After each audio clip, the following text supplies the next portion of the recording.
Fucking Johnny.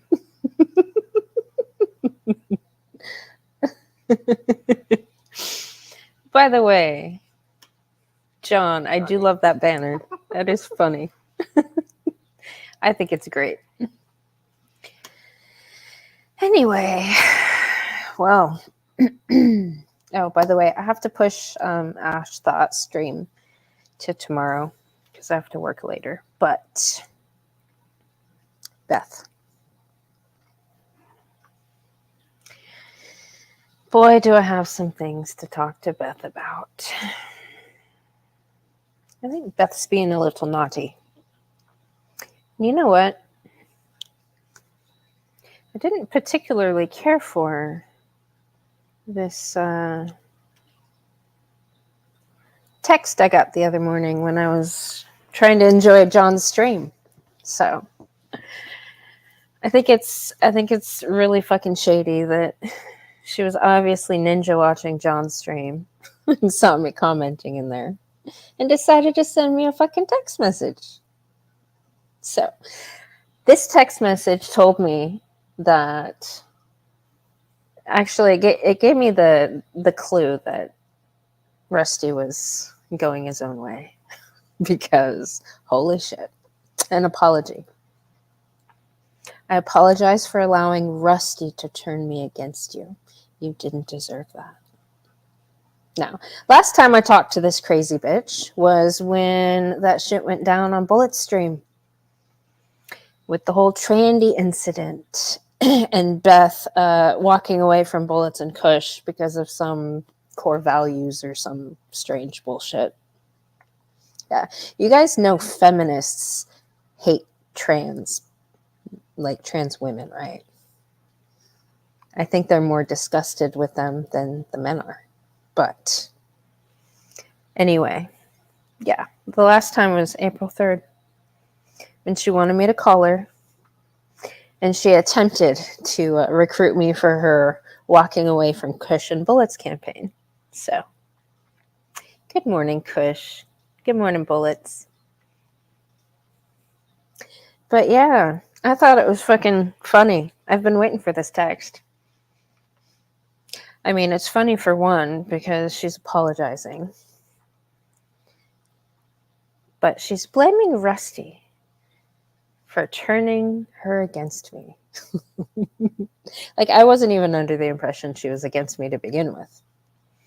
Because she's been nothing but, cordial and nice to me. To my face, anyway. But yeah, some other bullshit I want to bring attention to. Because you know what? I hate worse than crazy bitches. Are ones that fucking try to lie and get away with it.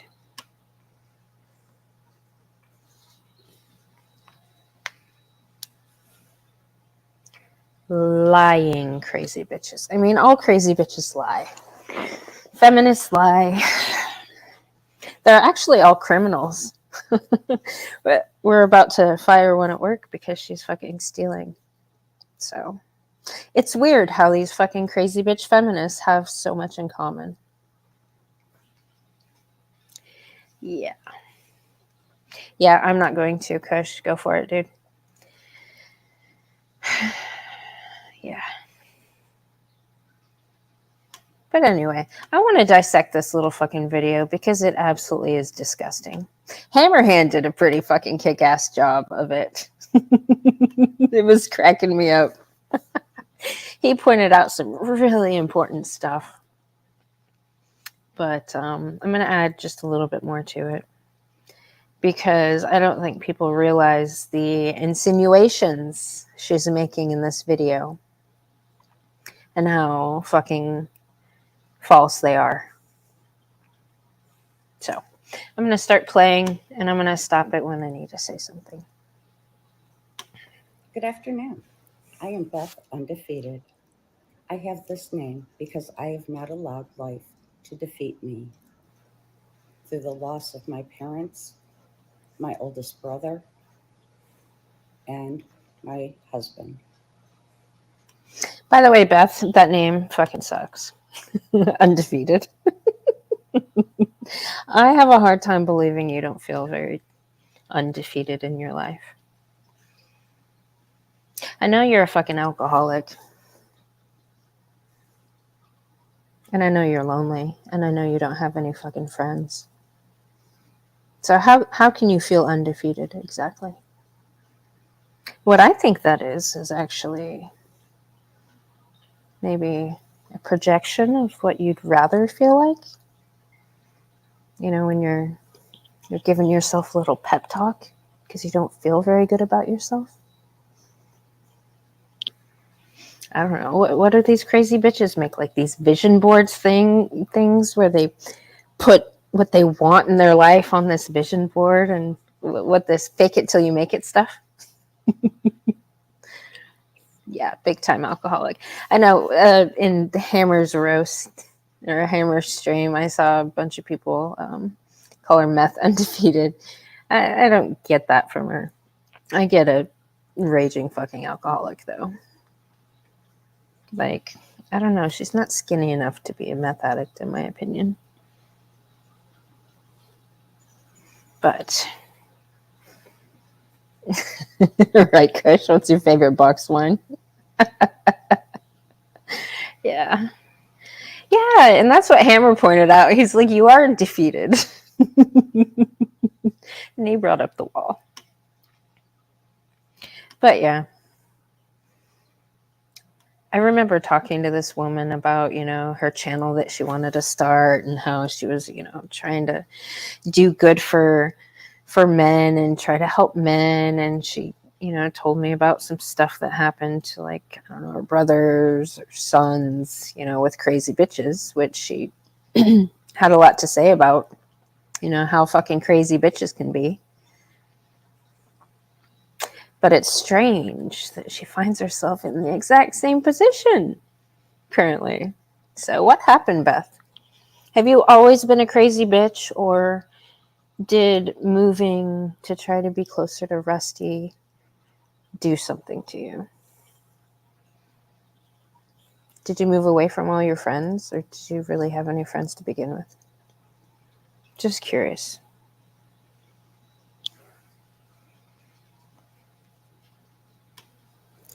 Today, I would actually like to deep dive into the secrets behind MGTOW. She's going to deep dive into the secrets behind MGTOW in a 6-minute video. She's going to do a deep dive. Let's hear this. I have been involved with this group for several months. Let's make something fucking clear, Beth. The only reason you are tolerated in such a space is because of the man who you are trying to destroy currently. Yeah, he was the only fucking reason anybody put up with you. Just to fucking be clear. I wouldn't call it much involved. I would call it maybe I don't know. Maybe they were entertained by you at some point. I don't know, but Mad Dog, maybe. Yeah, I know you have, JR. I know your trigger finger's been fucking itching for this. Yeah, I heard that you timed her out in Outlaw's stream. What? Because what was she doing? Trying to word and tone police the guys in his chat or on the panel? Like, what the fuck? Exactly. What? Why? Right, Aaron?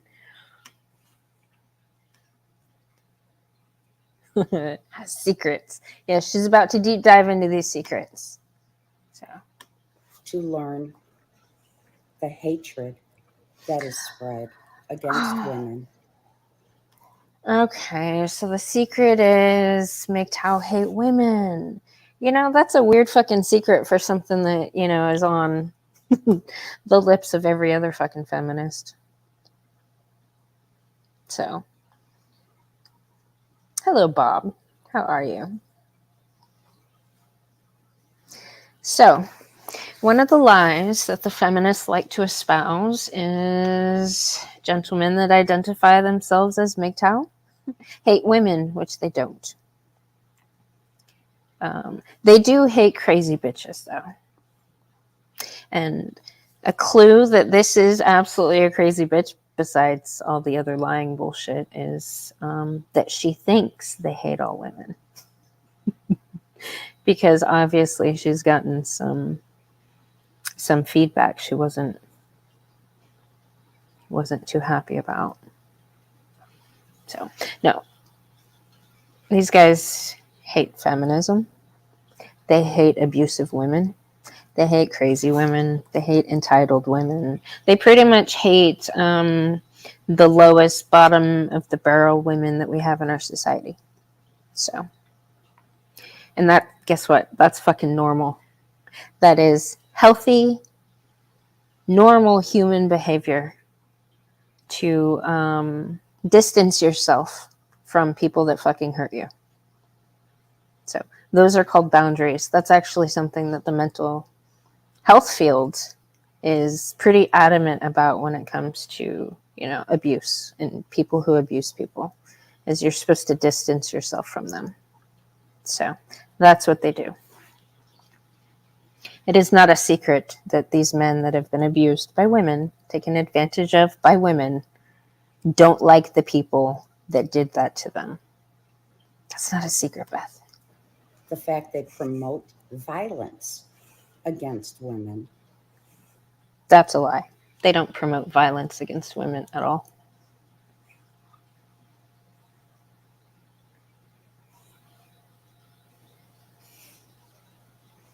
And they are proud to be racist. Yes. Another feminist puppetry statement. Okay, so you hate women. You're racist.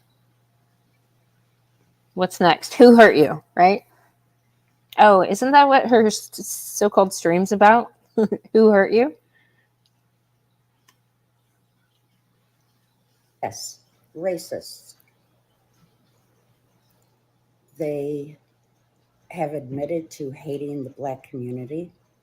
Lie. As a whole.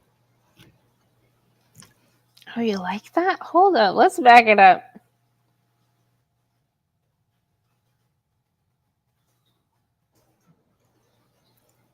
They have admitted. What was that fucking weird eye twitch? Hold on. I'm going to slow this down a little bit. Let's slow this down. I want to see this.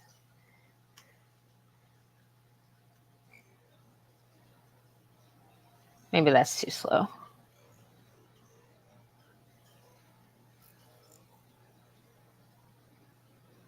They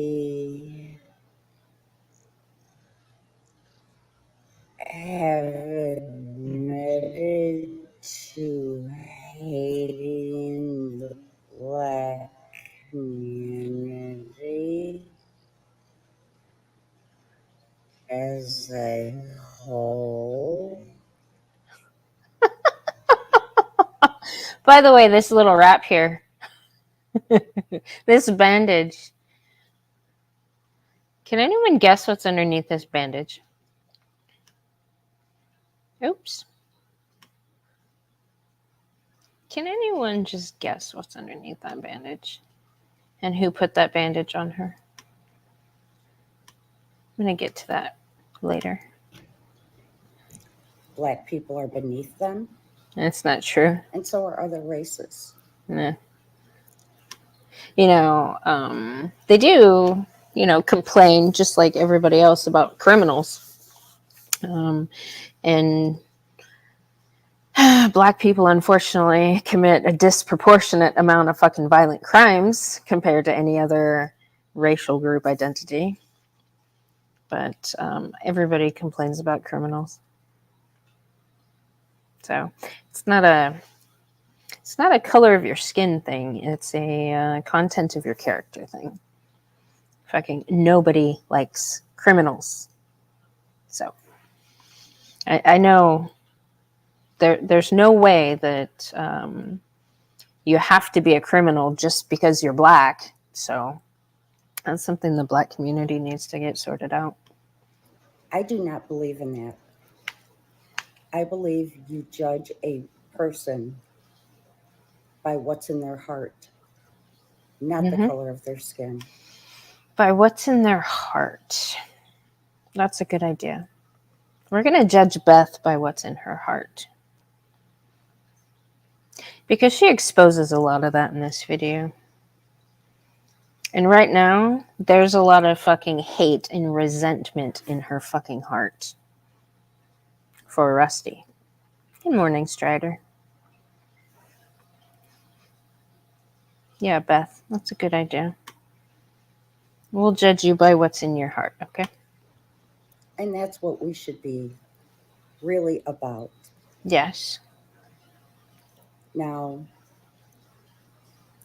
the FBI has been very, very interested in MGTOW.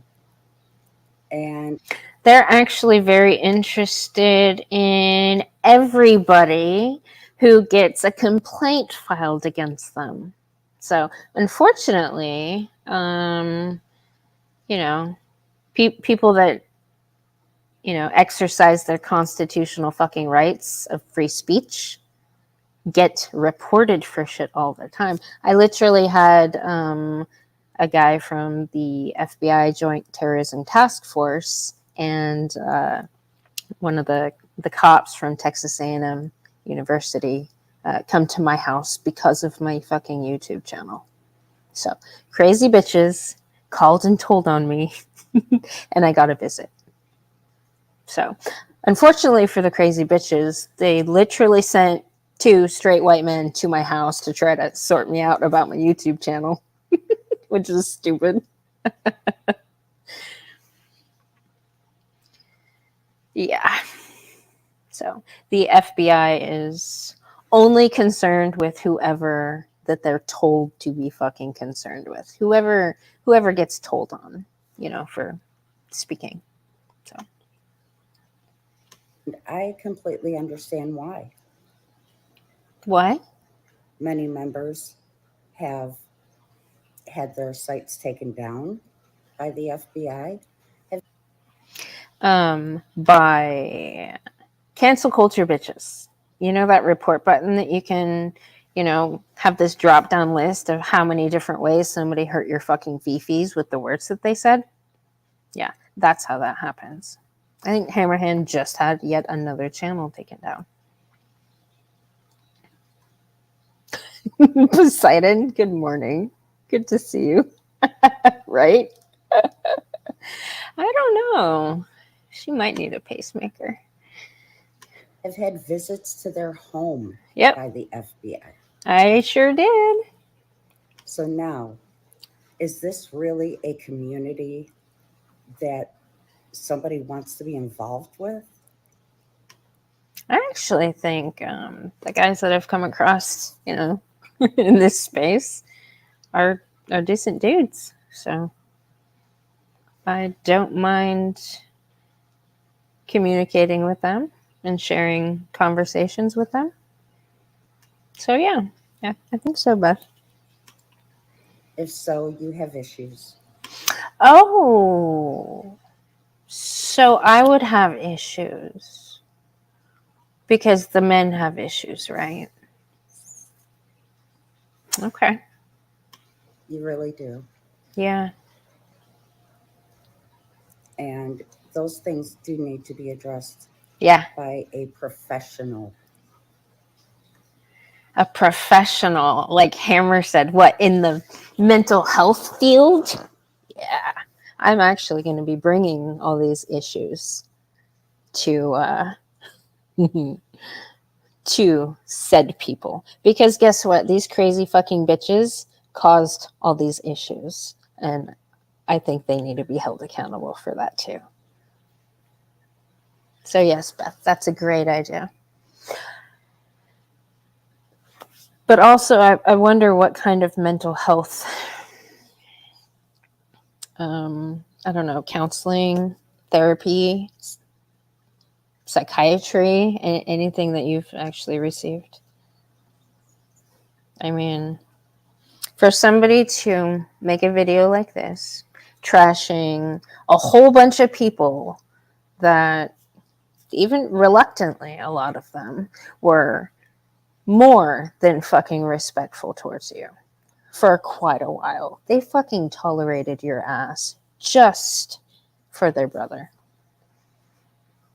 So, I want to know exactly why you're doing this, Beth.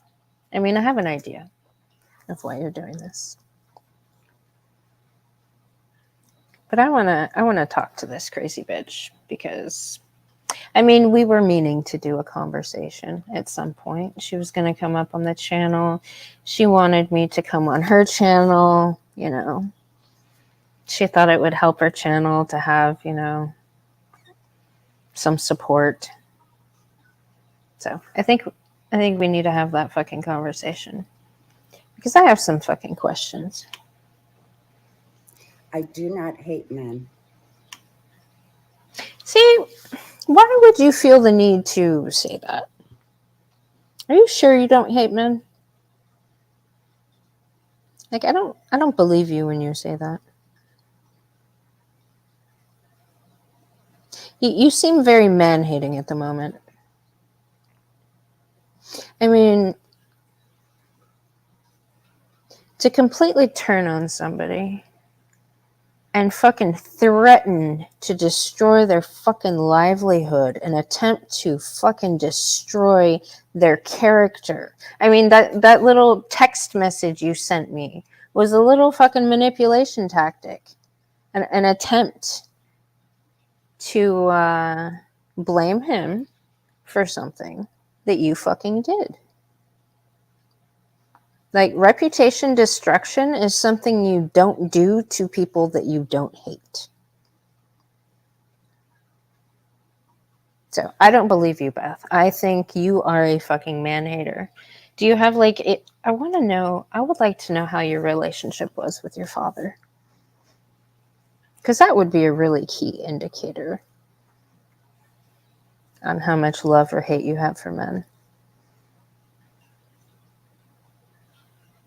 Hopefully you had a good one. I mean, your behavior hasn't led me to believe that you had a good relationship with your father. But I would like the answer to that. I have been mentally, physically, and sexually abused. You have been mentally, physically, and sexually abused. You know what? I have a hard time believing that you've been mentally abused. By men, anyway. Maybe by a woman. I mean, emotions and mental stability is kind of a woman's superpower. Like, we're responsible for nurturing people. Women in our society are responsible for the emotions of our society, really. And if a man mentally abused you, like, I would say you're really a weak ass fucking woman, and you're either stupid or fucking retardedly drunk all the time. Because how else can you let somebody do that to you as an adult? I would say something you were doing backfired, and you are trying to claim victimhood. But I am not a victim. Wait, you just said you were abused. How are you not a victim? You know, Schrodinger's feminist, okay? Pick one. Are you a fucking boss bitch or are you a fucking victim? Are you strong or are you a fucking coward? Like, you can't do both in one fucking sentence. Pick one, Beth. Because I survived. I went on to have a wonderful 28-year marriage with the most wonderful man. And since he passed, I have met some evil men. And that's very concerning. Evil men. Really? I would like to know about these evil men and what makes them evil exactly.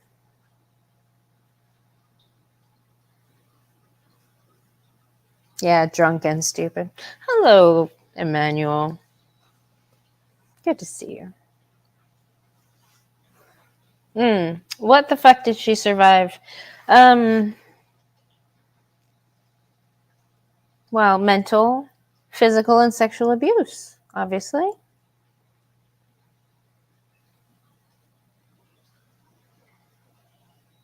I mean, she's still alive. Fucking obviously. She survived it. This is giving me a crazy bitch from the survivor community feel. It has a certain Billy, I know you've run into these crazy bitches a lot in the mental wellness arena, in the healing communities. Yeah.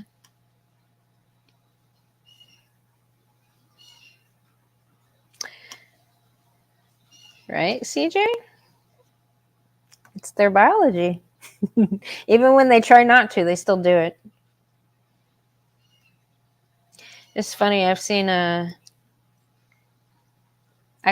quote unquote MGTOW guys fucking play video games, and they're in a campaign and just in the game, and they're shooting and having to kill people, and this chick like shows up fucking shooting them, and they stop.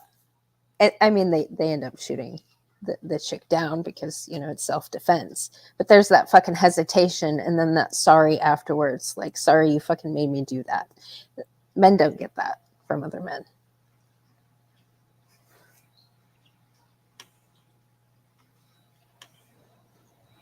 Men with a lot of narcissistic traits. Ooh, now she's talking psychology lingo. Oh. Oh yeah, Rusty Center packing.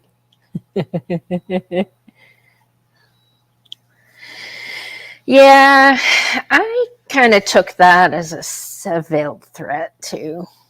She is the queen of veiled threats, apparently.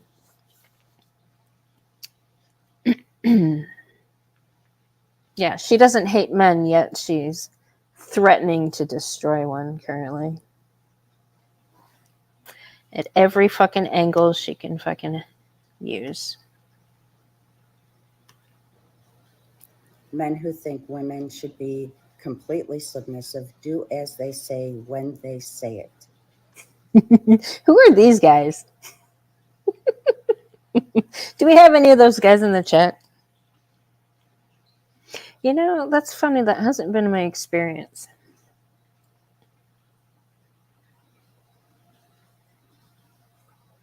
I mean, I ask various different guys for their opinion on stuff, and they gladly give it to me. I've never once had any of them come at me demanding that I listen to them. You know who actually did that? I remember Ragnarok doing that in the little fucking PUA petting zoo, little gulag gang. I remember him behaving that way. I've never come across that with any of these guys who identify as MGTOW, though. So I don't know what people she's hanging around with. I mean, wasn't she around the same people that I've been around, or was she around different people? I mean, is there anybody in the chat that can vouch for, you know?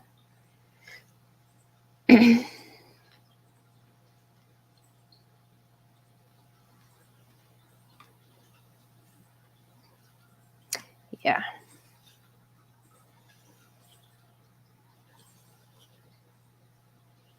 Spiritual abuse. No, that's what I'm about to do. I'm about to abuse the fuck out of her soul. I'm sorry, I'm not that type of woman. I will be submissive. I have no problem with that because I'm against feminism. I don't believe her.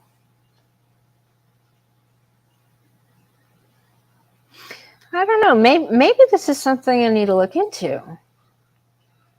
Hello, Lord Jeremy. Yeah, Jeremy, maybe you could, because you've had more encounters with this fucking crazy whore. Which super dominating men was she around that I haven't been around? Do you know?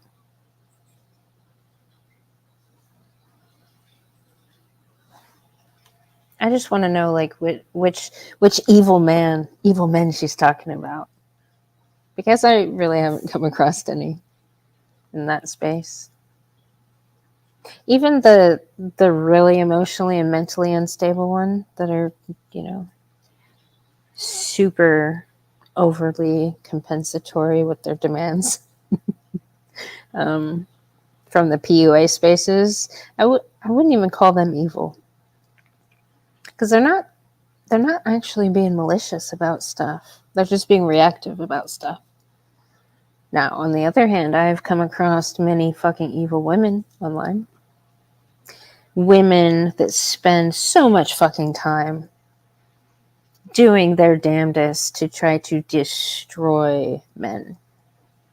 I mean, they've tried to do it to me, but they don't know how to fight women, strangely, because they're not used to fighting women. They're used to fighting men, so all their crazy bitch fucking tactics that work on men don't fucking work on me. But those women I would call fucking evil, because they are malicious and they want to hurt people out of their own resentment.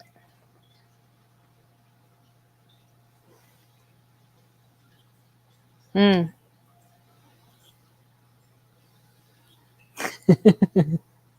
Your miraculous earmuffs, Kush? Oh, Billy. Yeah, she is a fucking braying ass, by the way.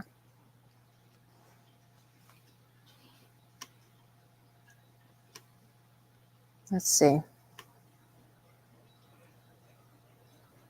But you will not tell me whom I can speak to, and I'm talking female friends. If there is a specific issue, talk to me. That's all I ask. Wait, did she just flip? Is she talking to somebody specifically now? Is she talking to the man that broke her heart, maybe? that she will just say pushed away by being malicious? Yeah. By being fucking evil? Was she just talking to him? Talk to me. But, you know, these men just think they're above us women. No. See, group identity bullshit. Us women. That's feminist bullshit. And I don't agree.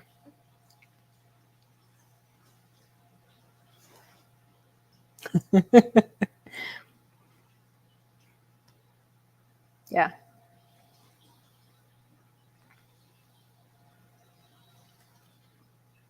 Right? Because I was involved with a man from MGTOW for several months. I fed him, I clothed him, I sheltered him. Fed him, clothed him, sheltered him.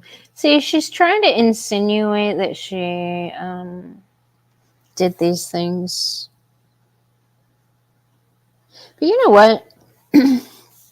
Now, when people are in relationships, people do stuff for each other, right? So, especially during a love bombing phase of a relationship, when you're really going above and beyond to try to make the other person happy and take care of them. you're going to do things for them, right? So why even bring that up? Unless you're trying to insinuate that he needed those things. Right, Poseidon? He's not, though. It makes you think he might be a homeless guy, right? Right? Right? Yeah. I don't think you're allowed as a person, but especially as a woman. I don't think you're allowed to do nice things for people and then afterwards say, I did all these nice things for this person. Like, I don't know. Something's weird about that.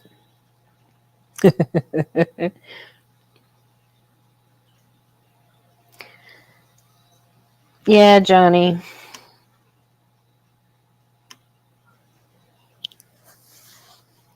And for him to There's that eye twitch again. do the things he did, let's just say that. Do the things he did. Let's just say that. Let me show off this fucking rap again. You know what? This is what pissed me off, I think, the fucking most out of this whole video. This stupid, drunk, crazy fucking bitch fell down and hurt herself being drunk by herself. And she wants to try to insinuate that a fucking man did that to her. Because that's what she's doing right now. She's playing a fucking game. Now, sometimes women, and I've heard John go into this, and I've heard Hammer go into it, I've heard all these quote unquote evil men go into how crazy these fucking bitches are, and I've seen it firsthand myself. I've seen crazy bitches literally hurt themselves, give themselves bruises, and claim a man did it, because that would be evidence, right? So, because this drunk cunt fell down drunk and scratched or cut up her fucking arm and then wrapped it herself, she's trying to pass that off as some kind of fucking evidence about how bad this man was to her. There's no way you can pin that on him, you stupid bitch. None. You should be fucking ashamed of yourself. The attempt to destroy a man's life because you are way too fucking insecure, you don't have any fucking friends, and you wanted him all to your fucking self. Yeah, you housed him. Yeah, he came over and you guys had intimate time. And okay. You signed up for something. I don't think you were fucking emotionally stable enough. I don't think really anybody's emotionally stable enough, but still, this is fucking bullshit, Beth. You need to get your fucking shit straight. What you're doing right now is absolutely fucking disgusting. And you know what? I am working on fucking laws that put women like you back in fucking jail. Especially fucking felons, man. People that have a history of criminal fucking activity. Yeah. Those are actually judged harsher in the court of law. Just FYI. But this shit's fucking disgusting. Was uncalled for, was evil, and I don't want a part of that. I want peace in my life. I want happiness, just like I want happiness for y'all. So women, please, if your man shows any any narcissistic traits, run. And I mean run. If they try to, Actually, you know what? I wish any of these crazy bitches would listen to her. Because you know what? I was thinking about it. If these people are so bad, stay the fuck away. That's exactly what these guys want anyway. So it's technically it's a win-win. But you guys don't. You want to fucking involve yourself with individuals. You want to try to drag them back to the fucking plantation. You want to try to fucking change their mind. You don't run when you should. Like if I had it my way, a community would have a huge wall and there would be turrets that would fucking shoot every one of you crazy bitches that came up to try to sort these dudes out.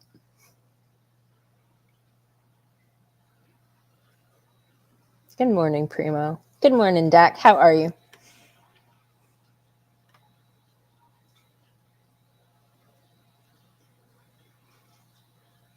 Yeah, Elspeth. She's a fucking criminal, too. I'm telling you, these fucking crazy bitches all have criminality in common. Yeah, I know. I know, Billy. hold you down, choke you during sex, or Now she's exposing their sex life. anything similar,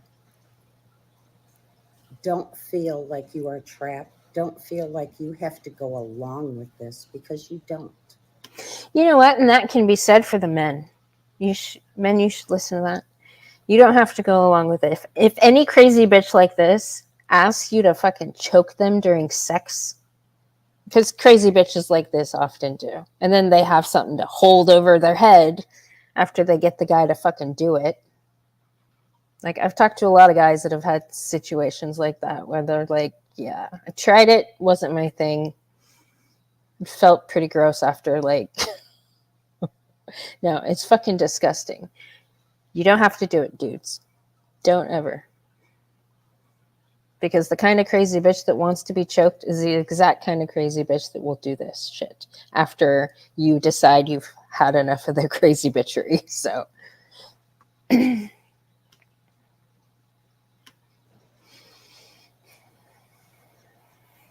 You need to take care of you. Yeah, man. So, MGTOW. There's a lot of things going on there. Lots. And I will get into a lot more very soon. Really? Y'all have a blessed day. And I hope to bring a lot more to light. So, this deep dive of hers seemed very surface level and very skippy.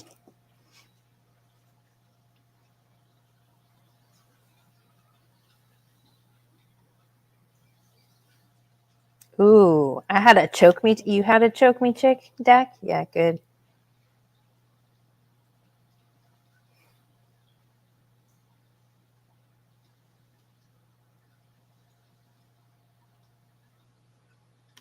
Yeah.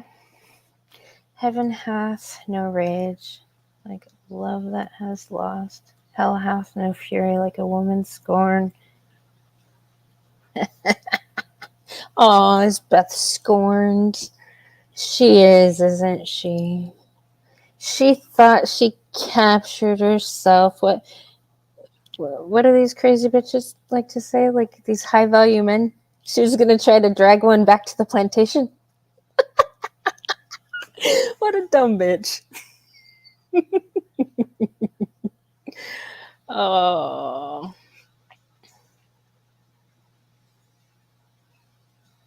Yeah. I don't know. There's people that are into all sorts of fucking weird shit. I don't know. Yes, JR. Salty, bitter old bitch. She's exactly that. You know what I think? I think Beth is really lonely. Because you know what? I saw her first video. She's trying to get friends online. She wants to, here, welcome to my channel. Let's look at this. Hey, y'all. I am Beth Undefeated, and this is my first podcast. This isn't a podcast, by the way. It's a 2-minute, 28-second fucking video. Let me introduce myself by saying I am 54 years old. Mm-hmm. I am a widow with 4 grown children and 3 grandchildren, and 1 on the way. I stand for people who can't stand for themselves. Oh, she's a social justice warrior. Who's Tic a Tac?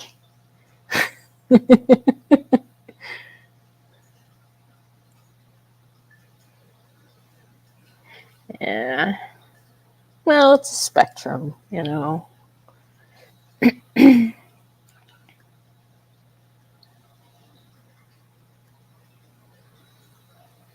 I give them a voice. Whoa, hold on. Stand for themselves. I stand for people who can't stand for themselves. I give them a voice. She said people. Now let me say that I am against feminism. Yeah, right. And everything it stands for. Liar. I don't buy it.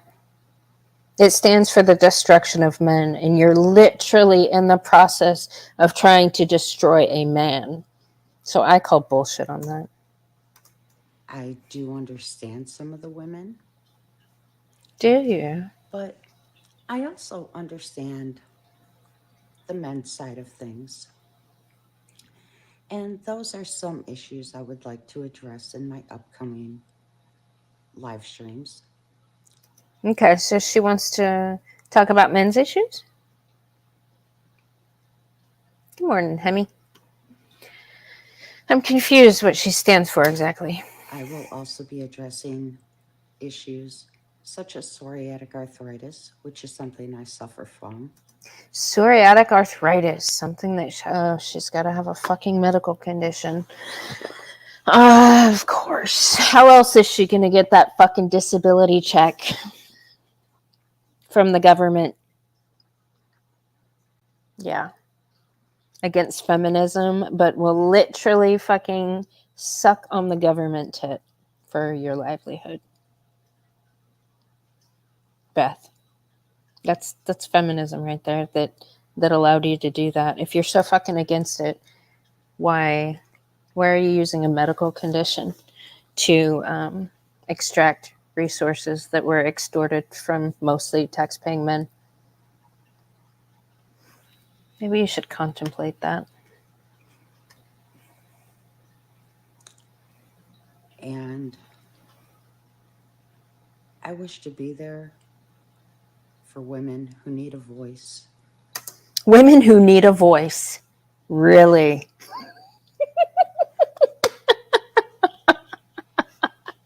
That's the stupidest thing I've heard all morning.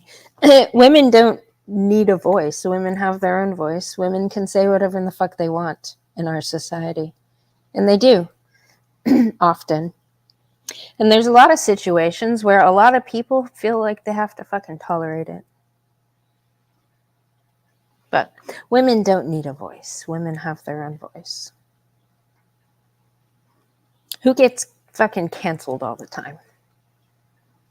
It's not women. Women's channels don't get canceled all the time. Yeah, like Amber Heard. Oh, Poseidon. I wish a lot of them were mute. I do. Who have been abused. Oh, here we go. Men or women. because I do understand both sides. I have seen both sides.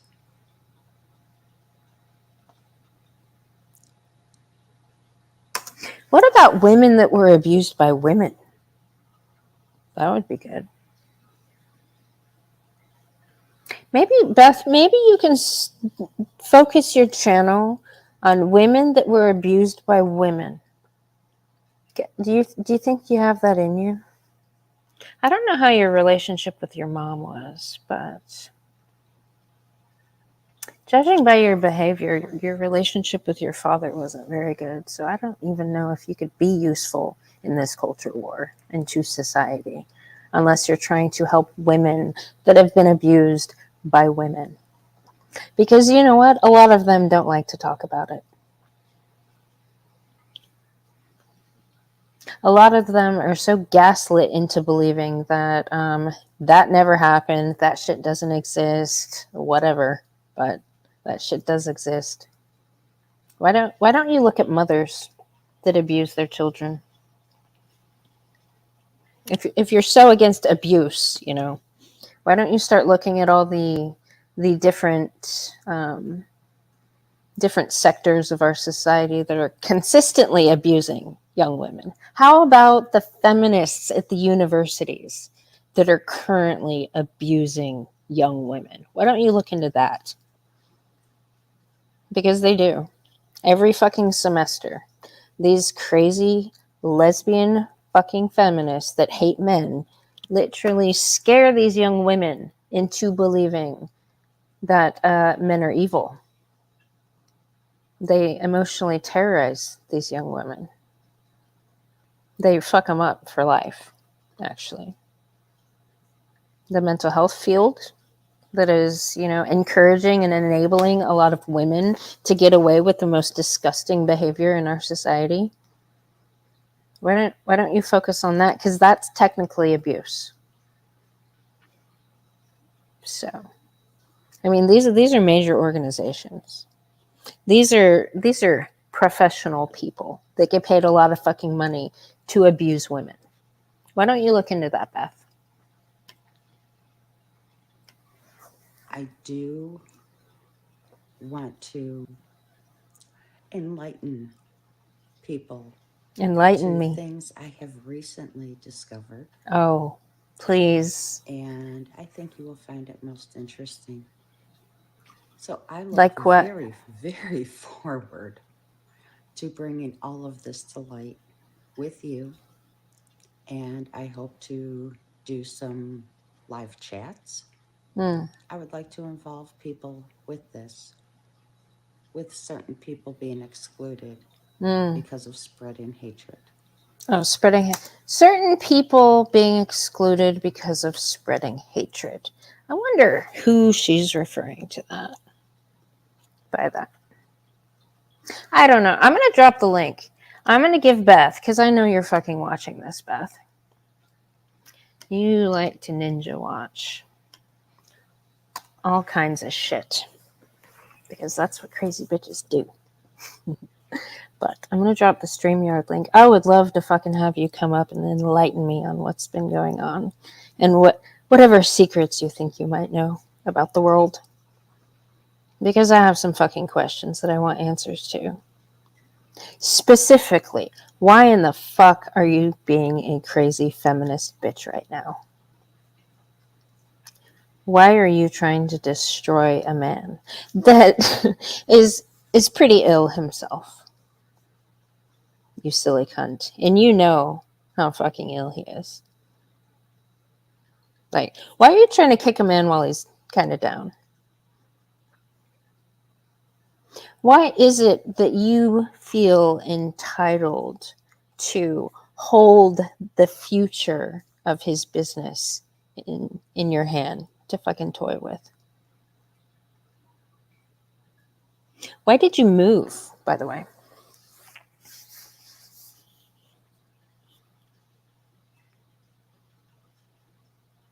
Did you think, what did you think? Exactly.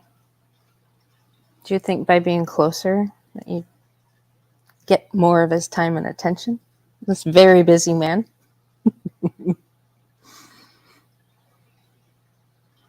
I know this is a recent thing. Did any of your abandonment anxieties come out when he had to work?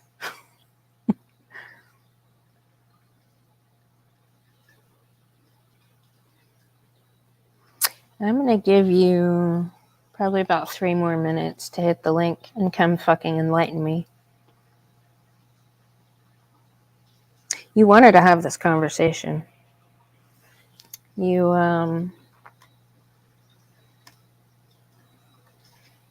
Let's pull this little fucking text message up again. You apologized for allowing Rusty to turn me against you. You didn't deserve that.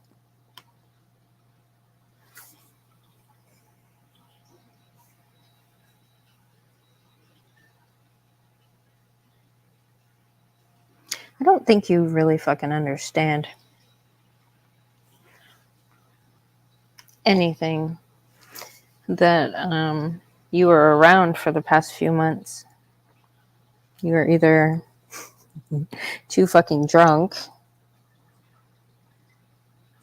or too anxious or too fucking insecure to probably listen to anything any of these dudes had to say. So, on April 3rd, when you wanted me to call you, when all that shit went down about Trandy, you tried really fucking hard. I remember your opening statement to me was, oh, so it seems like everybody's walking away from cushion bullets. And I was like, yeah, not everybody. And then the second attempt to try to, get me to join your little campaign was the bringing up of my channel and my relationship with various other content creators and men that have come to this platform specifically to have conversations.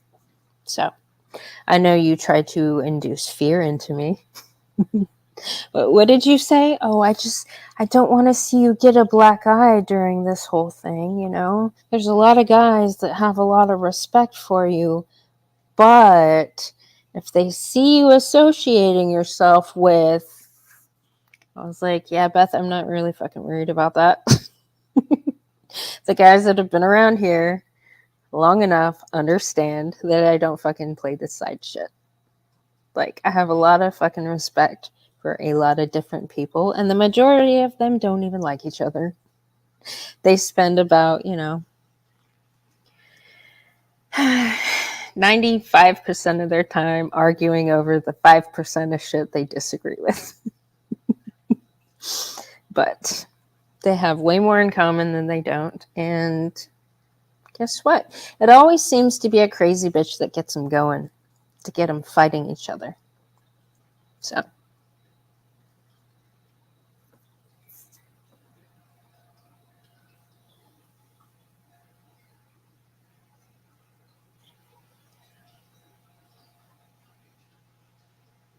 Has it been 5 minutes yet?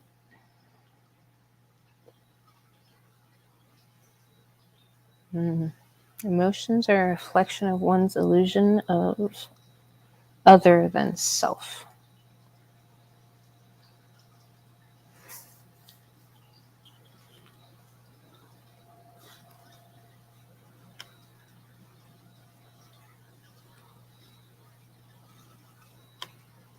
All right.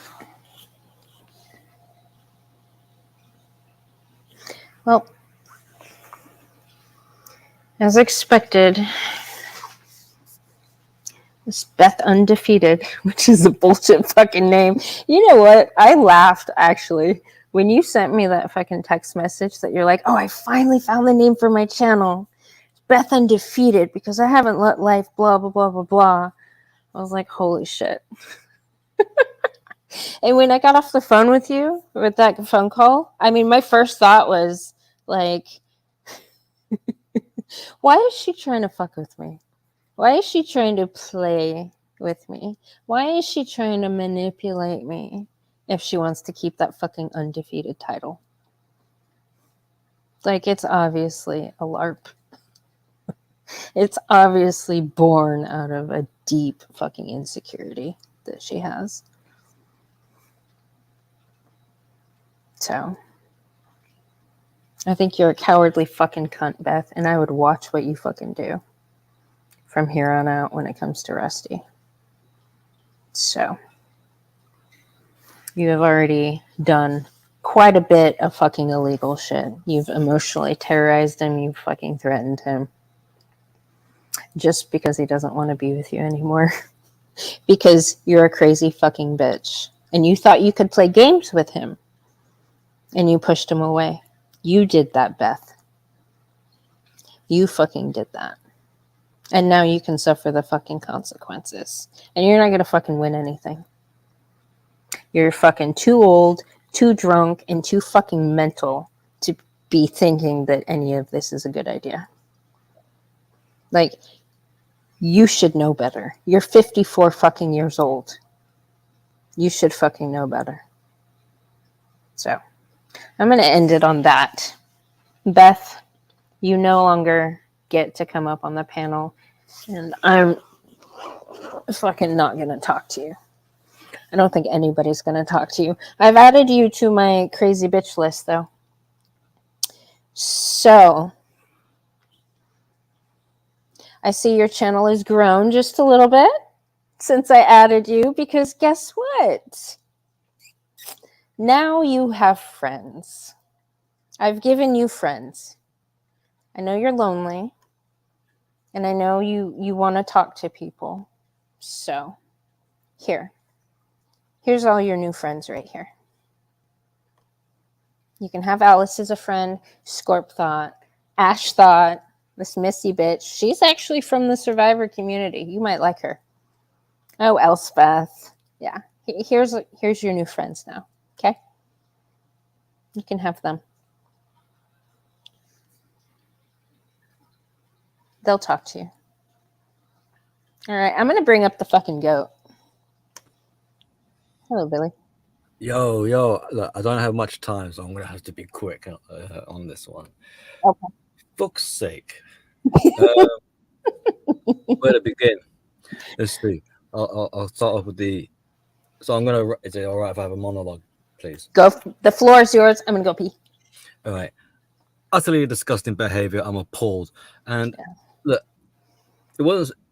Whenever she was making her rounds, I remember her trying to befriend me at one point.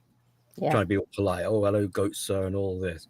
And to know with a bit of hindsight that is just basically like baiting and trying to see where she can sink her hooks in to see who she can get in her corner or whatever is it pisses me off. So gloves off, I'm afraid. She deserves it. Go for it. With what's been happening with the other gentleman, I'm seeing entrapment. I'm seeing huge amounts of passive aggressiveness. When she says things like, I want to be the voice of other people who are victims or whatever, the oppressed or whatever like this. Yeah. She's trying to abuse them further. Right. Because she wants to take their stories as her own, as ammunition, as weapons, so that she can go on her little crusade and become the spearhead or whatever. Right. So she has no interest or empathy or sympathy for these people. She's looking at it as she's an opportunist, and she's taking advantage of them. Yeah.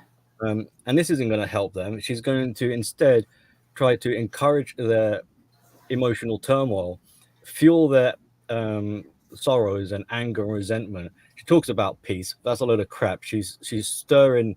She's confrontational. She's been starting shit this whole fucking for months. She's been getting dudes to fucking.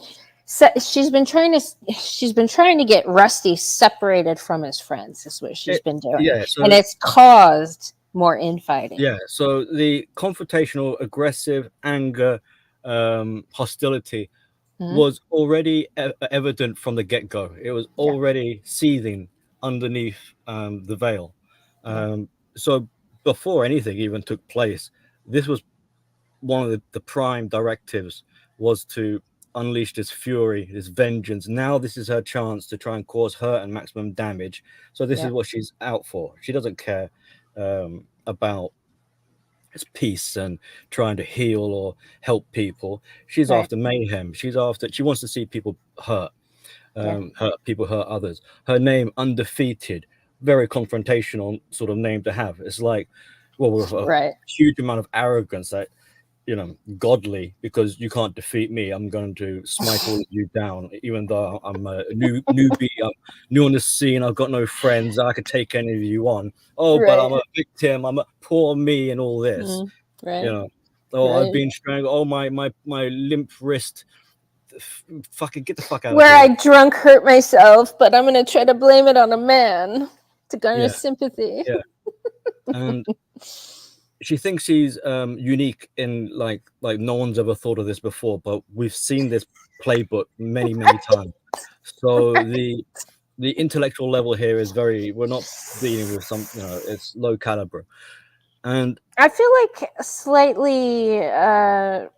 slightly smarter version of an older Alice, though. Slightly smarter than that fucking inbred retard. she might be smart, but even higher level of arrogance, which is going to be her undoing, because Yeah. it's not going to work out for her. Oh yeah, no, none of this is gonna fucking work. So when she talked about the feminist, like she's against feminism, but she's being a feminist, that was a little intriguing, because it makes me now think, maybe I need to thank her for it, but perhaps from each feminist point of view, they're so simplistic that they believe that their feminism is unique to them. So she's against mainstream feminism, but she's all for her own brand of feminism. Yeah, back to what Disassociate it from from that point. Like, that's not me. I'm not the mainstream feminist, but she can't see, with the lack of self-awareness, cannot see that she herself is acting in very much the same way. Right. It's like, it's also a bit of the double speak, sort of like do as I say but not as I do, or whatever it is. Yeah. So you got that going on. You got this confrontational bit. She has zero understanding of narcissism, and if she's encouraging women to, what is it she said, like, leave your guy at the whiff of narcissism, any sign of narcissism, leave him, or something like that. Yeah, run. Yeah. Now, on the surface, if you're not really, passive listening, you're not really paying attention. Yeah, okay, this could be sort of like good advice. But if you're just wildly making accusations or theorizing what you're dealing with, but you don't know, and you jump the gun and you just go to, oh, they're a narcissist, and you bail or something like that, and you don't take stock of your own participation in that sort of situation, then you could be making a mistake.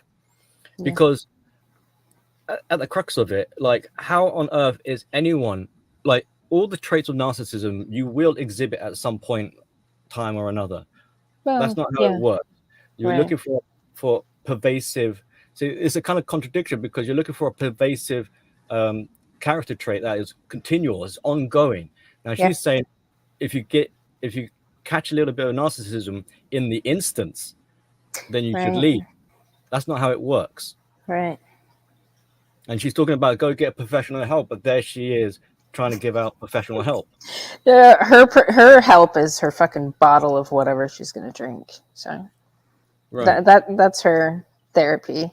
And petting her cat and drinking her drink. I mean, she's full of baloney, and we already kind of know this anyway. So anything that comes out of her mouth is dubious, inaccurate, distorted, skewed perception, which therefore means even at the very beginning of her dialogue, where she's talking about things that she's observed, that means it's inaccurate. Her observations are inaccurate, because she's got a distorted perception of reality. Exactly. and as such, if she is the one with the disorder here, not only would she have distortions in her interactions with reality, but it would also be difficulties and struggles with her interpersonal relationships. Yeah. That's why they're so disordered, because they have trouble thinking. Their thinking patterns, their behaviors, and their interactions, i.e., relationships, are unstructured, unhealthy, and disorganized, and as such becomes a disorder, a problem for them, a struggle for them to deal with. Right. So they're totally unreliable. Oh yeah. Oh yeah. I wouldn't go to her for anything ever. Like, like and that's what you can't take. I'm just trying to like give a bit of reasoning as to why you really can't take literally anything they say as accurate information or a reflection of reality, because it's not. right. And I like to play the opposite is true game. Whatever she says, the exact fucking opposite is true. So, fuck her. you can't believe. But that's the whole Me Too thing, and how women fucking always do this to men. Like it's all the same brand of crazy bitch that does this shit, and I mean, they've been believed, the majority, for I far find that the fucking too interesting long. part, that Yes. not only is it just a skewed, distorted perception of most times it's a, like you say, like a complete opposite, polar opposite. Yep. But without sort of digressing into that as a separate sort of subject, trying to just lay into her a little bit here. Yeah, go for it. I'm gonna go potty. Right back. Well, I'm only going to be another sort of 5-10 minutes, really. Okay, you're good. I'll be 2. So her, what was I gonna like the troubles with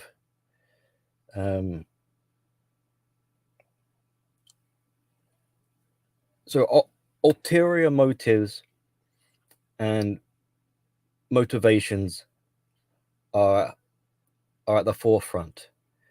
So everything is disingenuous as well with these interactions and relationships. So that means, unfortunately, the interaction she had with the gentleman that is the sort of, this is sort of not centering around, but is caught up in all of this. If he is listening as well, please understand that in a way, like, bigger issues are playing out than what's that Transformers thing? More than meets the eye. These false allegations, this trying to stitch him up and set him up to be the to blame shift on him, to make him seem as if he's the aggressor and she's just a helpless little donkey or lamb, whilst at the same time twisting a knife and sending text messages to GM about how I should never have allowed him to influence me. You didn't deserve that. So a lot of two-facedness, triangulation, trying to isolate him. And if he's in an emotional mess as a result of this, I wouldn't be surprised, because in part that was her game plan from the beginning, to fuck him up, because she's fucked up. Right. And with her lack of self-awareness, she doesn't realize it. She thinks, like, most likely, don't want to be too presumptuous, but I wouldn't be surprised that she is saint. Look at her avatar picture. She is godly. She's undefeated. She is Madam Supreme, or whoever she thinks she is. She's going to lead women out of the darkness and into the light, and be the voice of the voiceless, and all this sort of bollocks, basically. Right. Who the fuck do you think you are? Right. Like, what is that picture of? I don't know. It's like some saint, virtuous, holier than thou, whatever. But so you can see also, on top of all of this craziness, is self-image perception. how she wants to see herself. And as we already know that these are distorted, delusional beliefs, how she Yeah. sees herself is not how she actually is. I think she's trying to fake it till she makes it, or it's just a compensatory, like It's a overly. Yeah. I mean, if she does have any intelligence, she would take all the bits that she projects outwards and realize that these are, like you said, like compensatory. She's the Yeah. opposite, and Yeah. she'd have a more accurate picture of who she actually is, Yeah. Yeah. Yeah. which is unfortunately what she's trying to escape from and deny is actually existing. Well, that's why she has to get So drunk all that's the her time. problem. Yeah. So for the rest of us, Yeah. with these insights, she's talking about trying to give insights out. Fuck you. Yes. Here's some insights for all you. When you know what we're dealing with, then you can see Yeah. right through this bullshit that she's trying to portray out here. That Yeah. she's full of shit. And Yeah. I don't mean that just like, she's just full of shit. No, I mean she is full of shit. Yeah. She is. I agree. And as a result, see when she was predating on that gentleman, Yeah. she was looking for someone vulnerable. She was looking for someone to take advantage of. She Yep. was looking for someone to abuse Mm-hmm. from the get-go, even before Yeah. she even met him. Yeah. He comes along and she thinks, aha, bingo, got him. Yeah. Now she talked about her ex-husband. I don't know how long the ex-husband passed away, but when we factor in cyclic, like history likes to repeat itself kind of Right. patterns, Right. how much that overlaps and parallels would be interesting to know. Yeah. Is she taking revenge on this gentleman because the previous one, if he's passed away, has abandoned her? Oh, he left her. Maybe Well, he she died. resent. So Yeah. Yeah. Well, yeah, he left her. if she's got a pattern of using people as serving her needs and he's Right. died, well, Yeah. she's down a caretaker. She needs a replacement. And not only would the new gentleman be the new caretaker, but she can at the same time simultaneously take out her frustrations on him. It's almost like she doesn't even consider him as a separate person. He is just basically a reincarnated version of her previous husband. Mm. And then history repeats itself. That's probably why her abandonment anxiety fucking flared up on overdrive when he tried to walk away. That's when she flipped shit and was like, "Oh yeah, I remember that thing that I asked you for. Yeah, that Now, was if she abuse." is truly about peace and harmony and love and light and all this, Right. then she would not be passive aggressively throwing allegations and wanted to see his destruction and want to hurt him, go behind his back and try and twist a knife and triangulate other members in his circle, his friends and family, and try and be disruptive in that way. She would just, if she's true to her word of being humble and peace and all this, she would disappear into the night. Yeah, she would. Without a sound. She would go into her little fucking corner and lick her little wound that she gave herself because she was stupid and drunk and fell down like a stupid drunk bitch. And like and she she says, would leave him alone. She's previously been abused, sexually assaulted or whatever. And there was a third, she said 3 of them. Mentally abused, physically abused, and sexually abused. So she's in no position to be helping other people. Right. She would disappear if she was to do the right thing. She would disappear quietly into the night and tend to her own wounds and do her own inner work. Yeah. And be gone. Yeah. And if she was smart enough, she would take that advice and run with it. Now, this is where I turn around and say, so lesson number 1, you shut your fucking mouth. Right? Right. Alice never got the hint. It wasn't even a hint. It was a direct message. That's pretty much all I've got to say. If we wanted to go over the video in more of a dissection kind of way, we look at like the little micro body language expressions. Yeah, those eye twitches before things she like lied we were can do, but I'm not interesting. going to have the time right now, so I'll just Okay. leave it there at that. Well, But I yeah, might be streaming for a while, so if you get back and you have a chance and we're still going, you're welcome back, Billy. okay, thank you very much, and thank you for letting me get some shit off my chest. Good. I don't fucking like what I see, and I Yeah. don't appreciate bitches like this Yeah. taking advantage of men and trying to fuck them up. Yeah. Yeah. So, peace and love, everyone. Take care. Bye, Billy. Thank you. Yeah, Lord Jeremy. The natural intellect and intuition of you INFJs. You know, for being one of the rarest personality types out there, you seem to have quite a few of them in this little space. Johnny Midnight. Well, if anybody else would like to get anything off their chest, if anybody wants to share their comments,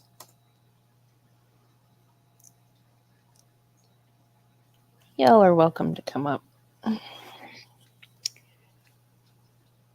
Because you know what?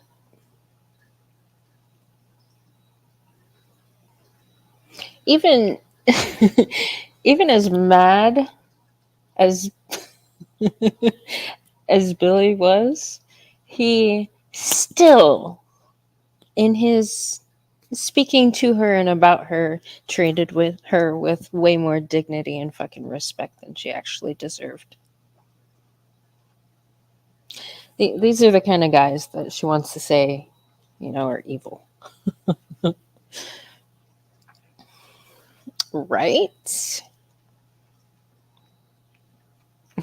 Right? Yeah.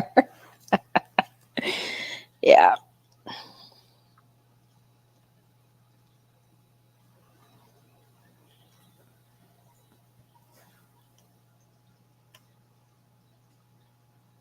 Let's see. Does she have a live stream scheduled? Scared Angie Men. Angie. Did she spell that wrong? Maybe? Was she drunk when she set this up? It's scheduled for 5:15 at 2:31 p.m. Was that yesterday?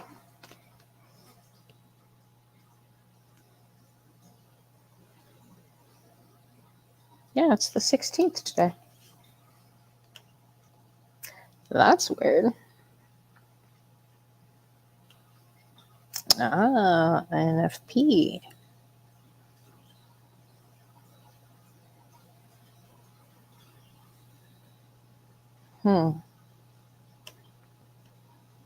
Well, that's really all I had for Beth. Uh-oh. Dun, dun, dun.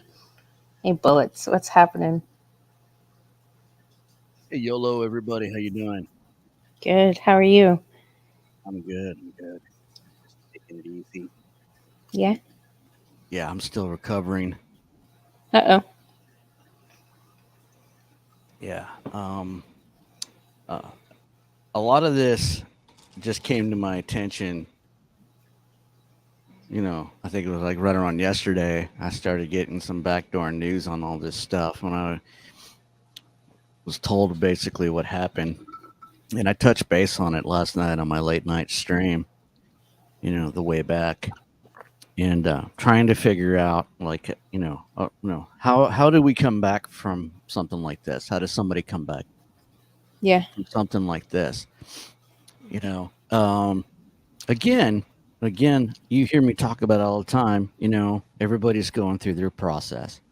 Yeah. You know, I know a little bit about Rusty and stuff and everything, and I know his life is kind of hectic and stuff.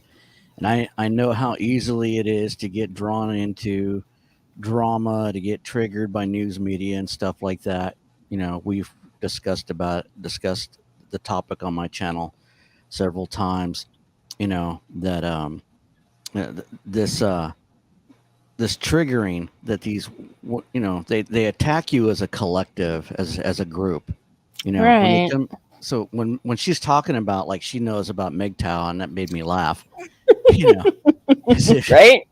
as if she could understand, my lifestyle, or Iridium's lifestyle, or anybody's lifestyle for that matter. Right. They come in with this perception that we're a collective, or like a group, Right. Right. and they approach it with that dynamic, and they try to attack it, infiltrate it and attack it as a whole, in hopes to get control of the group. What they don't realize, though, is that this group is made of individual men.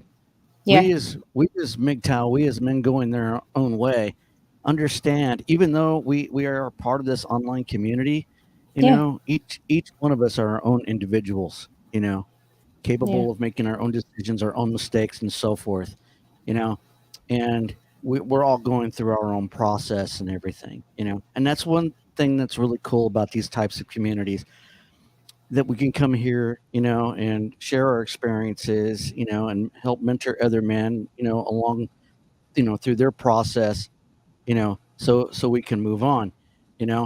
This isn't the first time this has happened, guys. Right. Let me be clear on that. This isn't the first time that our community's been infiltrated by some thought, or some shill, trying, grifting on you or anything like that. I mean, it's routine, it's a given, it's to be expected, I think you're all handling it beautifully, but even the best of us can get duped, even I got duped too, I put my faith in the wrong people. And it's hurtful when they let you down, but you can and you will come through it. Yeah. Everybody that's participated in this stream, is supporting of Rusty and everything that he's going through. Yeah. And I've been saying it for weeks now on my channel. I have no animosity to anybody. Yeah. I don't hate anybody. I didn't kick anybody out. I didn't make anybody leave. Everybody left of their own accord. Yeah. But like me and Iridium, have been saying that the classroom door is always open. You're more than welcome to come hang out on the channel. Class rules. Be nice to everybody. Don't come over there starting no drama or anything. I think we got enough of that going on. Right. Well, you know what? I see quite a bit of it chilling out now that this crazy cunt is excommunicado, because people are walking away from her. Now that she's trying to destroy the man that was the only reason anybody ever fucking tolerated her drunk ass to begin with. Now that she's doing that, she's not going to be welcomed fucking anywhere. Well, you know what? One thing I want to tell you is, when everybody left, I didn't, I knew all the dudes left, but I was kind of surprised that all the women left too, and I'm kind of curious to know if she had anything to do with that, because they won't talk to me anymore. Because I was going to bring them up for panel and stuff, and talk about the gynocentric landscape and other topics and stuff. But since and I don't believe that they're so triggered, there's something, there's was something else. And I had my own suspicions that something else was going on, so yeah. Yeah. I don't know. Just putting that out there. Yeah. Yeah, I don't know. See you later, Kush. Have fun at your conference. Kush. Yeah, definitely stream tonight, man, because I probably won't. Yeah. I've been feeling out of it. I've been on popping hydrocodones and shit just to be able to tie my shoes. Uh-oh. What happened? I told you. I was last weekend I had to move some trailers, and I was moving these 100-pound jacks. I got like three, I got a couple of 100-pound floor jacks that, these trailers were stuck in the mud. Yeah. and I had to get up under there and jack them up, and I was pulling them out of the mud, and I guess I woke up the next morning, I couldn't get up out of bed, and I overstrained my back, Bullets. doing that. You might have something out. You should go see a chiropractor. I'm going to. Good. Good. It's on my to-do list. Yeah. That and a massage therapist. Yeah. Yeah, I've injured myself like this before. It takes time for the muscles, I have a lot of scar tissue in my lower back due to a car accident I was in. I was T-boned at 60 miles an hour by some drunk thought, and it messed me up pretty bad. So it happens from time to time if I overextend myself. Like, I was helping my friend. We were chucking telephone poles off the back of this trailer, and I messed myself up. I'm just not as young as I used to be, I guess. Right.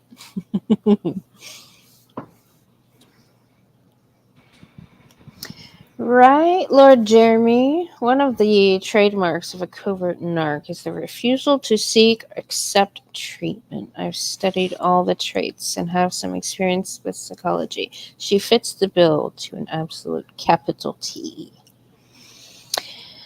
Yeah.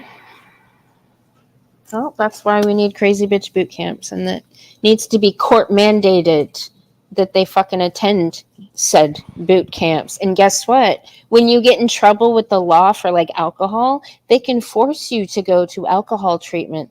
Guess what is coming in the works with the law? And I'm sure as fuck gonna get passed. When you get charged with lying and destroying somebody's reputation based on a fucking lie, you're going to be mandated to go to crazy bitch boot camp and get sorted out.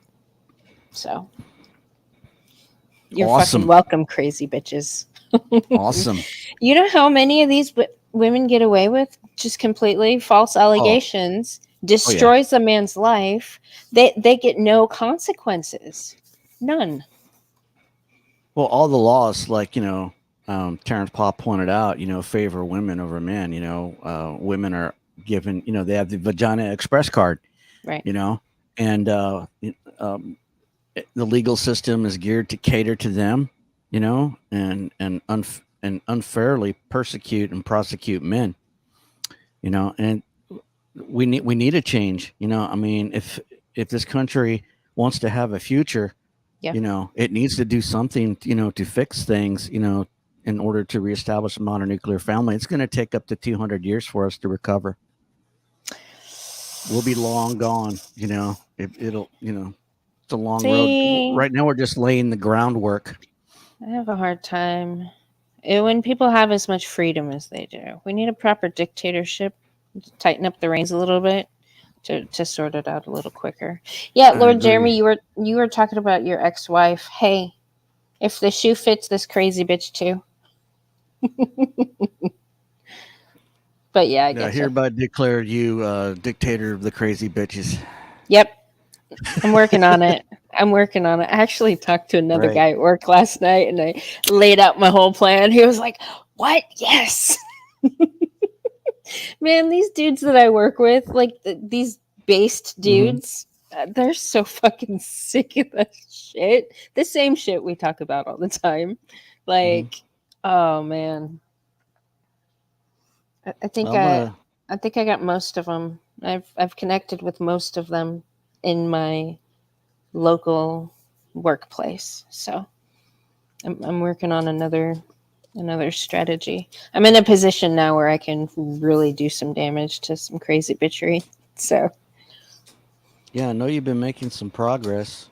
I just wanted to throw out there, the way back from this is like me and Kush, gave everybody a homework assignment last week. Anybody with an earshot, to practice indifference, Can you explain indifference? Because I don't. In other words, it's not giving a shit, about things you can't control. See,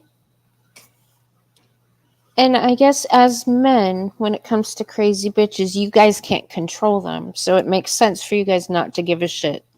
Like me, I give a lot of shit because I can fucking control them. Right. That's a good analogy. Like, Yeah. I mean, I know it, it may be hard, because you're exiting that relationship dynamic, Yeah. that logic and reason, dictate, that you need to be indifferent to that. You can't let it affect you, because Yeah. it's, all it's going to do, if you let it affect you, that's a negative, practicing indifference, you know, um, not giving a shit, not caring, not caring about it. It's kind of like, all this stuff that everybody freaked out in and over the news media, with the Bud Light or the school shooting and everything. I'm indifferent to all of that. There's nothing I can do about any of that stuff. Banning someone off my channel isn't gonna get, erase the problem, you know. Right. So I mean, the only thing I can do is just like, deal with it, deal with the things that I can control, and the thing that I can't control is I control my channel, you know. Yeah. And I made it an open platform for a purpose, for a reason, you know. I know understand, a lot of people, can't handle that, but there are other channels they can go to and stuff too. That's no big deal, And it's kind of sad, because I was hoping that a lot of people would, participate in the conversation. I was supposed to have that one interview with Rusty. We never got around to doing that. I was hoping we can come back full circle and have that interview sometime. You know, maybe we can in the future. You Um, know, I I think it's a possibility. Uh-oh. Bullets, can you give me a sec? Cam's calling me. yeah, yeah. I can Yeah. monologue for a bit. Monologue, please. Okay. Hold Yeah, on. yeah. So yeah, on last night's stream, I go in depth to indifference and stuff, you know. Um, and I talked to Contriver. Contriver was posting a bunch of stuff, in the discords and stuff, and I commented, meh, it's I really don't care. I don't concern myself with that type of stuff. And I think he kind of like maybe took a little bit of offense to that, him being, from India, their culture is different and everything. And he's like, well, this stuff is important. We have, a lot of important work to do and stuff. I'm like, no, you don't. No, you don't. And I'll explain why you don't, because that's not your problem.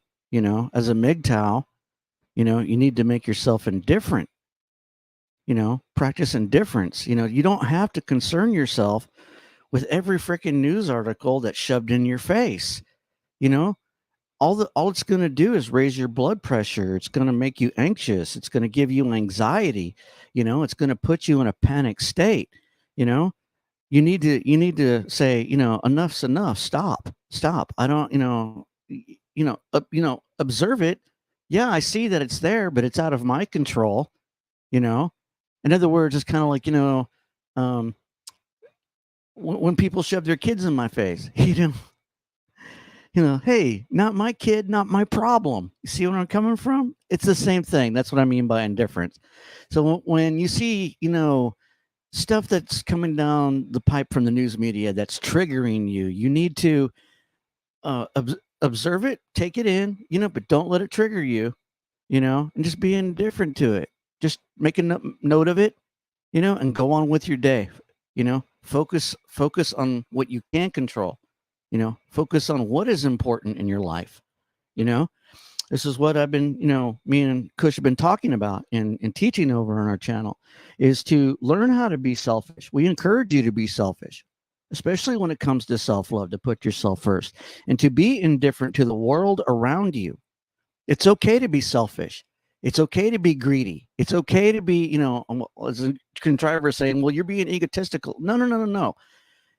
You could say that, somebody from outside looking in could say that, but from your perception, you, from my perception, I need to focus on the things that I can change and less on the things that I can't, otherwise it's just going to give me high blood pressure, and make me rage and stuff like that, and you all know Contriver, man, he could fill up a Discord full of articles and stuff about, what's going on over in India, and it's nightmarish.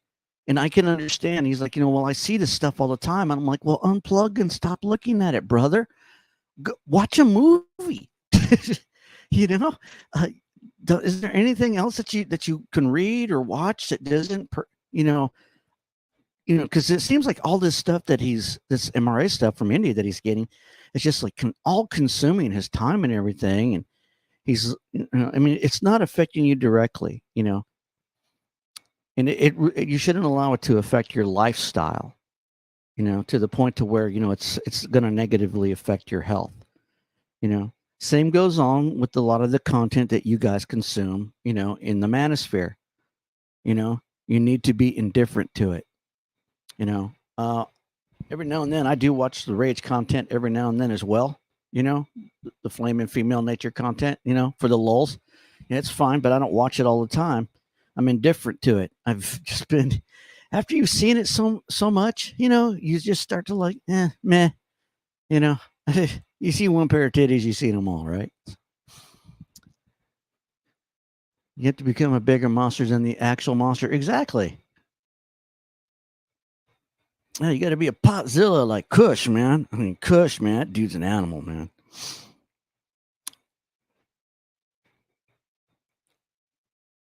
The dude took his own lead too, man. It's awesome. It's awesome. He's out there crushing it right now. He's back there working on a huge deal, for his company from what I'm hearing, and I'm happy to hear it. See, that's what a MGTOW needs to be focused on. Something positive. You got to have a positive goal. You have to have something to show, something that you can hold in your hands, or something that you can look at and say, yeah, I did that, and have something to show to make yourself feel good that you accomplished something. That's MGTOW right there. Accomplishing shit, achieving goals, I wish there were more. I wish there were more MGTOW channels out there and red pill channels out there that would preach this stuff, and it's because a lot of people say, well, we've heard the philosophy, and it sounds like a broken contriver said. Well, Spetsnaz said that he got tired of sounding like a broken record. Well, we need that broken record. We need to hear it over and over and over again, because some of us need it beat into us because we're still going through our process. There are a lot of dudes out there that don't want to talk to me at all, because they're still going through their process. They can't handle where I'm coming from. They're too busy raging and hating on women. They're focusing all of their energy on hating women so much that if I get in their way, they're going to hate on me too, and waste all that energy there when they could be doing something more positive. And I've seen them do more positive things. That's it. But they get, it's happened to me too. I'm not perfect. Even I've made mistakes, even I, gotten off track with that stuff. Hello, I'm back. You're back. I'm back. Okay. Oh, Contriver's in the chat. I'm just giving a Hey, brief little Contriver. sermon there. Oh, good. You do good sermons. Do my best. Oh, yeah, he can join whenever he wants. Yeah, YOLO, my brother. Do I need to drop the link again? I have to be careful with Contriver because sometimes, we can get lost in translation, I didn't want him to, think like, we didn't care, or what anything he was doing. I was just sharing my opinion on my MGTOW perspective on a lot of this stuff that I see, all the flame, female nature content, all the mainstream media trigger articles that they put out there to inflame everybody, to get everybody hating and fighting each other. Yeah. You got to recognize it for what it is. It's produced content. They call it programming for a reason, Right? You're being programmed. Yeah.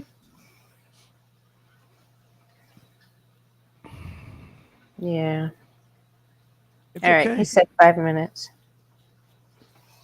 It's okay, man. Even I fell for it. Even I bought into the bullshit. So it happens.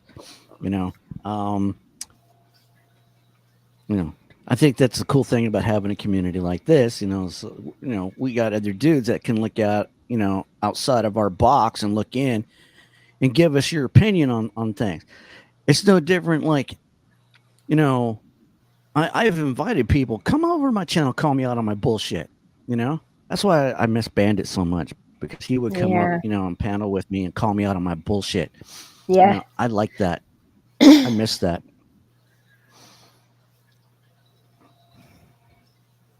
Maybe one day he'll come back. Yeah, hopefully. Yeah, I know he's a busy guy too. yeah. He's got a lot going on in his life and stuff. So Yeah. yeah, classroom doors always open, guys.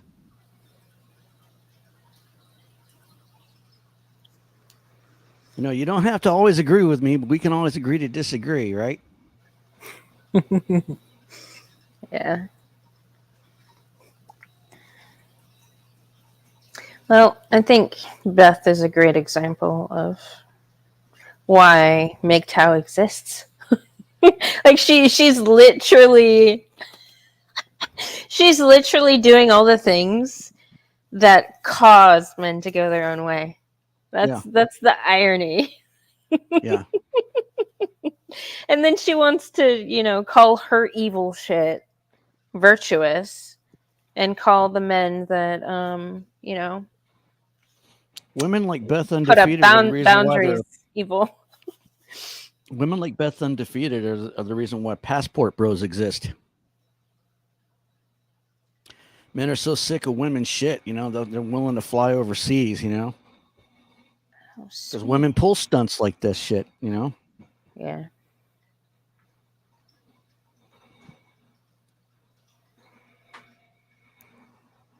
Women are single-handedly driving,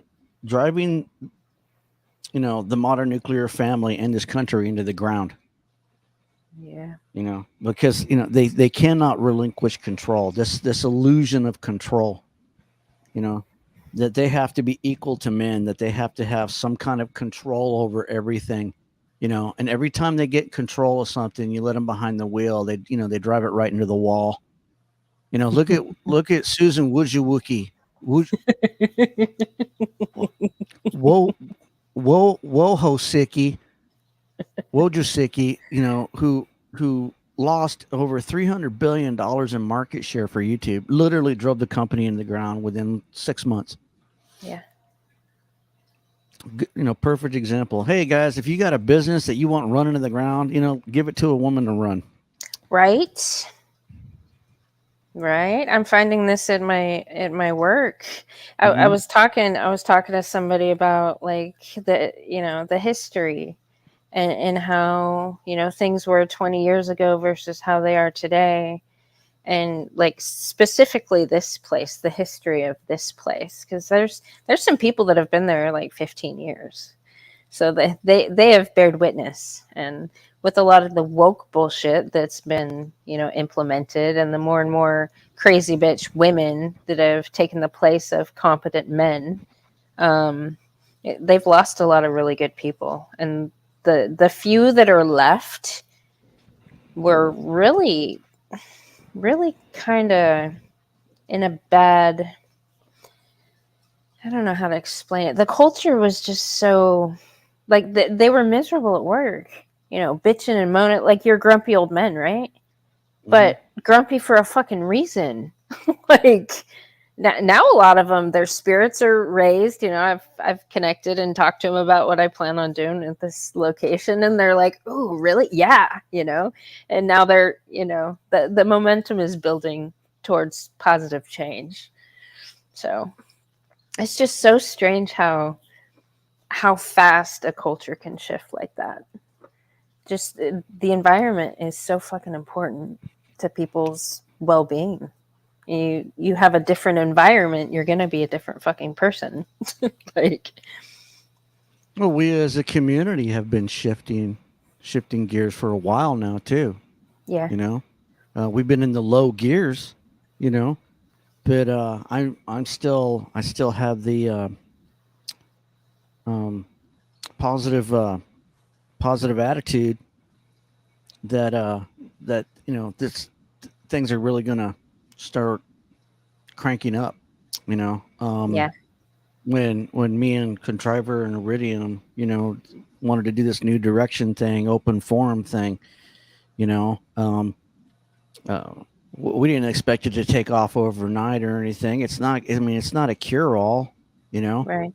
Right. But I think these open forums, are valuable, Yeah. and I think they're important. I want to, like, I have other, interviews with other people. I've been out talking with other communities, Yeah. and I want to bring other people over, to my channel to discuss these topics and stuff and get their take on things, Yeah.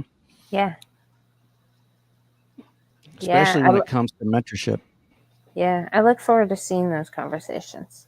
Mhm. Those are my favorite things to witness, are just good conversations where two people are having a conversation. They're not trying to win or beat Right. each other. They're trying to understand. Like there's no contention there. There's just openness to listening to the other side. Right. It's kind of like, an interview process, like if you watch Joe Rogan, or like Jordan Peterson or any of these other shows. Mm-hmm. What's that dude's name? Is it Lex Fridman? I Mm-hmm. think his name is. Yeah. And if you ever watch their Mm-hmm. debates and in the exchange that they're having, there's takeaways from those, and I'd like to do Yes. that, on the street level of MGTOW, because we talk about topics that those other channels will never talk about, you Right. know, Right. and that's content that you will never get. Nobody will ever get, on the mainstream. I mean, you're only going to get it here on street level. Yeah. Chris Williamson's another good one. Actually, he was talking Mhm. about I saw a clip. I haven't been keeping up on everybody's stuff that I used to watch back in the day, but I see little clips now, and he was talking about what was it? Oh, he mentioned MGTOW too in one of these clips.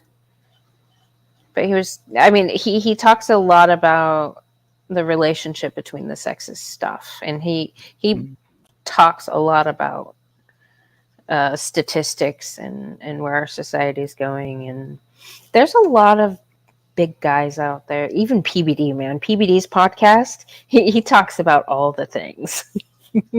And he CBD. connects I've heard of him. Patrick Bet David, Oh Valuetainment. yeah. Patrick Bet David. Yes, I have. Yeah. And Valuetainment. Yeah. Okay. he'll have conversations with people all the time. He'll sit and have conversations like with a commie, with a socialist. Like, Right. Right. yeah, It's that's what an open forum is. yeah, Even I said, I mean, I don't care what your politics are. I mean, you could be a communist or Marxist.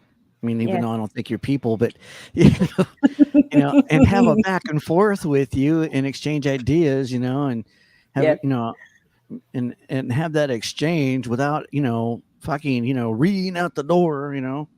yeah, yeah, It's like you got to be capable, to be able to be indifferent to a lot of things, and open minded to perspectives and stuff. As a MGTOW, I don't like being portrayed, or kept in an echo chamber, or being in a closed minded atmosphere, you yeah. know. And I know a lot of dudes out there, they don't like the women's and everything like that. Well, be indifferent to them. Nobody's Yeah, asking you to care. I'm never have I ever asked anybody, to take any of the women that come over my channel out on a date, you know, right. or I buy them roses or give them gifts or anything. No, you don't have to do any of that shit. I don't. Be like me, be indifferent. Bullets though. I don't think it's they don't like women. I think it's they don't like being disrespected by women. And I think a lot of times, a lot of these guys, that's all they get. Too late. Like, I get disrespected by so many people, man. I just I don't care. yeah. That's not I leave my ego at the door. Yeah. Well, and there's a lot of people that, going back to what you say about everybody's somewhere in a process, Hmm. I think there's a lot of people that just don't have the ability to sit on a stream, have dialogue and not get triggered, because somebody said some words. No matter where those words came from, and if they were just puppeting them from somebody else, or they're just talking shit. Yeah, well, it's kind of like I say, if you can't, handle that like a mature adult, stay in the audience, stay in the chat. That's what Yeah, that's for, Just don't spurg out, yeah, yeah. You Johnny know? got to mentor somebody here Yeah. recently. That was beautiful to see. What was that? Oh, Johnny Midnight got to do some mentoring himself the other day. Cool, man. Cool, Yeah, dude. Yeah, but yeah. I like to hear You'll those you'll positive vibes, out you're there, you're gonna see the fruits of that here very soon. I'm looking forward to it. Yeah, yeah, Absolutely, yeah. I'm looking You're forward to you're it. gonna love it, Bullets. Yeah. Iridium has a guest coming up here in a couple of weeks too, and Oh, I'm a really looking forward to feminist. that. Yeah. I don't I don't know if Right? it's a feminist. No, it was somebody that he Or helped mentor. oh, you have a feminist that you're gonna talk to. Yeah, I met this feminist thought and stuff. She's nice. She's not disrespectful or anything. She's just you know lives her life, and she don't need a man. I'm like, oh, okay, that's cool. And I'm like, Yeah. would you be willing to come up on a panel with me and have a back and forth with me? She's like, sure. I'm like, okay, cool. So it's not going Sweet. to be like I'm going to be up there, calling her a 304 or a slur or anything like that, or Roasting her, right? or Yeah. roasting her. No, no, it's not like that. It's just a simple. I don't know. I want to talk to her about the gynocentric landscape, and if she's aware of it, her perceptions of it. Yeah. You have to understand that a lot of women, like Beth depleted. Uh, I really doubt Beth ever really watched my gynocentric landscape video, so she really doesn't care or concern about the gynocentric landscape or how the laws are stacked up in her favor over men. All right. She wouldn't want to talk about that. Yeah. You know, um, if I would have got Beth up on panel, that's what'll be what I would have talked to her about. Is to get her perceptions on that, and and I've offered. I even told Raging Tomato to watch that video, and come back to talk to me and give me your perceptions on it, but they won't. They won't. I think they're all in cahoots together. Oh yeah. All the crazy bitches on my list are friends, Bullets. Mm-hmm. Well, pseudo friends. They'll throw each other under the bus the first chance they get if they'll save their own ass. Oh yeah, they can't help but stab each other in the back. Beth is a perfect fucking example of that. Did you see that text she sent me? Yeah, I saw it. I Yeah, I mean, saw it. Bullshit. how? I apologize for allowing Rusty to turn me against you. This crazy bitch was against me from day one. I knew that. She said that she's sorry because she turned Rusty against you.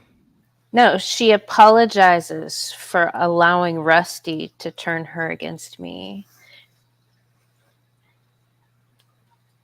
She's trying to blame Rusty for her being a crazy bitch and not liking me. Well, yeah, you know what, guys? One thing that you need to understand, a lot of this came to light a long time ago, back when Alice Thought was harassing Mandy and unwanted contriver, and then it eventually who was that dude? Angler, there was a thought that was behind him that was meant. Yeah. Who's that? Elspeth. Oh, there's Jennifer so Handcraft, whatever. Mm-hmm. 60-year-old feminist. Yeah. Yeah. So there's always these thoughts that are going, up behind you guys, and manipulating, one of your brothers, to eventually get their foot in the door to start some spurgy shit like this. Even that dude Lazarus, is associating with Elspeth behind the scenes and shit. And even though he comes out so hardcore, like, nobody should go over and watch Mandy's show or anything or spend any time with women. Meanwhile, he's talking to Elspeth, in his Discord or wherever the hell he's at. A lot of this shit happens behind the scenes, don't take everything at face value. Yeah, well, I'm looking forward to that conversation with the feminist, and we will act accordingly. It's not a witch burning session, so we'll behave ourselves. Yeah. Well, a lot of them are just here just to disrupt. Just to cause problems with everybody. Yeah.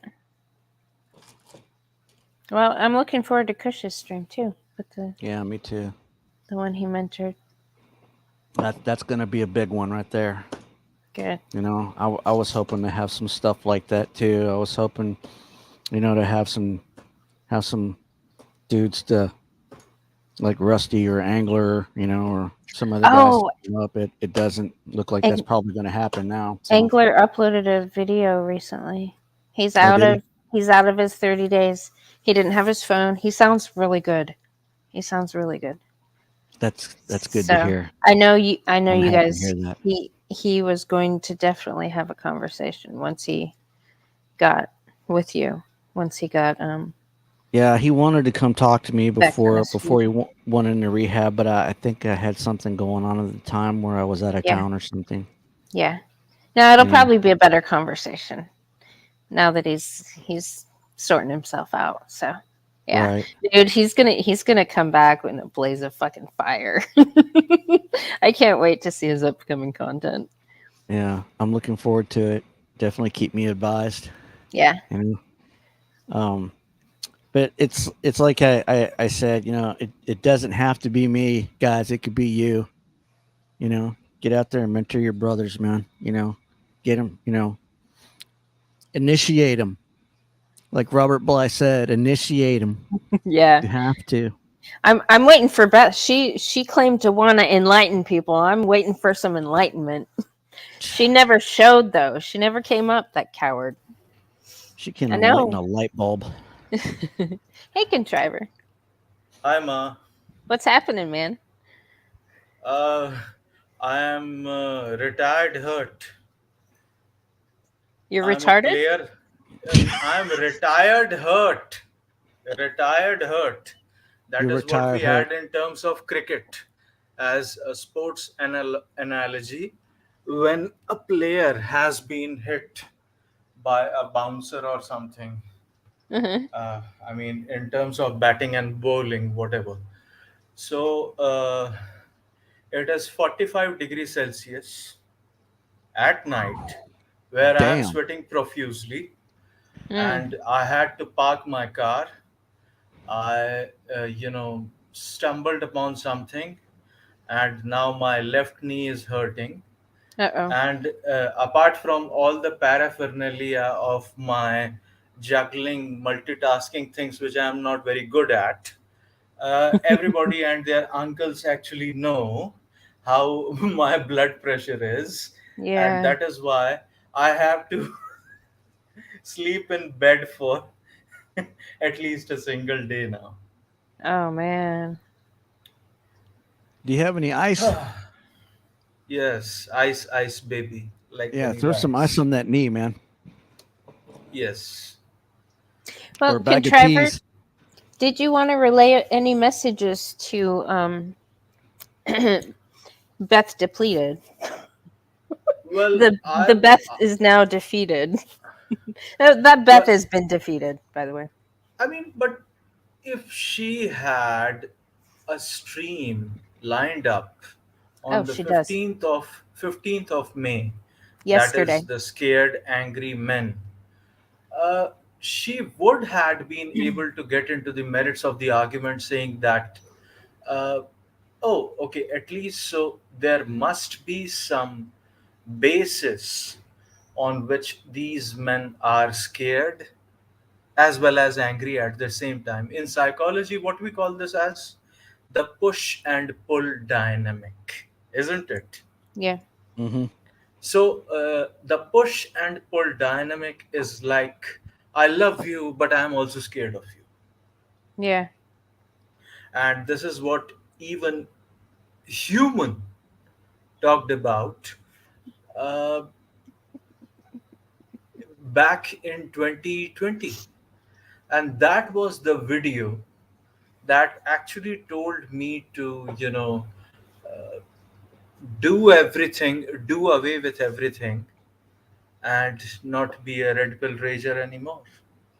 And that Hmm. day, I inculcated that within my consciousness, the red pill completely.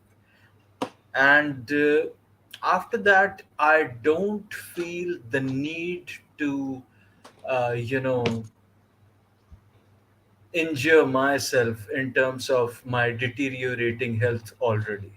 Yeah. So I think if Beth would had been able to stream that, some people with a higher intellectual level like you, good mother, or Mm. somebody other, everybody and their uncles actually know all these things. So they Right. would had been able to present the arguments or delve deeper into the merits of the argument that have been presented or not presented before. Uh, Right. All as she far said, contriver, all she said so far is, I'm going to deep dive on all these secrets. And then she kind of ended with, I know these secrets. Stay tuned. Like, Yes, but if someone is going to have a stream, then hmm? they should have a stream where people would be able to talk about these things. And uh, I don't think that uh, I perhaps I should not mention it, and perhaps I should not uh, cast any aspersions on the influence that she has on Rusty as well as other people.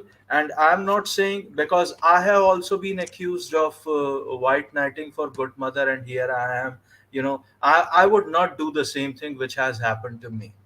All I'm saying is she might be able to influence a lot of men to actually be neutral towards the conflict, or shall we say the difference of opinion that we might had with the other content creators in the past. That is all I'm saying regarding us. I'm not Yeah. saying about uh, people actually uh, joining the big leagues or being beleaguered by others, berated and by others. But this time we could have an impact if she would had been, initiated by you, good mother, regarding feminism and all these things, because she would had she still, I believe, in a very Pollyannish way, that Mhm. she might have the potential to become the next good mother, so that she might be able to save some other men She by she at could she could yes. have been a good grandmother. She chose because when she was trying to figure out a channel name, I was like, well, why don't you do something that involves like setting an example?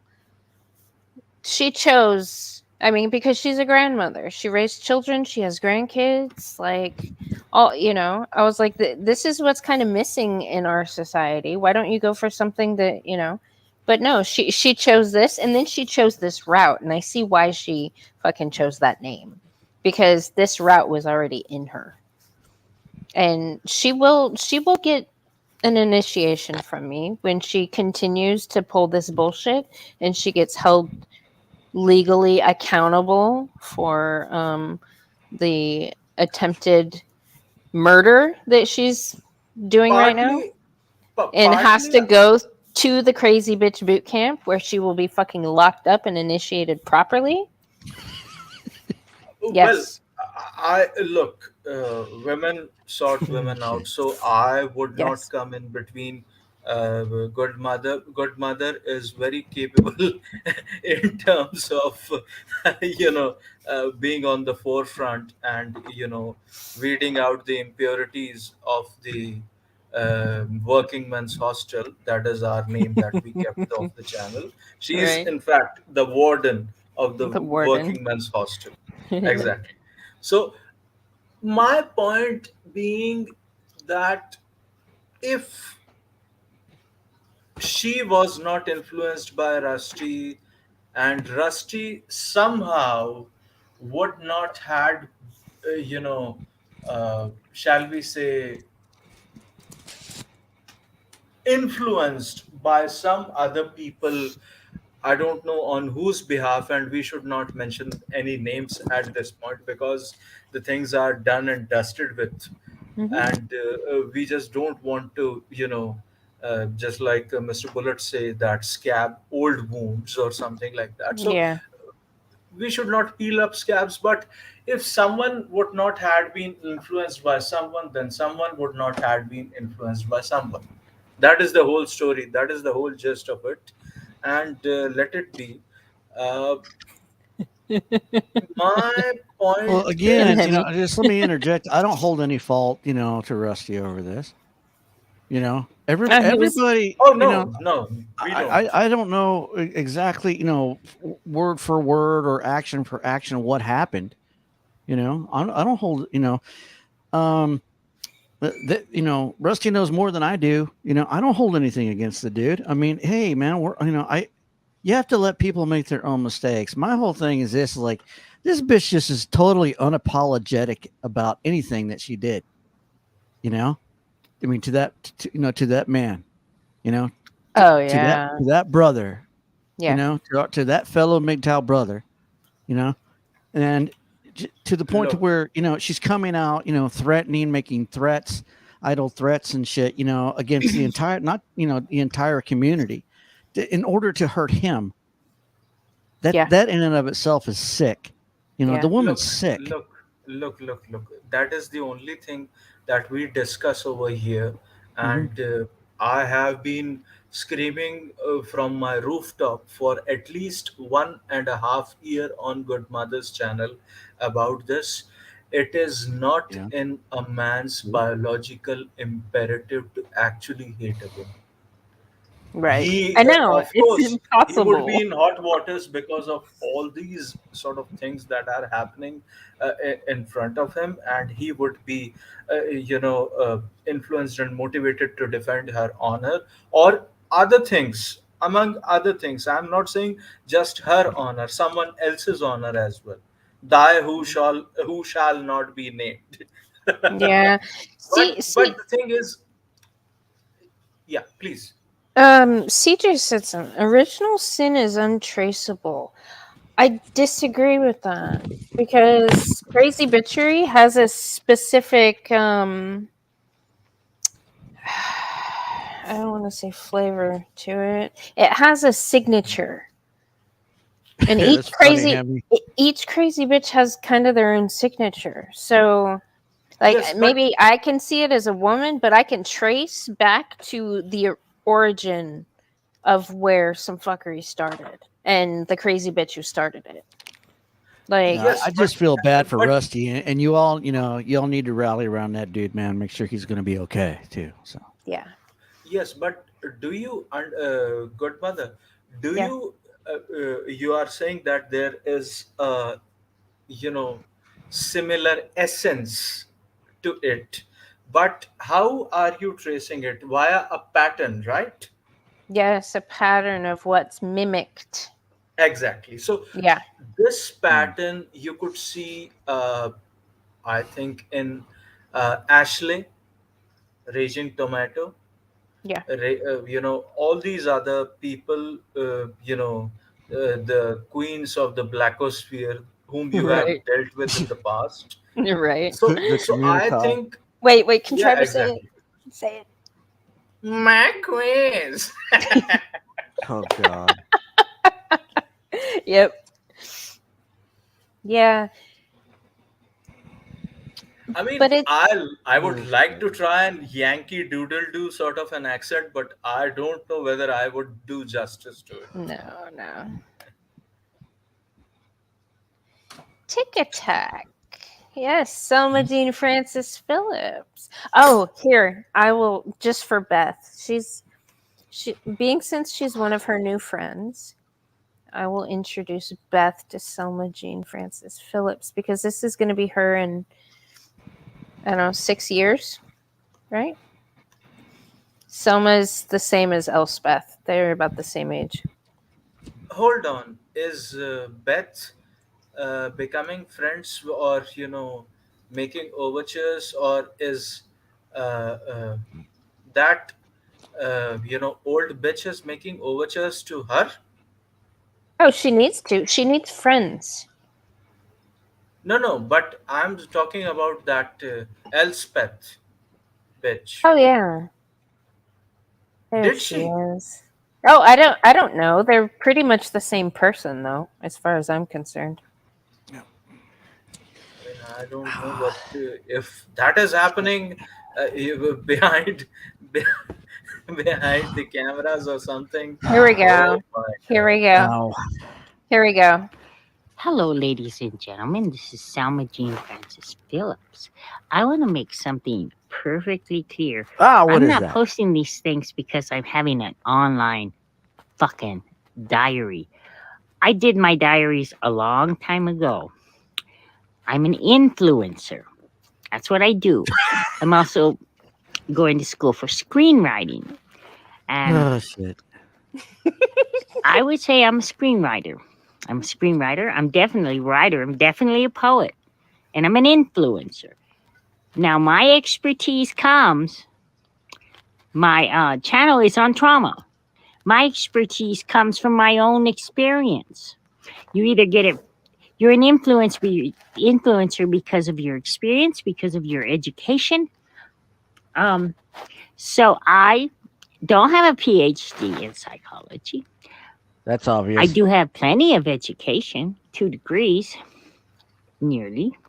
Which are And that's not to mention Nearly. the Really? associates in business and the nursing school, 1 year of nursing school I okay, went to. okay. So But I'm gonna pause it there. M Beth, you need to get yourself a filter. Contact Selma Jean Francis Phillips and ask her what filter she uses, because this is a filter That's a hell that of a filter. it got rid of all, well, except her forehead crevices, but which is weird. Why doesn't it fix that? I don't know. Men usually don't notice shit like that. Yeah, she's got this major filter. I mean, Yeah, look I at haven't her Yeah, stepped up. hands. I've seen I her haven't, raw video before. yeah.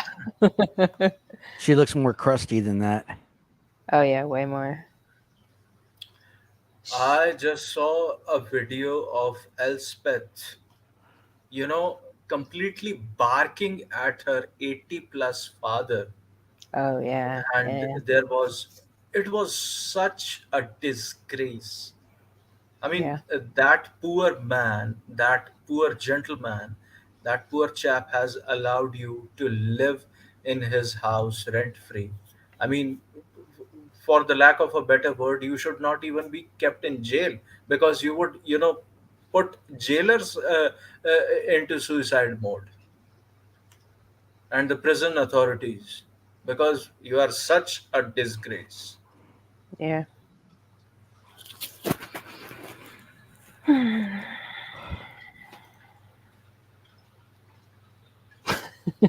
I mean, Is, speaking of which, is there a word from our friend Angler? He has gone back into therapy and rehabilitation, but how is it going? When he would be out of oh no, it? no, he's out. He posted a video yesterday that he was out. Oh, oh, Yeah, I he's out. was, call it intuition if you would. Mm-hmm. I was thinking about Angler yesterday, so Yeah, much so that I felt like if I could reach out to him by any means necessary, and say that if he's doing okay, hey, just wanted to listen, reach out to him. this Yes. is not even 2 minutes. It says real angler here. Hey y'all, long time no talk. Today's my first day out of Oh, my I thought he month was long actually here. rehab. Did not have access to my phone or anything like that while I was in there. So wasn't able to keep up on videos, make videos, anything like that. Basically, for the most part, cut off from the outside world. But I am glad to return here and see all you guys doing your thing. Um, it's been brought to my attention quickly after getting out of the rehab that my name's been cloned, and somebody's saying very unsavory things using my handle. More than likely, I'll be changing my screen name soon and just starting a whole new channel and leaving all that dog shit behind and let those people Yes. rot where they rot. Yes. Staying the night with a good friend of mine.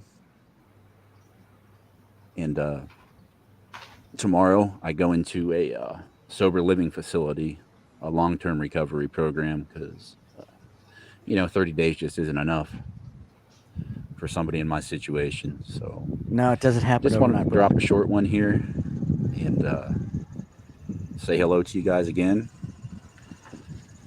Well, his son YOLO, just got brother. here, so I'm gonna hop off here.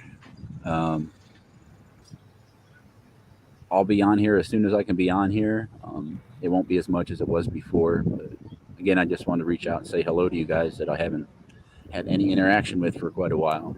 So I hope you guys are doing well, and I will talk to you again soon. Bye now. Right? Doesn't he That sound man No, good? would come out of it victorious. Oh yeah. Oh, I can't I wait. wish you all could see the smile on my face right now. Right? I am so happy for Angler. I really, really am. Yeah, You he's know, getting his it, shit together. and he's willing to go through it long term too. Oh yeah, and sharing it with the world, what exactly Yes, it takes to fucking do what he's doing. yes, I have a lot of fucking respect for that. yeah, yeah. You guys are watching mentorship in motion right now. Right? This is Robert Bly theory in motion right now. This is initiation. This dude got initiated. Dude, he's You know initiating himself for everybody to see. exactly, Yeah, exactly. yeah, yeah. It's good Yeah, stuff. I'm so I'm looking happy for forward. this man. I'm really looking forward to him coming back. Yeah. He'll be back. And I'm looking forward to your guys' conversation because he said when he gets out. Or he really wanted to talk to you before he went in, but I know the time was not good.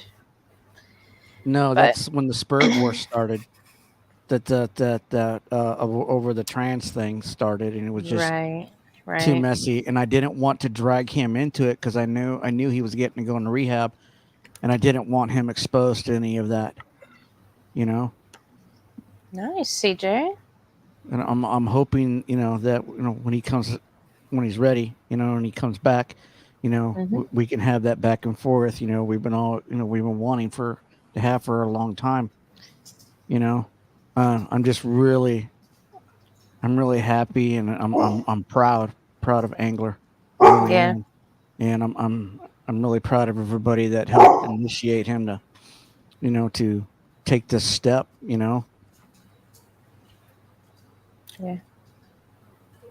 Speaking of being proud, I'm very proud of you because you have enlightened and educated Indian people as well when you were there, and the individual whom we all of us know actually, the person in charge of those things, he has been singing praises of you since then. Are you talking about Morpheus? Yes. Sweet. Yeah, I want to talk to him. There's some things that he said. I want to kind of pick his brain and have him further elaborate on a few things. Well, I have some things that I'm preparing for the people of India too, but it's just going to take me some time to put it together, you know, and I'm going to try to translate it, to make it easier to be dispersed over there, you know, and uh, and hopefully it will help inspire them, to take up this new direction thing and use the MGTOW, to help mentor young men and stuff, and do similar works like what we're doing here in our own community, and I think that the more people that take up that torch, and carry it on their own, you know, Yeah. the more positive impact it's going to have across the entire manosphere around the world. Yeah, I agree. You Not know, only and that, it's not just not me, dude. It's not just me. It's you, Nope. and it's all of you as well. You know, I did. yes, but the progenitor is actually you, so you Yeah, can't shy yeah. away It's your from the fault too. fact. You helped start it too. Right? I'm not taking all the You blame to came up with myself. this idea. Hold on. Okay, so people in the chat, please tell me Hold on. who was the Hold on. progenitor Here we of go. this fact called New Direction. Hold on. Original sin is untraceable.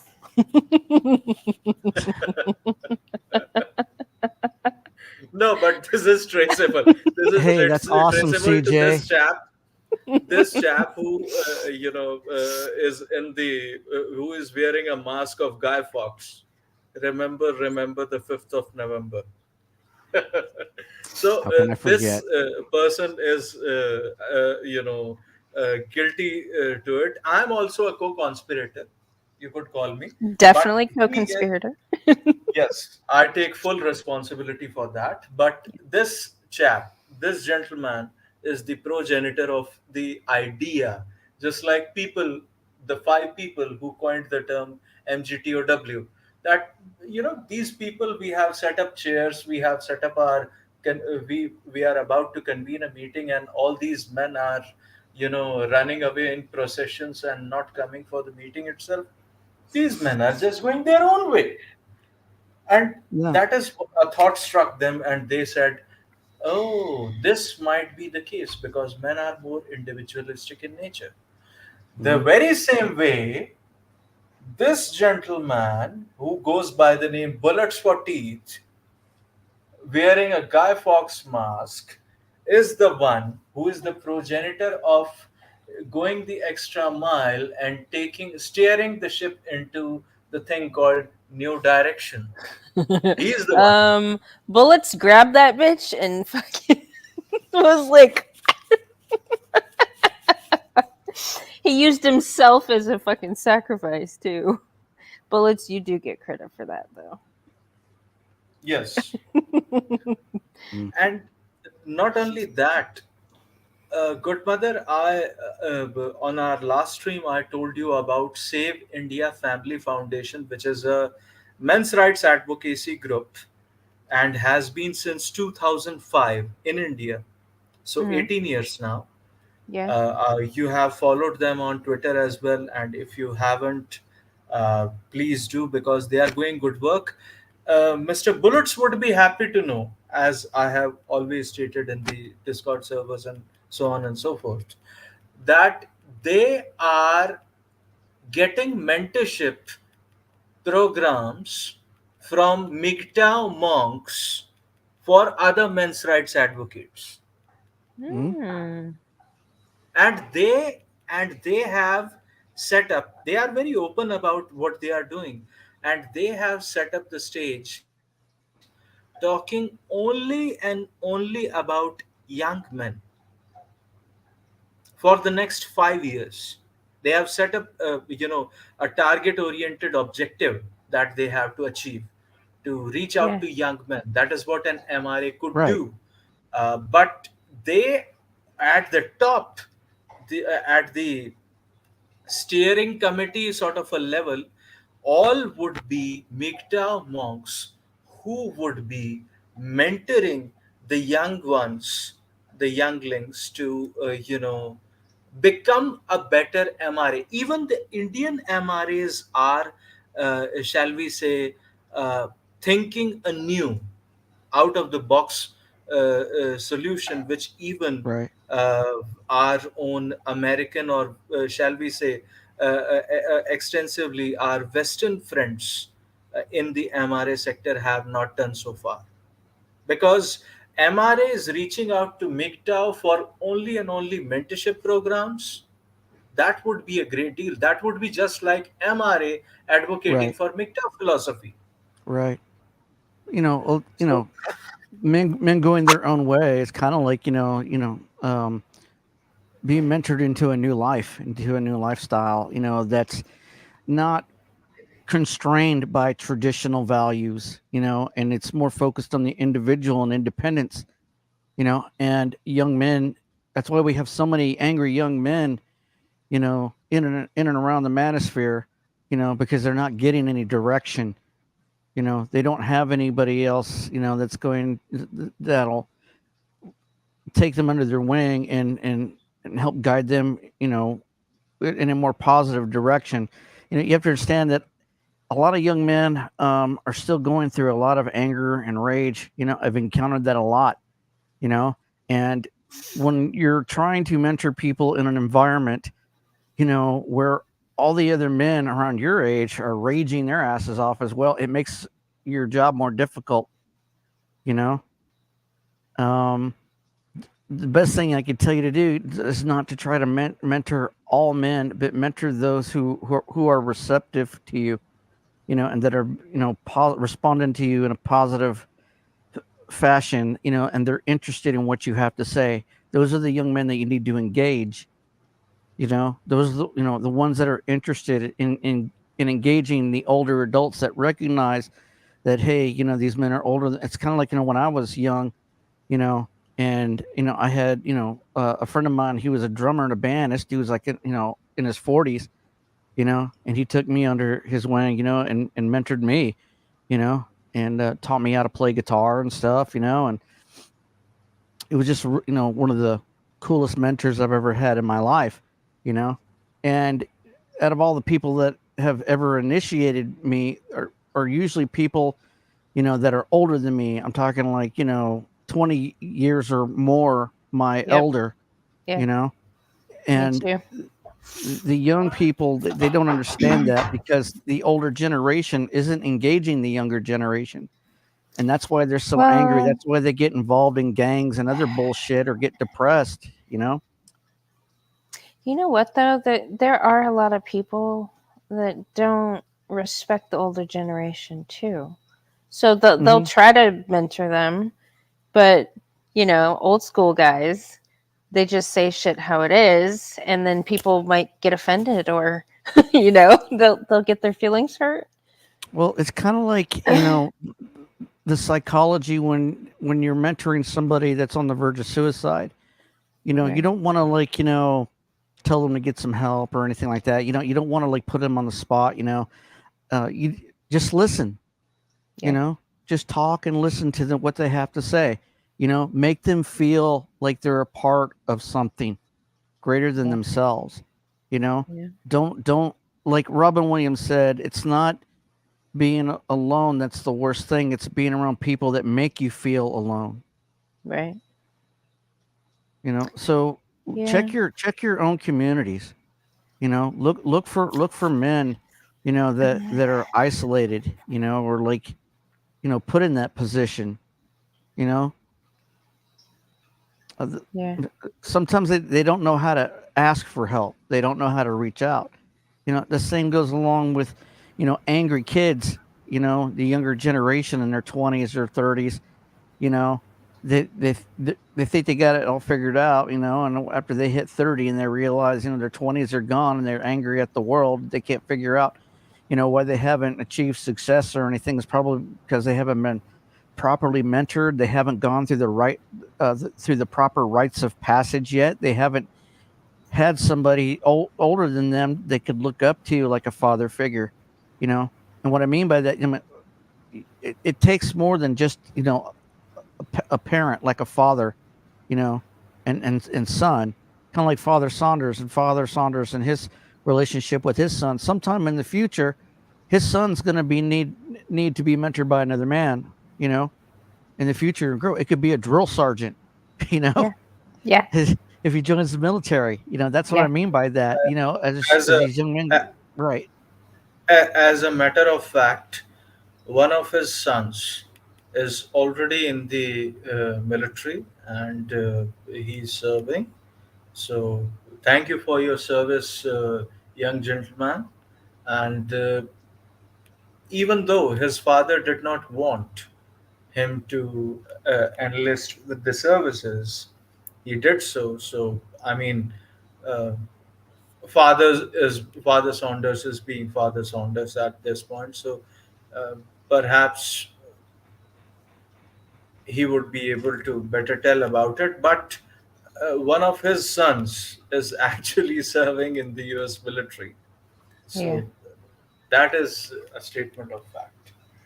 Plus, I think Father Saunders is going to initiate all of his six sons. He has a lot of big family, like the Brady's bunch. Hmm. Right. Yeah.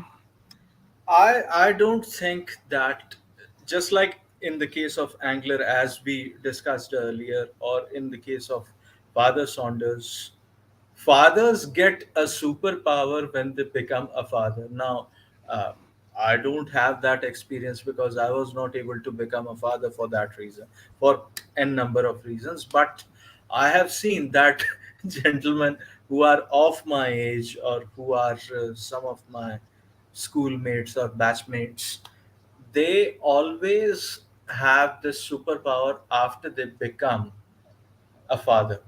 They are very serious about things. Hmm.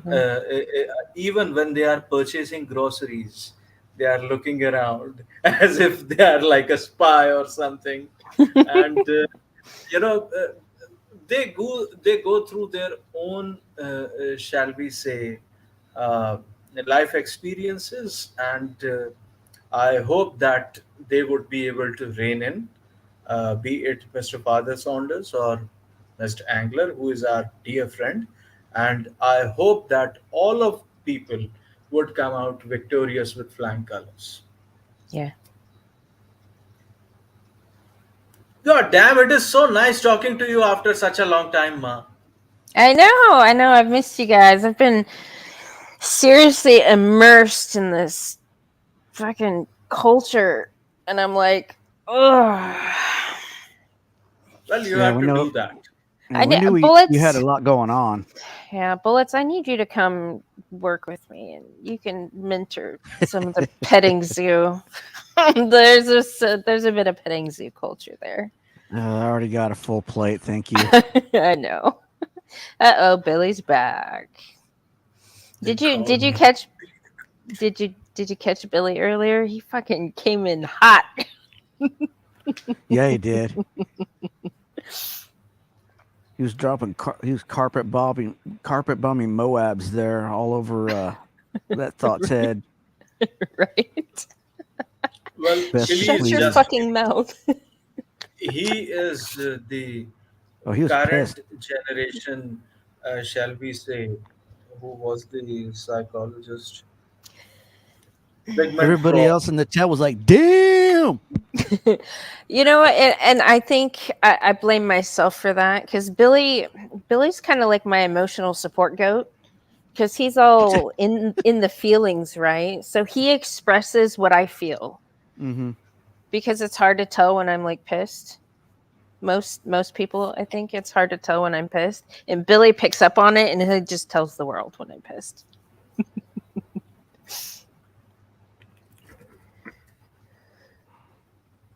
He was hangry. Oh yeah, we got that. He was pretty pissed off. Yeah. Well, this is a serious situation. Going back to that article that you had me share, Contriver, where in what India found out that what 78% of all 74. fucking 74% of all rape accusations were fucking false. I Yes. think I think it is higher than that here in the United States. I would tell you how I much it is. fucking I bet. would tell you right now. Yeah. Right now, I would tell you how much it is. The analogy that was earlier given in the late 90s and early 2000s, on which every feminazi has been deriding, is Mhm. 1 out of 93 women are violently abused and raped and violated in United States of Everybody getting Amnesia. raped up in here. Right? No, no, no, no, Rape no, for no. everybody.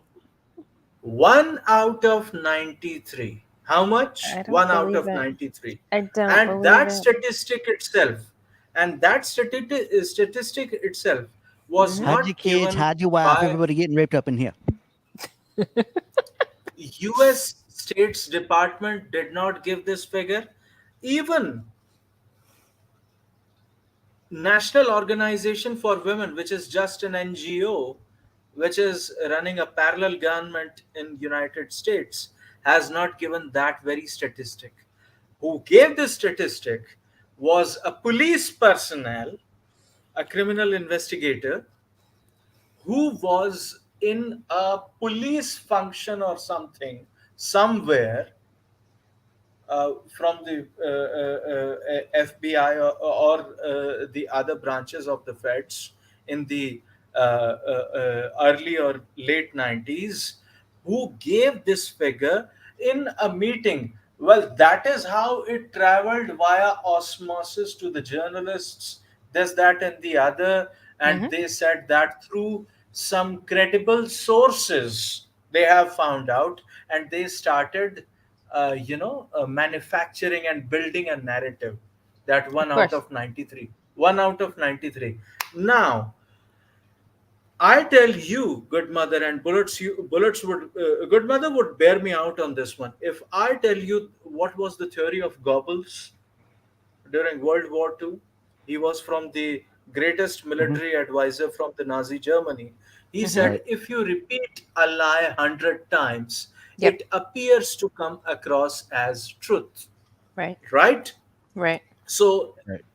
not just that 1 out of 93 was not enough, Right. we had to extrapolate the definition of rape itself, Mhm. which would not only include penile, vaginal, frictional intercourse and sex, but it would include inappropriately touching a woman, which could be Right. an elbow, or his hand touching her behind or something.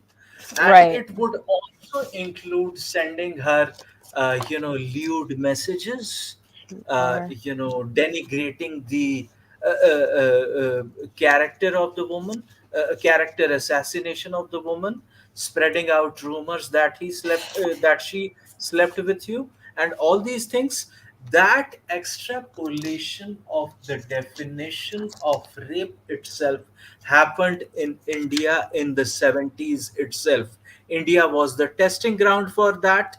We was it? experimented that, yes, and under the influence Uh, of Soviet Union, this was done, and we were just, come on, we were just bootlickers of the Soviet Union at that point in the 70s. We amended our constitution during a national emergency when 6.2 million Indian men were forcefully castrated and sterilized by the state. And we added the word secular and socialist Republic of India under the 42nd Amendment that was done by an authoritarian Oxford written Bob Cut of a female Prime Minister of India. So we were pretty advanced in that stage. yeah, Now, because so I'm looking at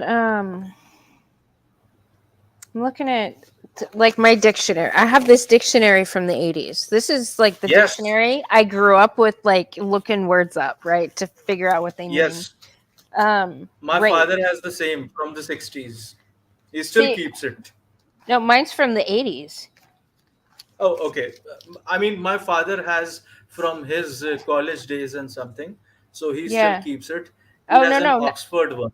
1974. Sorry. Copyright Okay. 1974, copyright 1972, and 1970. Wait, previous edition copyright. Yeah, it goes all the way back to 68, but I think this one's 74. Okay, rape. Okay. Yeah, because a lot of the definitions for things now are not what they used to be. Like now Oh, they're yes. stupid and wrong. That's why Yes. the definitions of stuff has changed over time. That's why all these people have their own individual definition of what a word means. Well, that is what subjective truth and variable truth is all about. My truth, your Right. truth, everyone's truth. Right. So rape. Back in the 70s or 60s, the crime of having sexual intercourse with a woman or girl forcibly and without her consent, or statutory rape with a girl below the age of consent. See age of consent. Any sexual assault upon a person. Now rare, the act of seizing and carrying away by force, the plundering or violent destruction of a city, etc., as in warfare. Number 4, any outrageous assault or flagrant violation. Whence, wait, hold on. Formally to seize or carry away by force, to commit rape on, ravish, violate, to plunder or destroy, to commit rape.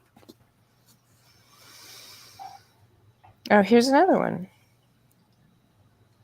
Annual Old World plant of the mustard family, whose seeds yield an oily and whose leaves are used for fodder.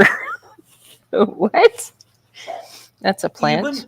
Even, oh my God, I need to show you this. What? I need to show you this because perhaps that Rape is the oil? Oxford dictionary. No, Webster. Oh, second Okay, college edition, New World Dictionary. so Merriam-Webster, right, Yeah, from the 70s, yeah. and this is Oh, sunflowers in here. the Shit, I forgot to write sunflower this. back. I'm so bad about. Sorry, sunflower. Okay, okay. Okay. So this is the Oxford Dictionary online by the way, which Uh is huh. a very new concept. And I mean, this is the place where the English language was originated from your transatlantic cousins, actually. So, rape. Countable, countable. The crime of forcing somebody to have sex when they do not want it or are not able to agree to it. Right. Somebody have sex. Yeah. That is the only thing. It does not include touching or elbow or this, that, and the other. Yeah. Yes. Second definition, of course, literary, the act of destroying an area or damaging its beauty in a way that seems unnecessary. And the third Okay. one, which you mentioned, Yeah. oilseed rape, a plant with bright yellow flowers grown as food for farm animals and for its seeds that are used to make oil. Yeah. That the Oxford Dictionary right now, So this is good. This is a good sign. meaning Yeah. that we just have to follow Oxford Dictionary from now on. We can't Yeah. follow these uh, Merriam-Webster's dictionary. However, they have this is the online version. I don't know about the uh, version elsewhere. I also have an Mhm. Oxford Dictionary. I will try to look into that. But see, the difference that it was now has percolated and extrapolated into something which is completely not violation of someone and Yeah. forceful intercourse. Now Right. that definition itself, just like throwing a buzzword, okay, you are a white supremacist, you are a Nazi, okay, Mhm. you are a gay, you know Right. You're throwing a buzz, racist. you're racist, Yeah. you're Yeah, that's a misogynistic. fun one. Yeah, Beth mentioned all those. Yeah, it comes right out of the feminist playbook. That's Yeah. basically what everything Beth said comes right out of the feminist playbook. Right. Right. So, I mean, sorry for being a novice about this, but what did she actually had when she had an interaction with you? If you could sum it up for me because Beth? I joined late. Yes. Oh, she Did sent she me a curse you text. out? Okay. No, no, no. She sent me a text yesterday morning or day No, before you don't yesterday. have to show it. You don't have to show it. No, I'll show you. Because the time before that, when I talked to her, was when all the shit went down, and she told me to. She asked if I'd call her. And that's when she attempted to recruit me for her walking away from Bullets and Kush campaign. And that was on April 3rd, right? The last time I talked to her, she tried really hard to convince me that I should stop talking to Bush and Bullet. Bush Kush and Bullets. And I'm pretty much left the conversation at the end. I mean, it took me 3 times to tell her, like, you're kind of barking up the wrong fucking tree. Am I And to then understand that she was barking orders and no, no, no, no, no, to wasn't barking Rusty orders. Wasn't barking orders. or manipulating Rusty to I think jump on that she bandwagon? I think she was. I mean, because feminists hate trans women, Yeah. like with a burning fucking passion. Like they do There, not want men in their spaces, no matter what. They want to be allowed in all the men's spaces, but God forbid a man goes in any space a woman has gated off for herself. Again, I'm just learning this as I go here. So. Right. And then she was ninja watching Gone with John stream the other morning, and I was chatting in there, and then I got this. So this led me to believe that Rusty was walking away from her because she was apologizing for allowing Rusty to turn her against me. Like, Kush, I'm an iceberg, bitch. yeah. Yeah, she was trying to get an ally. I mean, that was all I needed to know, that there was trouble in paradise for Rusty. So she was what do they call it? Grasping at straws to try to get some friends. Yeah. the straw man argument, as we call it. Yeah. Anyways, so even if, okay, let me just play devil's advocate here Hmm. because I have to.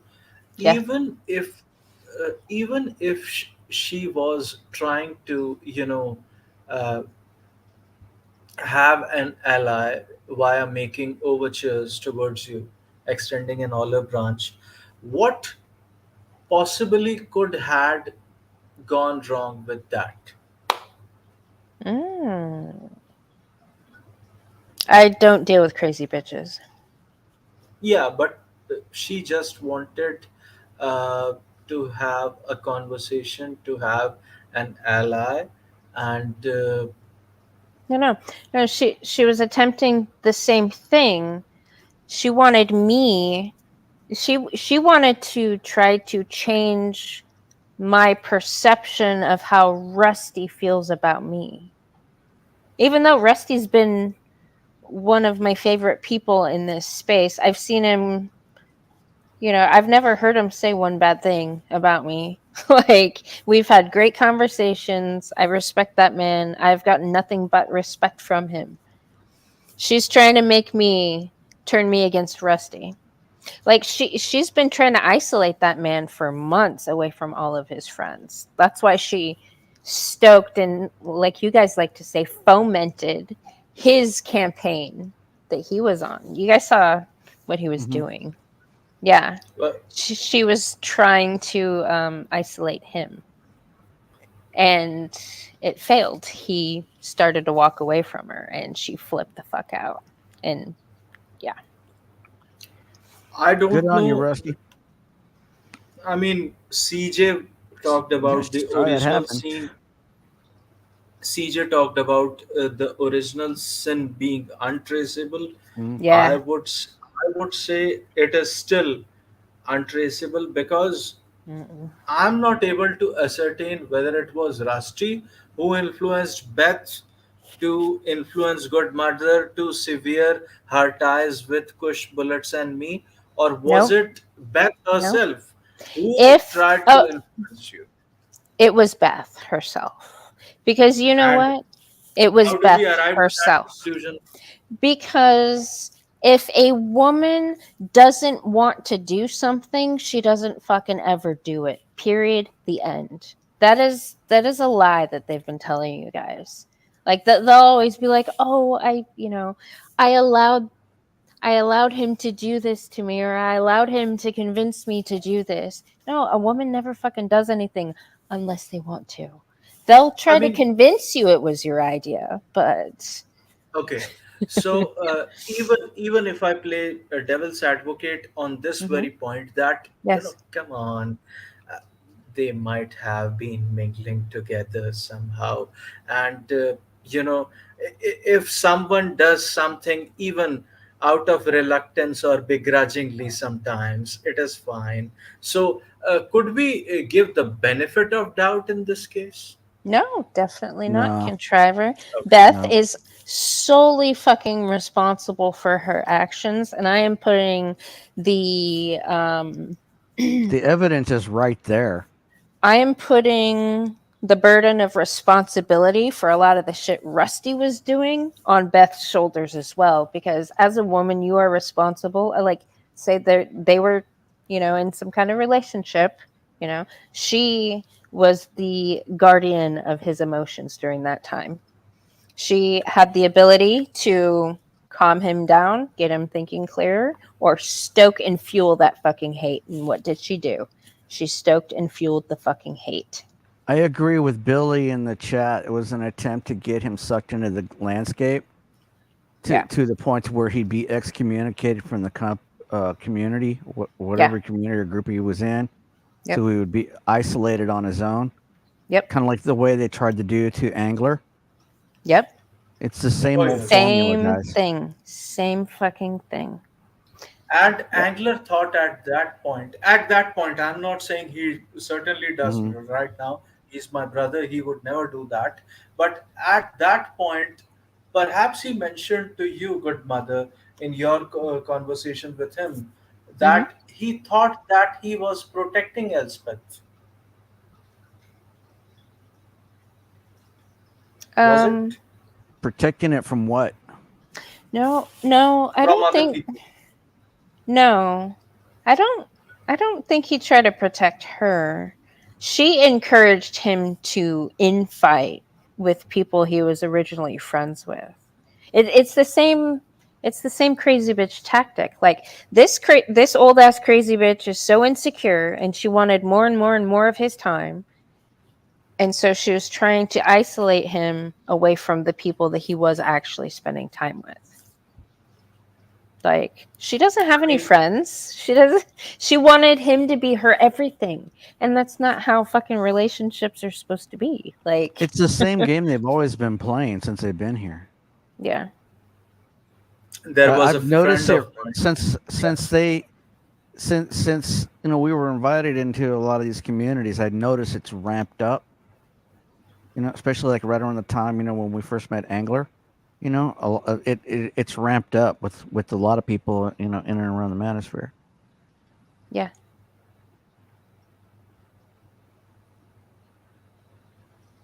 Yeah. They know exactly what they're doing. Oh, she does. Beth, Yeah. yeah, Beth knew. Oh, Beth yeah. knew her. The angle she was coming in at. Oh, So from day one. Billy would argue she's been this predator, and she spotted Rusty as vulnerable prey, just like Elspeth spotted Angler vulnerable prey. I mean, they kind of have the drinking thing in common. Um, you know, Angler and Elspeth with their psychology stuff, Beth and Rusty with other stuff. That's that's kind of what they do. It's the same. It's the same playbook. These female fucking evil predators, we'll just call them. And they're emotional fucking terrorists. I mean, can't we live in a sane world where women would encourage men to cool down and Yeah. be just like our mothers, what we saw. There Right. is the um I would tell you something backstage. Okay. Okay. Yeah, soulmate. Yeah. Speaking of mates, how is our brother One Fast Dak is doing after returning from his medical rehabilitation? I talked to him on various platforms, and Yeah. perhaps he's doing all right. Yeah. I He had a was in the chat with chat him. earlier. Oh wow! He was here at the beginning of the chat earlier. I shouted at it, a yellow at him. Yeah. He's doing He pretty good. We he's need such to a get nice him. man. I know he is. Yes. We need to figure out a way to get him to oh, I forgot what he said it was. I guess it's the major Oh, woo, diagnostic. woo. I know. It's 11. They think they want breakfast.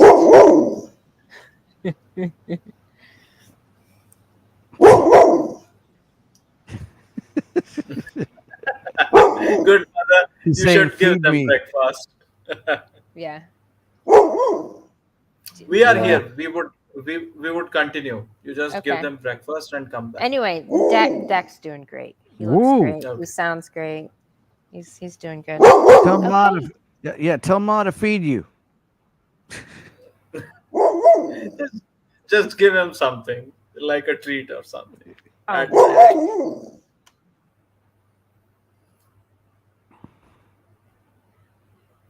Cool dogs. I love dogs. I had one for 16 years. Yeah, I got like 10 of them. I mean, you had 10, I had only one, and he was so loyal. I can mail you one. I mean, I would Air love freight to, that but sucker to you. yeah, but the thing is, he would not be able to acclimatize in this sort of hot environment like Nah. a tropical country that is ours. I mean, look, the weather in Texas and India would be largely the same, but the part where I live is extreme heat, just like I say 45 degrees Celsius. When I say so, I'm not joking. Yeah, it's like That is 115 45. degrees, man. Like, holy shit. Yes. It gets I hot mean, like that here in Texas too. I mean, it can, but I don't think it's as concentrated like in as it is where you're it at. You're goes up to close. 48 in India, Yeah, I by the think way. you're closer to the equator. Yes, that is why. That is perhaps one of the problems. That is why. I mean, India as a country that comes between equator and Tropic of Cancer. Mm-hmm. So Oh that is yeah. why. So that is why it is a tropical country. It has all the weathers, just like the Himalayan mountains and everything. Mm-hmm. It Yeah, has I don't minus envy you. 50. Yeah. You shouldn't, because where I live, the weather conditions, at least not in terms of winter, the weather is very extreme. And Mm-hmm. this is the peak time in the month of May and June. If monsoon starts earlier, then it is fine. But apart from that, we wouldn't be able to, maneuver, because and this is what Mr. Iridium Kush also mentioned, that tropical countries like India or Brazil or some countries from Latin America, they have an exquisite nightlife because of the sun going down, and people getting out of their homes or something. Mm-hmm. You are muted, Ma. Yeah, it'll get up to like the hottest I've ever seen it in Texas. I think it got up to like 117, somewhere around there. That's in Like, direct sun. Yeah. yeah, like Death Valley sort of Mm-hmm. scenario. Well, we were in the middle of an El Nino at the time, and it was severe drought. This was a couple years ago, and then Okay. we came out of that, and it we started having monsoons. The rains came back.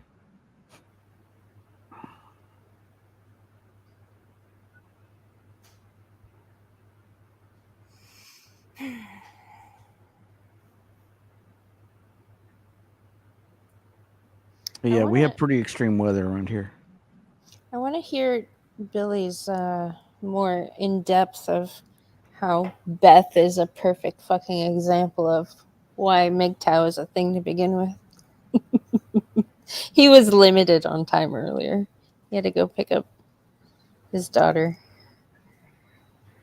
Well, now he has time, and I think if he would be kind enough to come on the panel and enlighten us, Dude, illuminate us.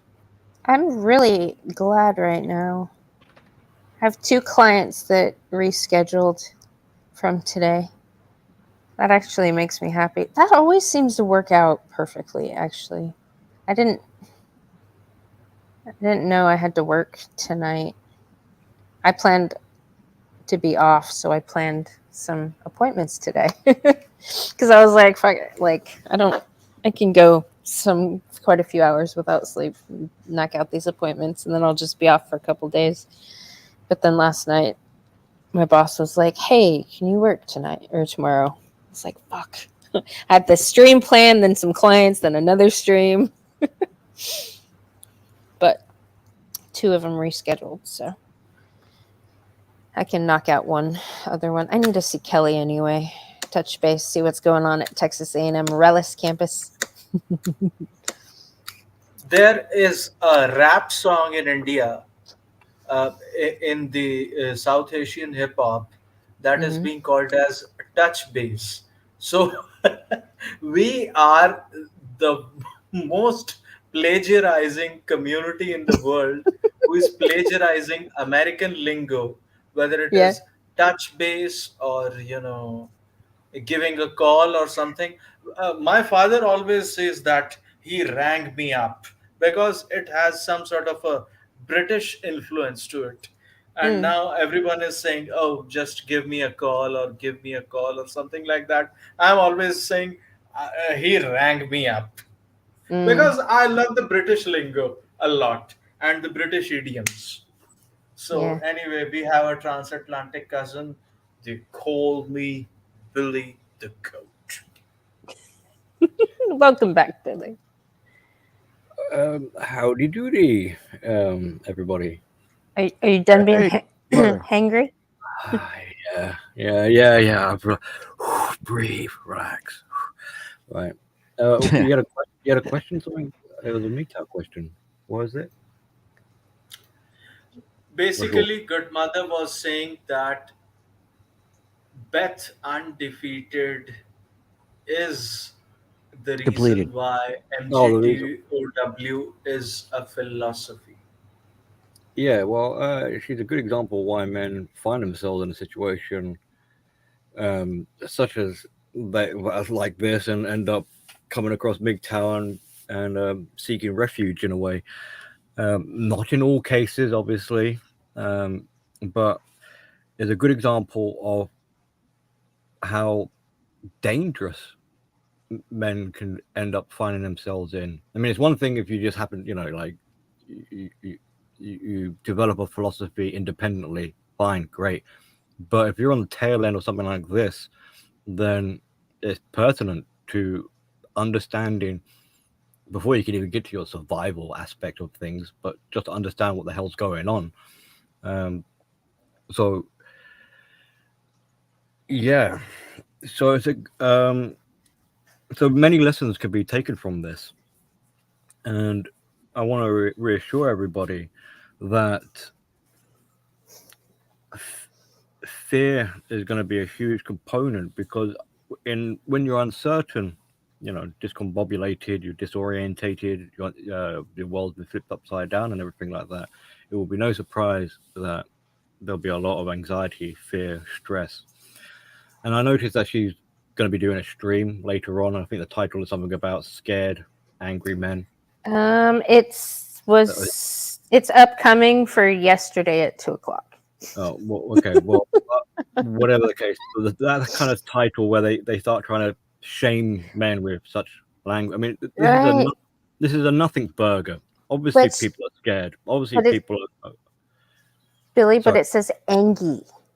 Like Yeah, it's that extra layer of, oh, I'm gonna talk to you like you're a baby. Like, yeah, demeaning. Yeah, yes. like invalidate your feelings.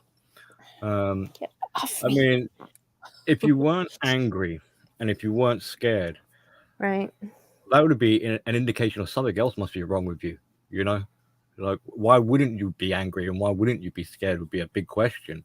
So it's kind of like it's a nothing burger fundamentally. You're saying things that shouldn't be a surprise. Of course, you're going to have men who are frustrated, angry, lashing out, perhaps. And of course they're going to be scared. This is nothing to be ashamed of, nothing to be demeaned over, nothing to feel guilt over, and these are serious issues. In a way, their attempt at trying to shame men actually adds to even more like not clout, but like validation as to why men need to be talking these issues through so that they can proceed with healing, recovery, and bettering themselves and things like that. Because you're not going to be able to if you've got these problems lingering around. Right. Contriver calls that adds more concrete to the argument. Right. Yeah. Exactly. So I'm not saying like we give her a thanks for pointing out the obvious to us, but if I spin it around so that they could so that the opposing side could understand. Let's say they want to claim the rape allegations. You wouldn't turn around to them and say, you're just being silly. You would validate their feelings of being raped, right? So, but whether or not they've got No, valid- I don't believe her at all. I think she's a lying fucking cunt. Well, they're making false allegations. That's the thing. So Yeah. these allegations will end up being false. Supporting this idea would be a false. Yeah. By the way, hi Outlaw. Hey, how you doing, guys? Good. We're listening to Billy. But they're trying to do that. Hey, YOLO Outlaw. Things that Hey, what's going on, bro? Sorry, I'll just be a moment. Things that kind of hurt them, or things that they would feel because they're so self-centered, they can't, with a lack of empathy, they can't imagine what it's like to be someone else. So they have to see everything and everyone from their own personal perspective. Yeah. So if they think that being minimized, dismissed, disregarded, devalued would hurt them, they assume that this is what's going to hurt everyone else. So that's why they'll throw out of a choice of words, like what could possibly hurt a man, would be like, I'll tell, it's like projection. Like, I'll say to them that, you're just scared and you're hangry or whatever, like, some kind of play on words to try and rile them up. Right. Now unfortunately for some guys, it might actually be a bit triggering. It might actually work. But that's why I'm trying to emphasize, like, it's okay if you feel a bit angry. It's okay if you feel a bit scared. What's wrong with that? To be angry, you have to care. Well, it's like if my kid came up to me and is angry, and especially like these days as she's growing and she's becoming more frustrated with the world, she's struggling. But for me to turn around to her and be like, you're invalidated, your anger is misplaced. Well, maybe misplaced might be a way of redirection, but to say that she has no right to be angry or she has no right to be scared and anxious about the world, I would be unsympathetic towards her. Yeah. So really, it reflects back, even though she's trying to attack MGTOW and shame everyone and run a smear campaign. It actually, in the end, reflects back to her as a what a cruel, nasty bitch she really is. Yeah. She lacks empathy, has no compassion, no sympathy, and is out for blood and vengeance. And here she is trying to say that she's peaceful and she wants to help. Right. Right. And as much time as she spent on people's channels and in live streams, that was her takeaway. Fucking, but she obviously wasn't listening. Going back to what you were saying, like their whole perception of what happens in reality is so diluted. Like, why even believe these crazy fucking bitches? Like, they make up these horror stories in their fucking head. Like, Well, and I'm still not sure exactly what's going on here between Beth and everybody else, but how do you come into this space, even as a woman, and see all of the different races of people here that we interact with? right? And we have Black people, we have Asians, we have people from New Zealand. Everybody that we interact with as MGTOW on this platform. Yep. And you take away from it is we're racist. I don't Right. understand that. I think that's just typical feminist shaming language. Like, dude, even I've heard stories at work. There's so many people that like got fired, and their response was, "Oh, you're racist." Like, it's fucking typical. There might be part projection, so perhaps she's the actual racist and she's just offloading it. Hold It might on, also hold be- on, hold on, hold on, hold on. Let me ask the panel, was Beth saying that the people within the MGTOW community are racists? You didn't see her video? No. Yeah. Oh, Contriver, you missed it. Exactly. I missed the bus. Please educate me. Yeah, that's what he was asking you earlier, Mandy. If you wanted to go over that video again, or just I like mean, give him a breakdown. it's a 5-minute video. Do you want to watch it? Yes. She's doing a deep dive into all the secrets of MGTOW in 5 minutes. I suspect she said that to sort of throw shit and see what sticks. Yeah. Like a bolt on, like a trifecta. Like, not only are they angry, not only are they fearful, but guess what? They're also racist. Bingo. Now we have the dark triad. It's like, what? Hold on. They also hate women. That's why, and they also, what did she say? Something about violence against women. Forgetting that she said she's been interacting with him for 7 months. Right. No.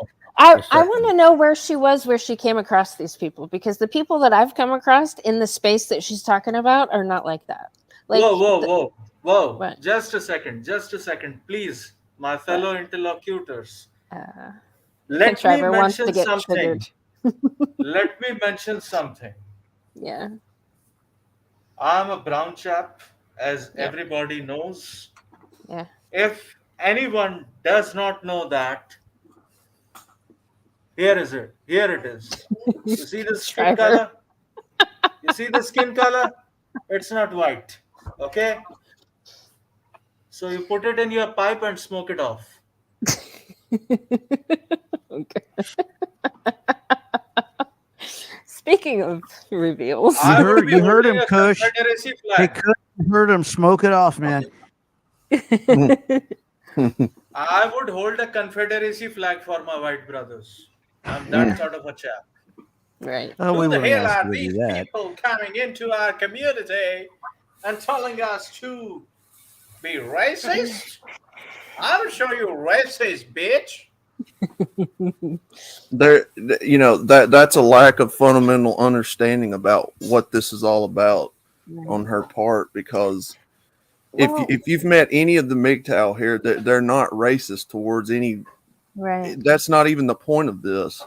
Right. I mean, as a brown chap, I had to take it on because, first of all, these people, just like Gandhi used to say back in the day, because that was his tactic of non-violence via gaslighting someone and inciting a reaction from the other side. That is why these people gaslight someone, incite a riot or a complete hullabaloo, and then expect a reaction upon them. Now Yeah. these people would be saying, by the way, I want to watch that 5-minute video because I have not seen that. I'm sorry. You could put There's it one. in. Okay, Contriver, I'm gonna send you a link because we've all seen it, right? Outlaw, you saw it. Yeah. There's Bullets, also you saw it when I played it, I didn't, but I've seen it the other day. So or Bullets, you saw it when I played it. I know me and Billy watched it. to play a little bit of a devil's advocate. She met some like an individual, and I mean individual who perhaps is racist, right? But to extrapolate that and apply it in a broad brush to everyone is a 2D resolution, and it shows you how simplistic she sees the world, black and white. Do you know what? You just sent me the link of the video. I would see it afterwards. But if she had said some Well, incendiary things in the video itself, uh, Contriver, here, I'm gonna give you the link. Drop down, watch it, and come back, so okay, you can take part in this conversation okay, because. because if she has said something like that, then the gloves are off. I was giving her uh, the benefit of the doubt no, all no, this time. no. It's way worse than just that. Okay, So then she deserves that. Fuck you, bitch. no, here, I'm gonna put it in the private chat and go watch it and come back because I didn't get it. I already broke it down earlier. I stopped it and called out her bullshit. The fucking rap These she has people. on her hand is literally self-inflicted injury from being a drunk cunt. And she's trying to insinuate it was a MGTOW dude that, whatever. Just watch it and come back. Yeah, but do these people really think that, you know, by I also find it kind of hilarious that it's the throttling thing is sort of like she must have enjoyed it or like agreed to it on some level because otherwise the way she's portraying it is it's kind of like surprise bitch and just yeah Right. in the throes of things and she just gets choked out. Right. No, crazy bitches like that literally ask for it. Yeah. They ask for it. Or at minimum sort of like found it kinky. No, or they verbally fucking ask for it. Like So Outlaw, there's she was in there's the old no means no. Like, did she say no?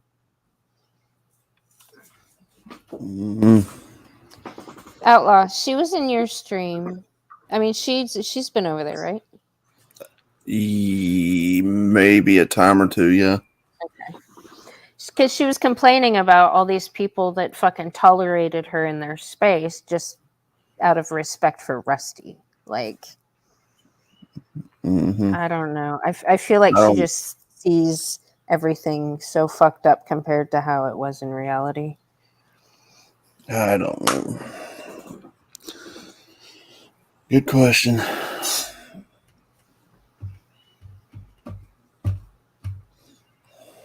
Well, I don't think you're racist, Outlaw. No, I haven't seen anybody, I haven't seen anybody in this community who has the MGTOW moniker claim to be racist at all or shows any actions of racism. Right. That's counter. It's actually counterintuitive to the philosophy. Right. Because black people are just as much included as any other race of men that you're trying to reach with the message. Right. Why would you be trying to reach men, but we want to reach certain men over here, but not these men over here. We don't like you over here, but we like you over here. And that's counterintuitive. Hate as well is counterintuitive. It's a contradiction to MGTOW. Yeah. In The fact, MGTOW is trying to like control their emotions, become master of themselves, and things like that. And if they're out there hating, then they're not they're not uh, they're not doing that. well, Right. if she had done her due diligence, she would have learned that there's a group here called Save Yourself Black Men. Hmm. They're in this community. Yeah, they don't think Right. female nature's universal. They just think black women are crazy bitches. They Yeah. still have hope for all the other ones. I There is feel I, like it's a step in the right direction. there is a yeah. little bit of a grey area with this though, because if we're looking at her perception, her lens, the way she sees things, Right. to some extent, and this doesn't justify or get her off the hook or anything like that, but it's that kind of like my truth sort of argument. So if she feels as though she was smited, hurt, or whatever, on the one hand, we could say, okay, fine, your body perceives that, so your mind follows, um, it will react accordingly. But it's not a reflection of actual objective reality. It's in your head. Hmm. That's a sort of caveat, which means it really does come down to like how warped and twisted are you in the head, and you need to go see a therapist or a doctor for this instead of Right. projecting that outwards, externalize it, and saying to everyone else that my skewed perception is what's going on Right. outside of me. Right. Okay, I'm Uh-oh. I'm I'm I'm very angry right now. I'm concerned for more Rusty about than this sperm receptacle of a has been Right. whatever she thinks she is. She Right. already is saying she already has said that she was involved with a man from this community, Mm-hmm. and she is talking about bedroom affairs and something like that. I mean, Yeah. uh, uh, Mi- have you filed a mi- police report? Miss And if not, then why not? Yeah, I mean that's why I was pissed earlier as well, Contriver, because to take I have been advantage, sexually abused. target. I have been psychologically abused. This is not a consolation prize ceremony that is going on where you would collect all the Pokemons. I have done this, I have done that, I have done this. It is nothing of the kind. If you are involved with a man, be under his leadership. If you can't be, which you can't be, then don't try to act as if you have some sort of a moral that you are doing some sort of a moral grandstanding or something. It is not that grandiose of a notion. Beth, depleted. You are even worse than depleted uranium. Whatever you call yourself, you are calling my friend something of an abuser. right. Do you have the Yeah, evidence to prove it? that's the Because thing. if It's he would have to file a defamation case against you, yeah, you yeah. would lose miserably. See, Yeah. she Stay doesn't out realize of my friend's life. the seriousness of, because Right. she's trying to destroy a man's reputation, his life, his Right. emotion, torture the Right. guy, hold him What hostage, about this? What about and this? Choking during sex or something? Has she seen what these girls are able to do today? They choke I've seen themselves. They choke well, themselves. I've heard there's sometimes I watch like crime story documentaries or whatever. Some crazy bitches will go as far as actually put a bullet in their own leg. Mm. That's crazy. I'm talking about all these amateur, people who are making videos of themselves. These girls during sex are choking themselves to get off on it, to Right. have an orgasm. Right. Now, since the old battery would not be starting that earnestly in a way during their, copulation, I think that she might need an extra stimulation Oh somewhere, yeah. Oh or yeah. she might be liking that in the heat of the moment, but not liking it afterwards because the relationship has ended, isn't it? Right, and that's the whole point. He was walking away because she drove him away because she was a crazy bitch. Then she flips shit and starts with the Consented accusations. was the And word I she was looking has the for. audacity to say that I was involved with a man who sexually abused me, choked me, Right. Well, and she's or telling talking it to shit other about sisters of us. but besides that, she's talking shit about the entire community that tolerated her and allowed her into the space. Black people are beneath us, bitch. Paul Proteus was one of the highly revered MGTOW content creators in the world. Even Barbarossa used to hold him in high regards. And Barbarossa himself was a Latino, just like me, with a brown skin. If you are talking about racism, let me hold the Confederacy flag for you. I would. Maybe as a service announcement, I know I might sound a little bit hypocritical because I got upset earlier, but maybe and Kush points out that Sunflower is also. calm down, Contriver here. Let's calm mute down, Contriver for a minute. Let him woosah. Get his because Deepak chopper on. she would revel knowing Yeah. that we're losing our shit over it, kind of thing. So we shouldn't be phased. And as Bullet says earlier, like indifference is golden here. So Yep. just calm, cool, collected heads, Mhm. and What's your blood pressure? we process this incident and we move on. Is basically the best for it, because Yep. the longer we linger on it, the more she is psychologically more the more air quote relevant she feels she is. So that makes her feel important and gives her credence, and so unfortunately, in a way, we're kind of giving her what she wants, all this attention. So we're kind of Yep. giving her, be careful what you ask for, but we're playing into it a little bit here. Yeah. Well, Don't give it any attention. Don't feed it with your time or energy or whatnot. It's not worth it, gentlemen. I am just feeling so bad for my brother Rusty Rivers because Bullets would bear me out on this one. He has that very same energy which Chris Cantu used to have back in the day Yeah. to rally He, people behind him. He he's has the one that that deserves, persona. yeah, he's the one that deserves our attention right now, really. yeah. Yeah. I just want Rusty Rivers to know that he's my friend. He would always be my friend. He would always be my brother. Chris Cantu reincarnated. And, you know, anything you want from legal assistance to, you know, even if you want lawyers, I know that you would, uh, have the perspicacity to approach the best of the best. And I would just like you to, be able to defend yourself in any way, shape, or form possible. So, you are my brother, and you would Well, always be. This is the same thing that happened with Angler. exact hmm same thing. Yeah. Yep. I told It Angler is so easy. It is so convenient.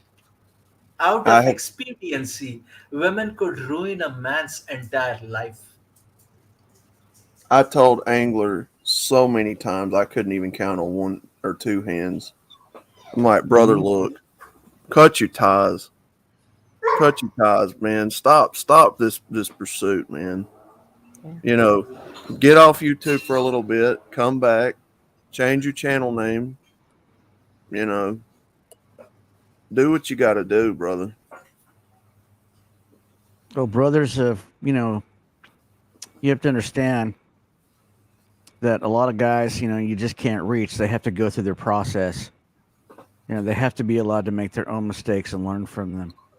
You know, I look at Angler. He's learned from his, and he woke up, and it gave him a new direction to go into. Hmm I mean, I got a shit eating grin on my face. You know, with him going through rehab and sticking to it. You know, Yeah. that dude's an inspiration to to everybody, and we got more on the way. Hmm.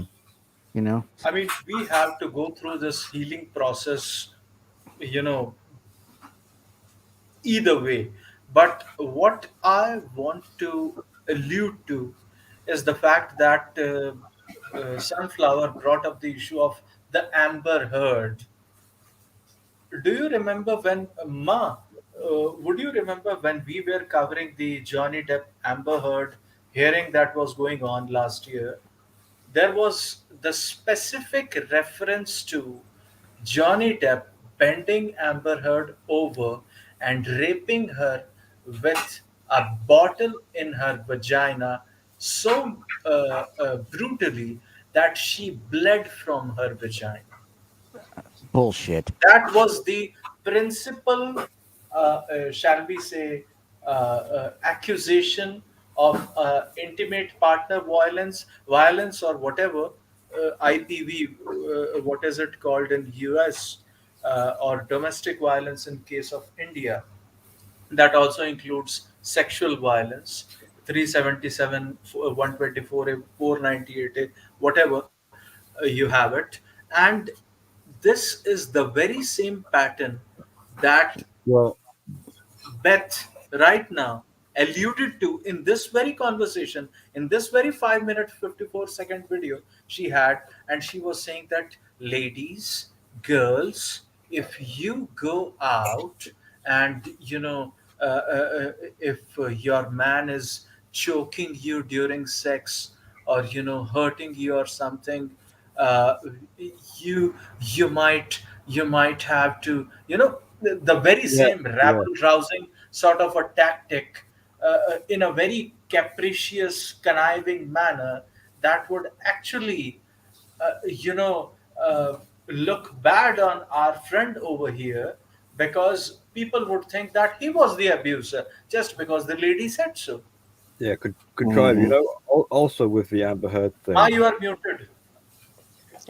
about God, boy. um, during the trials, it was revealed that Heard was using the stories of a co-worker or someone else, and claiming it as her own abuse story. So Hmm. plagiarism. And here's Beth wanting to be the voice of the others, of the other victims. So no doubt she'll be trying to steal their stories, um, Yeah. as her own. And Yeah. you see this pattern of copycat. You get that with like Right. copycat serial, whatever, like killers or something like that. So they teach you. Well, I don't know. They teach, but they steal strategies and tactics from one another. Well, Mhm.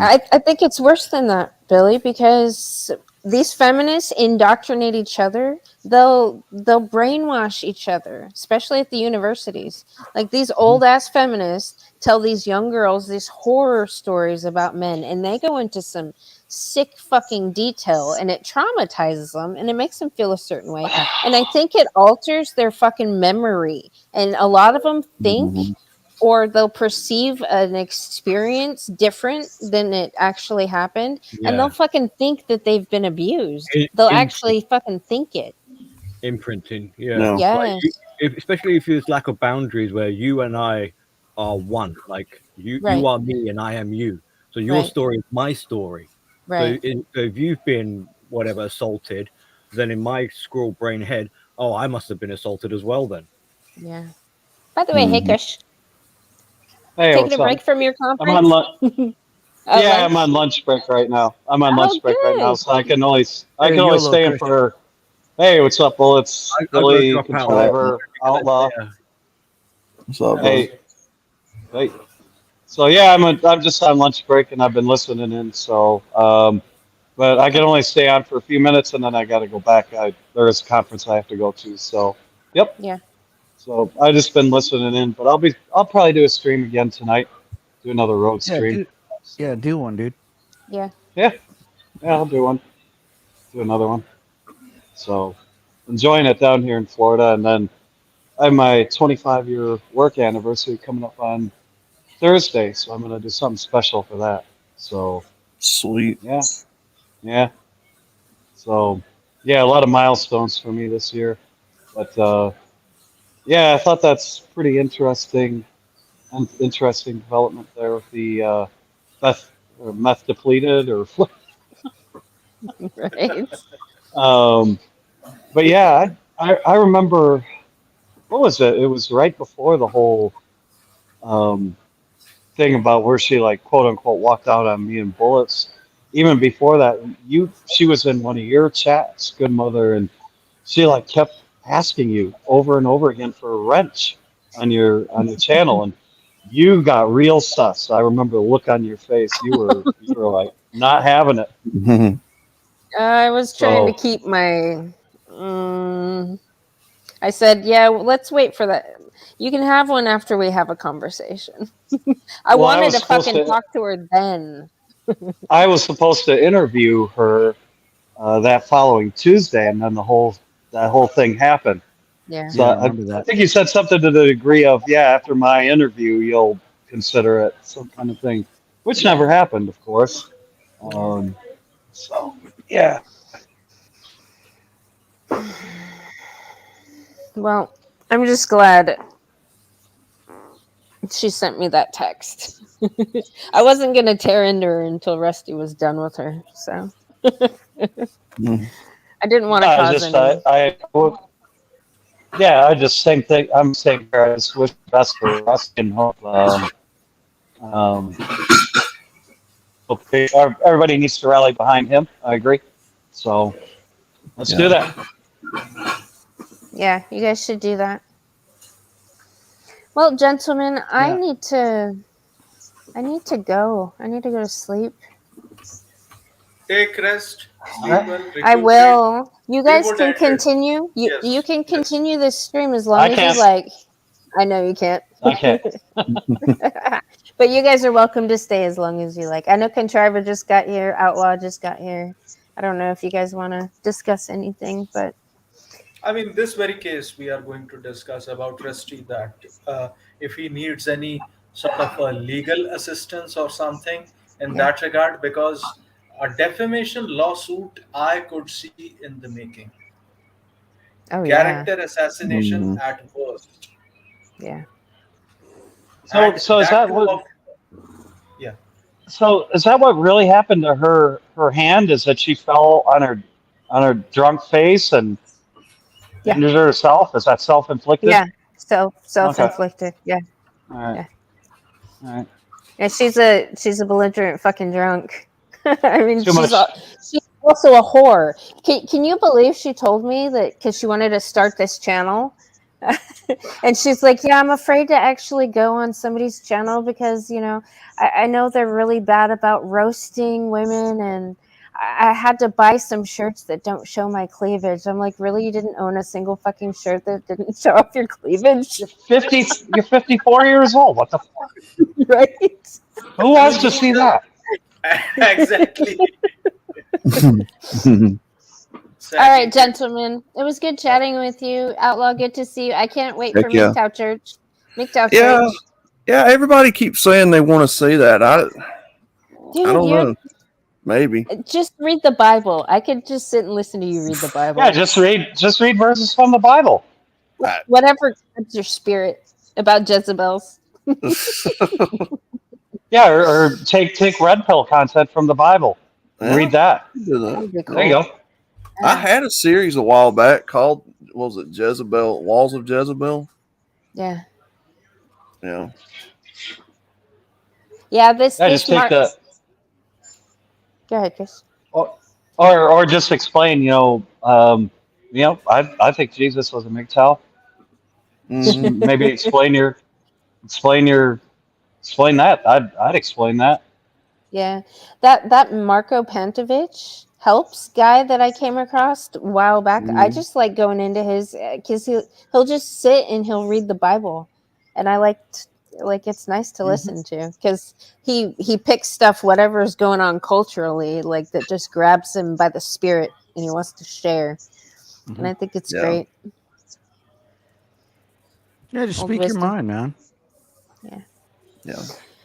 All right, y'all. It was good chatting. I need to peace out. You guys wrap it up whenever you like. Stay as long as Okay, you want. All right, sure. later, Mandy. Yeah. Good to see y'all. Bye. Bye, Ma. Later. Take rest, recuperate. Now the thing is, like, moving forward, be cautious. Making Beth subject matter because she's probably been flicking her bean the past few hours. We've been talking about this whole situation. But Yeah. that's why she didn't come up. She wants to hear us go on and on. Yeah, total narcissist. Well, I've told everybody I'm not wasting time on this type of stuff. I've said what I need to say about it. I don't understand somebody who, even for the short time she was here, can see all of the brotherly uh, gentlemen here from different walks of life, different races, and still say those things. I mean, whatever. Well, that's just Well, the nature of the beast, dude. yeah. That's just that doesn't matter how, doesn't matter what we do. She's gonna make up her own bullshit reality, no matter what. That's the way Yeah. these people are. The only way you can help Rusty move on is if we all move on. Yeah. Yeah. I support Rusty Reverse in this one. I didn't know that such a conniving creature this supposed lady would be, who would be, spreading some uh, rumors about someone with whom she had been in a very uh, personal and intimate relationship with. Now, that is the very same tactic which Indian women use. And that is why we are just ahead of the curve in that regard, because we know as a fact that female nature is universal, be it an dusky looking Indian woman or, 54-year-old, Western woman. They are all the same. Hmm. Oh yeah, I wrote that in the chat. I've been all over the world, man. I'm a tried and true believer in AWOLs. Yes. So, Hmm. and racism, black people are beneath us. When did we say that? I am a brown chap. I am respected and revered by my friends more than anybody did. Well, they Yeah. have they have black MGTOW, which Yeah. that was created. So that in and of itself, they That created that. that dumb bitch's biggest mistake was coming out and at MGTOW as a whole, attacking it as trying to calling us a domestic terrorist group for one, Yeah. and a bunch of racists and everything. That tells you everything you need to know about Beth. Hmm.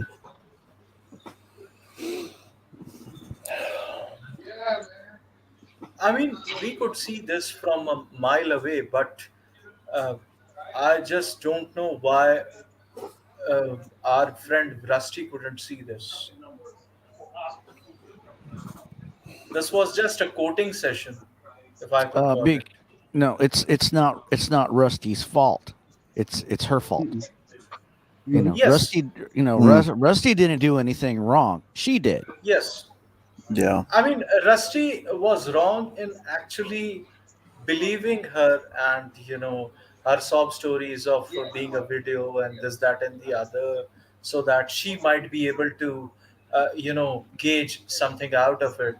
And No, Rusty gave her a certain amount of trust, you know, Mhm. and to that was his mistake. no different how I do Mandy or how I do Lori, Mrs. Carr, or anybody else. I'm Okay. always prepared for a woman to stab me in the back. Always prepared. Yeah. And I'm sure Rusty was prepared as well, and he handled it like a man. But none of this is Rusty's fault. All this is on Beth. I mean, She went around and pretty much she thought she had power over Rusty and started to lead that relationship. Big mistake. That was her Mhm. first mistake, because Rusty's his own man. He takes the lead, you know. So, and Yeah. she duped. Look, there's nothing, I hate more in this world more so than betrayal, and I'm sure you guys can relate. You know, Mhm. I'm sure Rusty feels the same way. And I don't know what the dynamics were of their relationship, but apparently, there might have been something sexual there, and she's even using that as a weapon. Okay, that is somebody grasping at straws, you know, to try to hurt another person, because they're hurt too, they're damaged too, their plan failed and blew up in their face, you know. The best, like again, the best thing I can recommend is that we got to be indifferent to it. It is what it is. Let's move forward.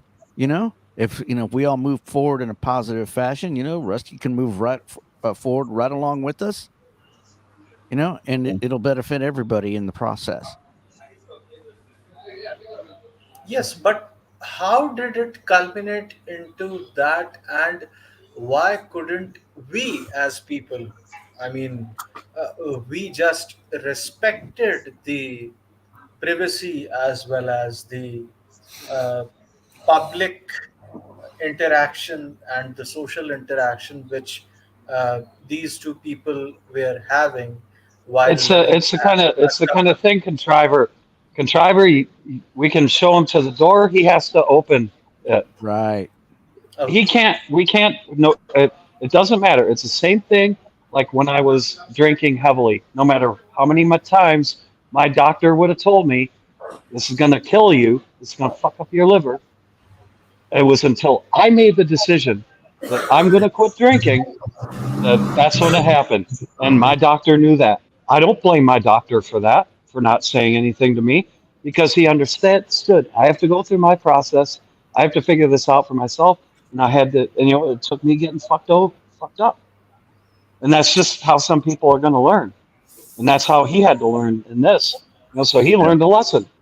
He got a wake up call, and he hopefully he answered it. Yeah. Yeah, I'm he's I'm a more big boy. The whole thing about it is this, like, men have to be allowed to make their own mistakes. We can't go around babysitting everybody, you know, and Mhm. we have to let people, make their own mistakes and learn from those mistakes and support them, for getting stabbed in the back like that. It's Mhm. happened to me, it's happened to Iridium, it's happened to everybody, in and around the manosphere that we experience these things, but what makes us strong, as a community is, we back each other up, and Yeah. that's the strength of the manosphere in and of itself, you know, and I think, as MGTOW, we set the example for other men to follow, you know, so that way they can more easily pick themselves up, and also move forward and like we are in a new direction, it's all part of the process. It's kind of like, the younger guys, so like the angry guys, like that angry kid, you know, who wants to move to Hawaii. He got a lot of anger. I can't mentor him. I can't talk to the kid. He's got to work through his own thing.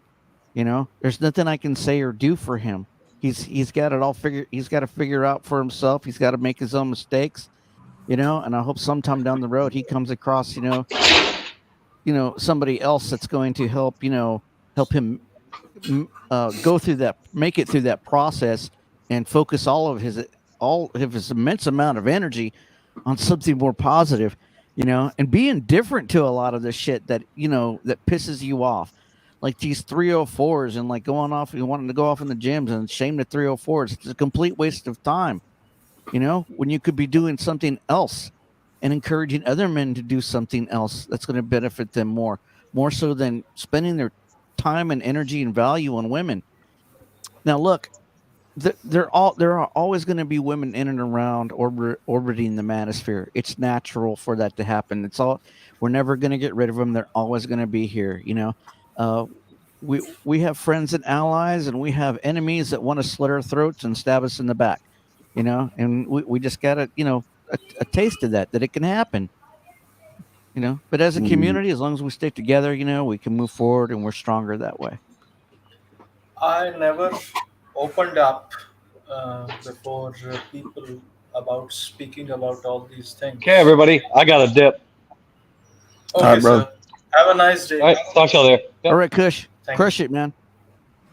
He's out there crushing it. I, I, Fucking I, awesome. I, he is the icon of being a successful MGTOW. Hmm. And I hope that other people, the young people, actually learn a thing or two from him. But Oh I'm yeah, saying, well, especially with everything that's been stacked up against him and stuff, and being able to get over his persevere. alcoholism and stuff, Yes. he ever since he met me and you and stuff, he's kind of like he's gotten a lot more positive. You know, it's awesome to see. I mean, No. I would just looking at that 5 minute 54-second video. I was reminiscing the past of the false allegations that have been put against me, uh, whether it is regarding Awesome Alice or Brandon Trueblood or in my past as well. And it all came to light that Mr. Rusty Rivers right now would be going through uh, quite a predicament, I would say. Mm-hmm. Quite a painful ordeal right now. Anyways, you two people talk. I'm just coming in with my dinner plate. Nah, he'll be all right, dude. He's got a lot of good dudes around him and stuff to help him through that shit. Yeah. I ain't worried about Rusty or anything. He's cool. He'll be good. Yeah. Right now, he's probably just he's probably in the Discord's venting over it and shit, and doesn't really want to like talk about it and stuff. And hey, I can relate to that.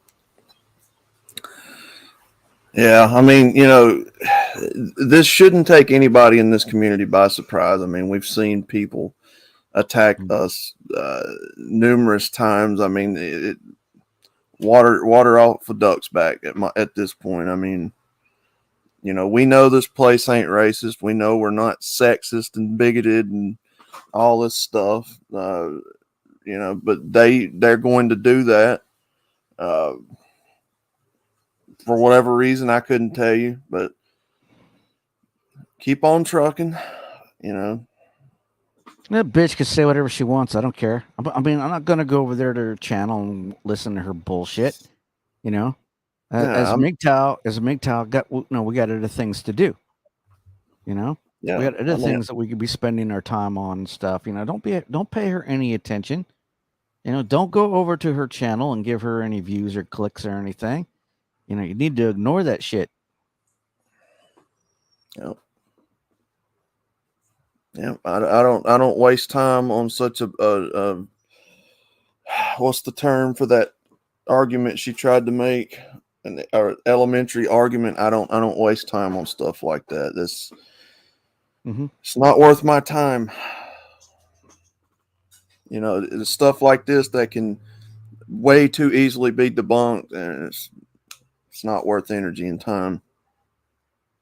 No, it just doesn't matter. It only matters if you give it your value, if you give it your time, your money, your energy. That's the only way any of their bullshit, will matter at all, and it doesn't. And she's already climbing the walls and she's looking for friends, and she's basically isolated herself back over there with the fem cells, and Yeah. and leave her where she belongs. That's where she belongs. Yep. As of right now, I see a brother in need. That's what I take away from all this. And yeah, what I'm gonna do. Yep, move forward, gentlemen. It'll be all right.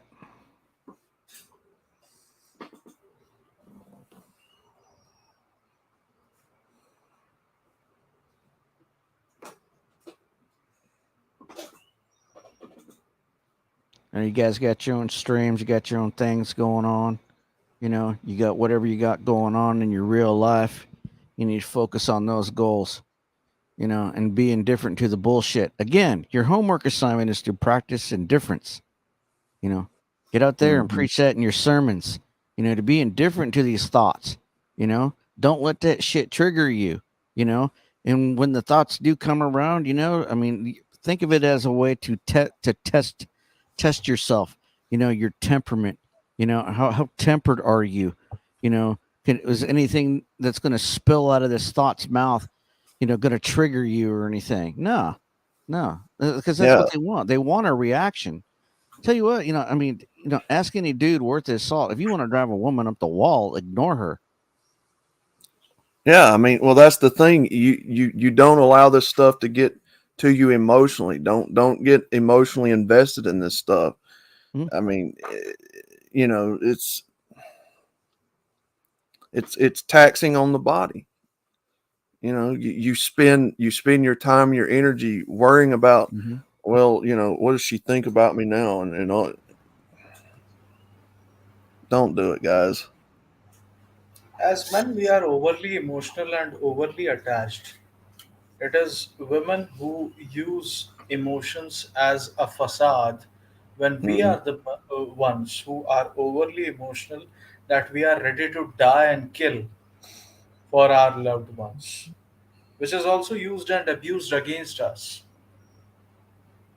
Yeah. And you, brother outlaw, your sermons. I've watched a couple of your live streams. And Mhm. I like what you're doing over there, and I think you need to keep doing that. When we need that more here in the manosphere. We Yeah. need that positive influence that like you were talking about, like doing your sermons, or having like MGTOW church do it. You know, um, Mhm. it doesn't have to be like any like fire sermon or anything like that. You know, Mhm. just like if there's a passage in the Bible that interests you, you know, um, you know, just like read out, read out the passages, and the verses, and share your thoughts with everybody on that. Yeah. There's Yeah. there's value in that. There's a takeaway in that. And that's the key, Mhm. is to give your brothers the takeaway from it that they can apply in their everyday life. You know, it's going to Mhm. energize them, and make them, give them what they need to seize the day. Yeah. I've thought about it a few times. No, There's a you lot should of definitely do it. Not only bullets, I would also commend you, even though I'm not even a Christian. yeah. You and Sigma Speaks, based Sigma Speaks, you Mhm. people are well versed in biblical knowledge, and you have some sort of prowess in that. You people should use it. Yeah, Sigma. Yeah, I went over to one of his streams I think it was like a little couple weeks ago. Uh, that dude's based as fuck, man. I mean, he knows his stuff. I remember when he came on stream with me and everything. Me and him were like, we're on the same level. You know, so I definitely Yeah. endorse that dude. He does like the MGTOW fireside streams. I watched a couple of those. I kind of like lost track with him and stuff. But I like to invite him back to come hang out. He's a cool dude. Exactly. MGTOW Outlaw and Base Sigma Speaks, holding MGTOW Church as two pastors. We also need MGTOW pastors. Why not? Yeah. Hmm. We need MGTOW ministers now. Hmm. Jesus himself was a MGTOW. Mhm. Definitely had a lot of MGTOW traits. Yeah. There's a lot of interesting red pill stuff in that book. Oh yeah. It also puts women in their place too. Mhm.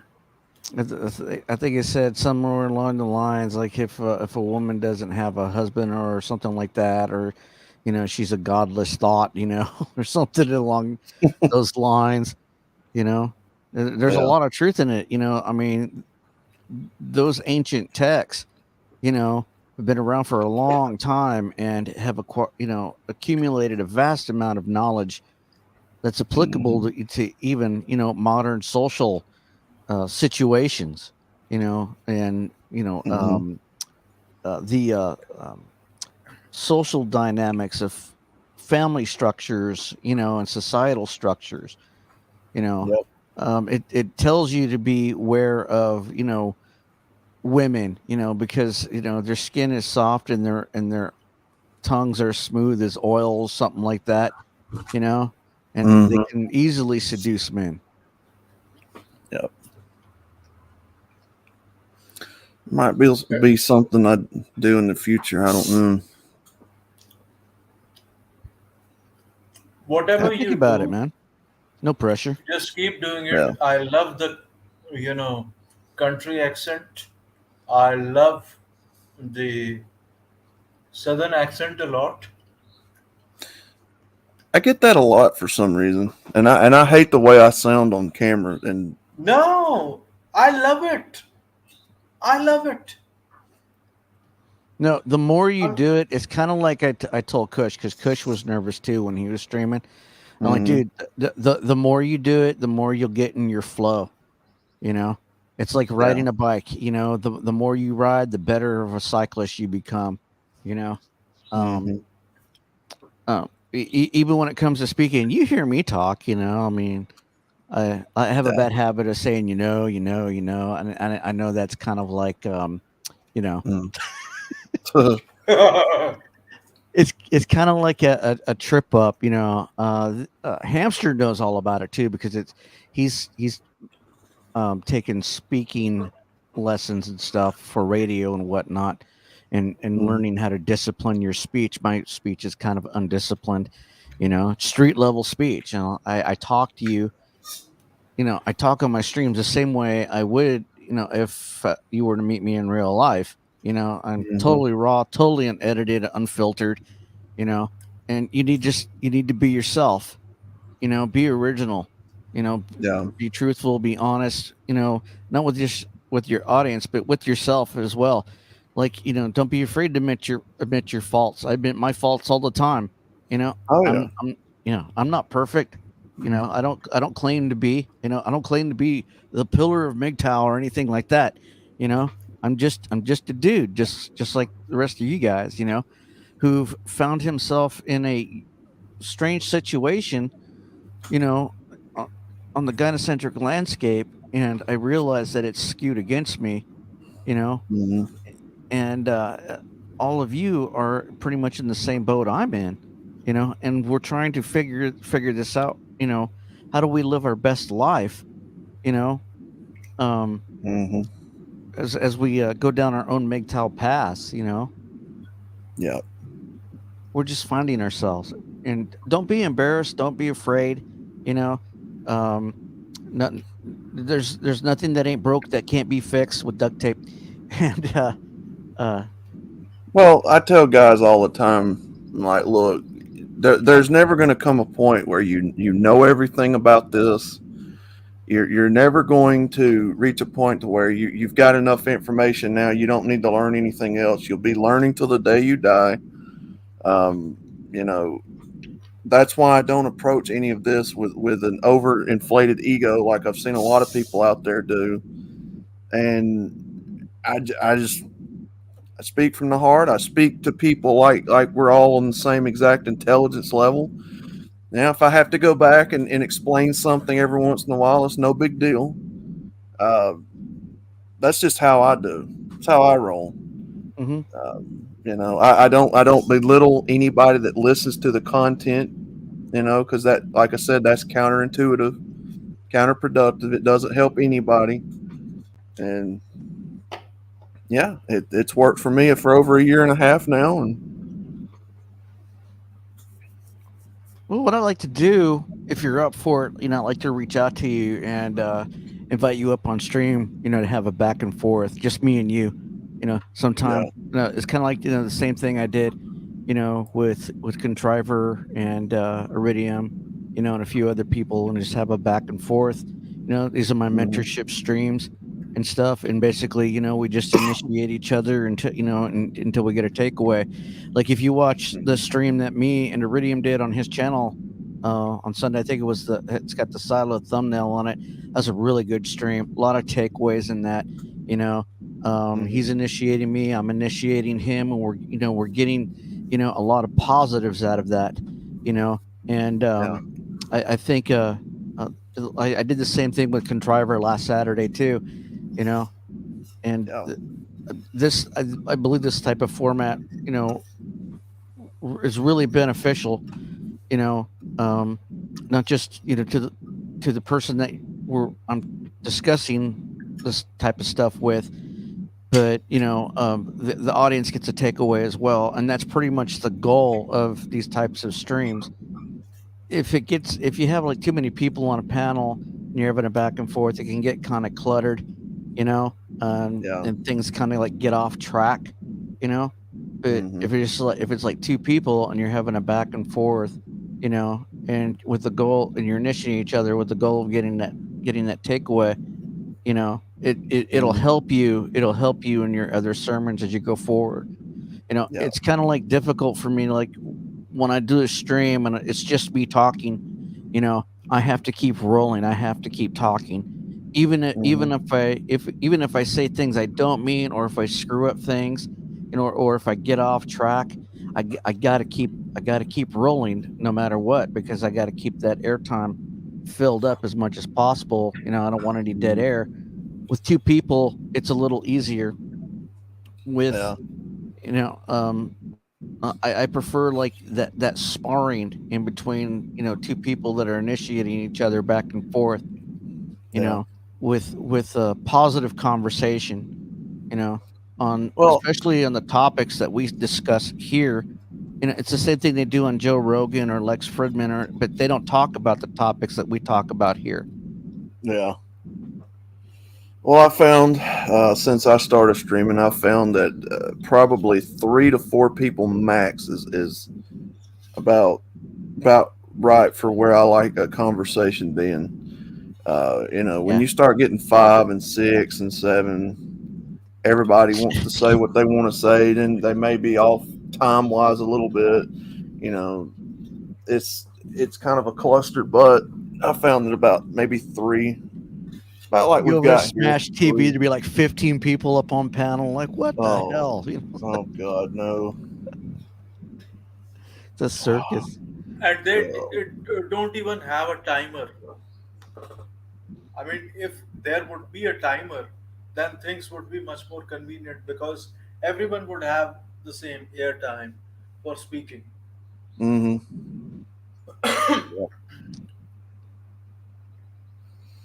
Yeah, even before I started streaming, I didn't like getting on panels where there was like 8 and 9 people, and just no. About 3, like we got here, about 3 or maybe 4 at max. That's probably about the sweet spots for me. Yeah, I suggest to keep it like your panel small. If you're gonna do panels. I mean, half a dozen people are okay if they are not talking out of turn, and they have the magnanimity to give each other a fair chance. It is quite good.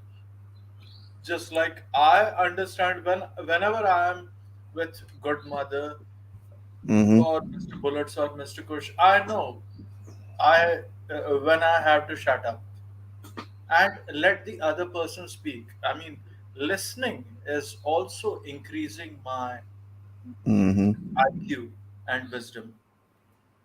So I don't need to keep talking, rambling on and on and on. I would like to listen because since right now, even in this stream, I didn't know that Beth had made a video about it. And when I came to know, oh my God, this lady completely destroyed. Well, Contriver, there's, and I always looked at it like this. There's a reason we were given 2 ears and 1 mouth, right? You're supposed to be listening twice more than you're speaking, which means and tells me that you take in more than you speak out in some instances. Yes. And I've always lived by that. Every conversation that I go into, and I've told the guys on my channel, every conversation that you go into it with the expectation to learn something, take away something. You don't know everything. Go in there, learn, take something out of it. That I'm just going to be honest with the both of you. I don't so much like debates. I don't like how they're set up where you have one winner and one loser. In most cases, I don't like that. I like a civil roundtable discussion. Where you're not coming into it with egos and you're trying to gotcha over this person over here. To me, you don't really learn anything through one of those type of competitive debates. Now, that's just my personal opinion. But, like we got here, like a roundtable discussion, I like that better. You can But kind of take away better at your own pace this way. but can I suggest you one simple thing? Yeah, go ahead. Never doubt your accent. It is as cool as anything in this world. Okay? Oh yeah. Oh yeah.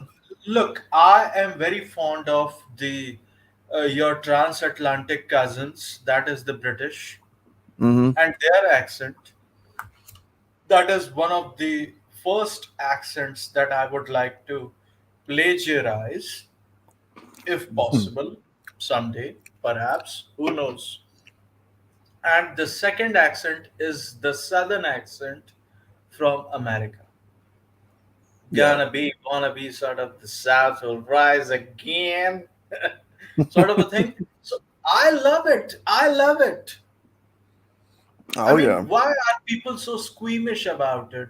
I don't know, I but I just love it. I've never been a person growing up who ever liked the sound of my voice. You know, it just I would hear myself in a video that somebody recorded and I'd just cringe. I'm somebody who don't like taking photos either. I've never been a fan of taking photos of myself. You know, that's just Well, I me. understand. I understand. That is also quite familiar with me. I have the very same resemblance in that regard because first of all, I don't like to take any photos of myself, selfies, and with all that nonsense. Plus, I don't like, my own voice because it is quite not good if I would be a self critique of my own. Yeah. So I understand on that very wavelength of yours that why do you, shy away Hmm. from that very You fact? guys Or sound fine to me. I don't know what you're complaining about. I Both of mean, you I'm sound just like saying. masculine dudes to me. I mean, you get your points across. Yeah. I mean, I it's I just love his accent. That is all I'm saying. That's a short point. yeah. I mean, it's always been a self-conscious issue with me. I've always had that since I was young. It's one of my flaws. I guess you could say that old outlaw's trying to work on himself about. But No, you yeah. got that masculine southern tone to your voice. And you got that accent. It's really strong. Wear it with pride, dude. You know, it's who you Like are. John Wayne. Oh yeah. Hell yeah. Oh Clint yeah. Eastwood, a fistful of dollars. Oh God. I Yeah. love I love his Dirty Harry cop movies and all that. The Pale Hmm. Rider. That is why Hmm. that is why I'm so much infatuated with the Southern American culture, if you could call it, Hmm. where they have guns and whiskeys and shotguns, weddings and all that. I mean, I Hmm. love it. I love it. If I would had been born as an American, I would had loved to be a Southerner. Oh yeah. The South is we get stereotyped pretty heavily here. You know, uh, y'all are just a bunch of racists. Y'all are a bunch of, hillbilly, uneducated hicks. We get the stereotypes all the time. Or even country bumpkins. Oh I yeah. mean, why being someone from the village, unless you are a village idiot, Hmm. is a fault? I mean, I love the village area. I love the countryside. Why do people find a problem with that? Thinking about it this way, outlaw. When the great re comes and shit hits the fan, these people won't be able to, to hunt or dress their own food. Hmm. They're all dependent on Whole Foods and the grocery store and shit. They're gonna starve to death. Yep. Yeah, that goes along with this cooking stuff that we've started on the channel. You know, there's going to come a time when this economy is going to collapse. And I believe that. Your food, I believe there's going to be famine too, to a degree. So what I have thought about doing is getting cooking recipes from all over the culture, people who knows how to cook from their own native lands and all that. I've thought about doing a canning stream, learning how to can food and stuff, because that's something I'm interested in too.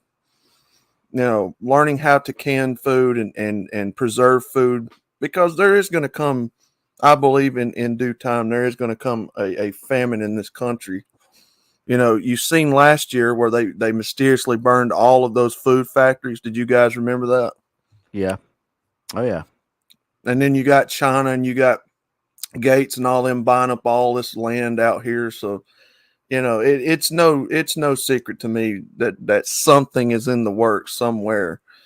But yeah, learning how to skin your own food, learning how to catch it, I think that's something that we can all use going forward in this community. I didn't see anybody else really tackling the food side of MGTOW, so I was like, maybe somewhere to exploit. So, we'll see where it goes. We're 2 streams in deep, and everybody seems to love it so far. So, I love it. I mean, uh, if you would be able to do a stream about MGTOW Church with mm. Sigma Speaks, oh my heavens. I mean, even I, as a non Christian, would say hallelujah, because it would be phenomenal work of you two gentlemen actually working and cooperating with each other and, uh, shall we say, analyzing the biblical wisdom in that regard. So, Yeah. yes. So, being from the South, I come from that background of my dad was a pastor, my brother's a pastor. Somehow it escaped me. I'm not exactly a religious person either myself. I don't really subscribe to any one religion. Um, you know, I guess that's how it came about for me. But you know, I don't believe that any religion in this world is correct. That's a personal belief of mine. Whether there's a God out there or not is a different question entirely. But as for the religions that exist, I don't believe that any religion in this world is correct. You know, so, but that's just me.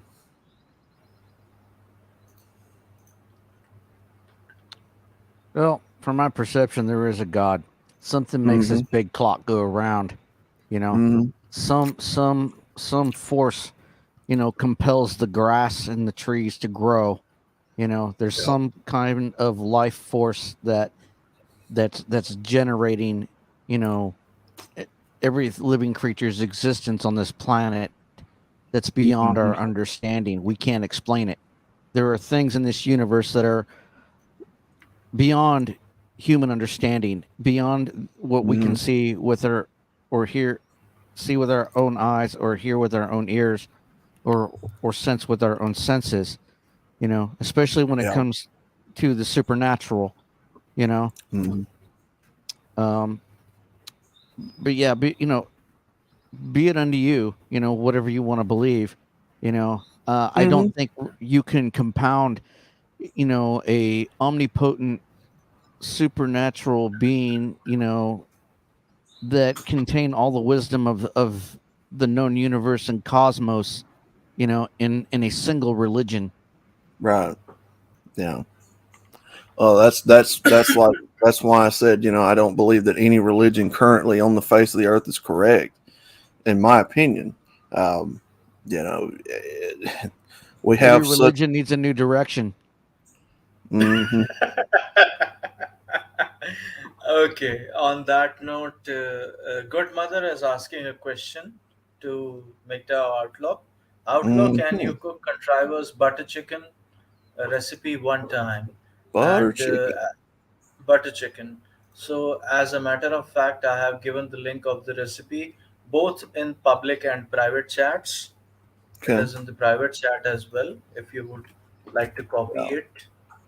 And it is an Indian recipe. You have to Oh. just let it marinate in uh, curd for Mm. 12 hours or something. So let it marinate, and Yeah. it would be awesome. Heck yeah. Now that Take a that was cube. one. Go ahead. No, I was gonna say, just take a cube of butter and shove it up a chicken's ass, wrap it up in foil, throw it in the oven for an hour. Shit will fall right off the bone. No, but that would not let it marinate. You have to cut chicken into pieces and No, you don't do then let that. it marinate. No, you don't have to cut it in pieces. Just shove a cube of butter up its ass, wrap it in foil, and throw it in an oven at 350 for an hour. Well, that would be hillbilly chicken, not butter chicken. Who says hillbilly chicken? Uh, No, that's if you shove a can of beer up its ass, wrap it in foil, Then then put that it in would the be oven beer for. chicken. Just like yeah. we have a recipe in India called whiskey chicken. Yeah. Oh shit! But yeah, that was the goal, Contriver. It was to find recipes just like that one from all over the culture, all over the world. And the I goal mean, is to have. Go ahead. we could have a cooking channel as a Hmm. subsidiary or something, Hmm. totally away from everything. We could stream it on Twitch or somewhere where we are cooking food and we are learning how to cook and learning from the inadequacies and inaccuracies that we have went so far. We could recook the very same recipe or cuisine again, and then we Hmm. could learn. I mean, women dominate.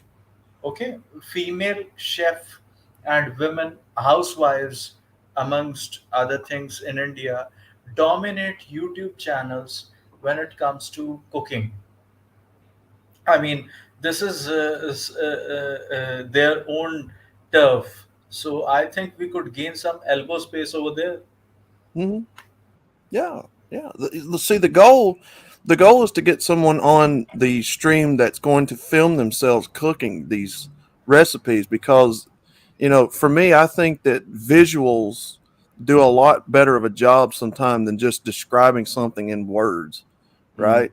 If you have people that are able to watch in real time how to make something, you know, what ingredients you use. Oh, well, I've seen that in the store before. To me, that seems to be more effective than just verbally saying what's in a recipe. And so, yeah, we want to try to at least get people on there that's going to film themselves cooking, and that would definitely be a good one to put on there, though.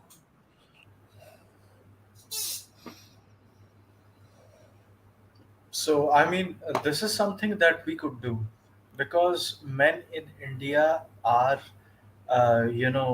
having a parity in terms of cooking channels with women in India, on YouTube at least. And for these very mundane and, Mm. normalized things like at least cooking or food vlogging or something like that, as to which restaurants food is good while Hmm. people are traveling. Mr. Iridium Kush could do that. Hmm. And these are some of the things that we are capable of doing within the very, shall we say, uh, you know, norms of YouTube even today. Even today, Hmm. forget about monetization or not. We could do these things, and that would be of great help, I suppose. Hmm. Well, for the regular MGTOW stuff that I do, I've told the guys before, I don't want to be monetized on this platform. Um, I don't want to take a dime from people for what I tell them because I believe the truth is free.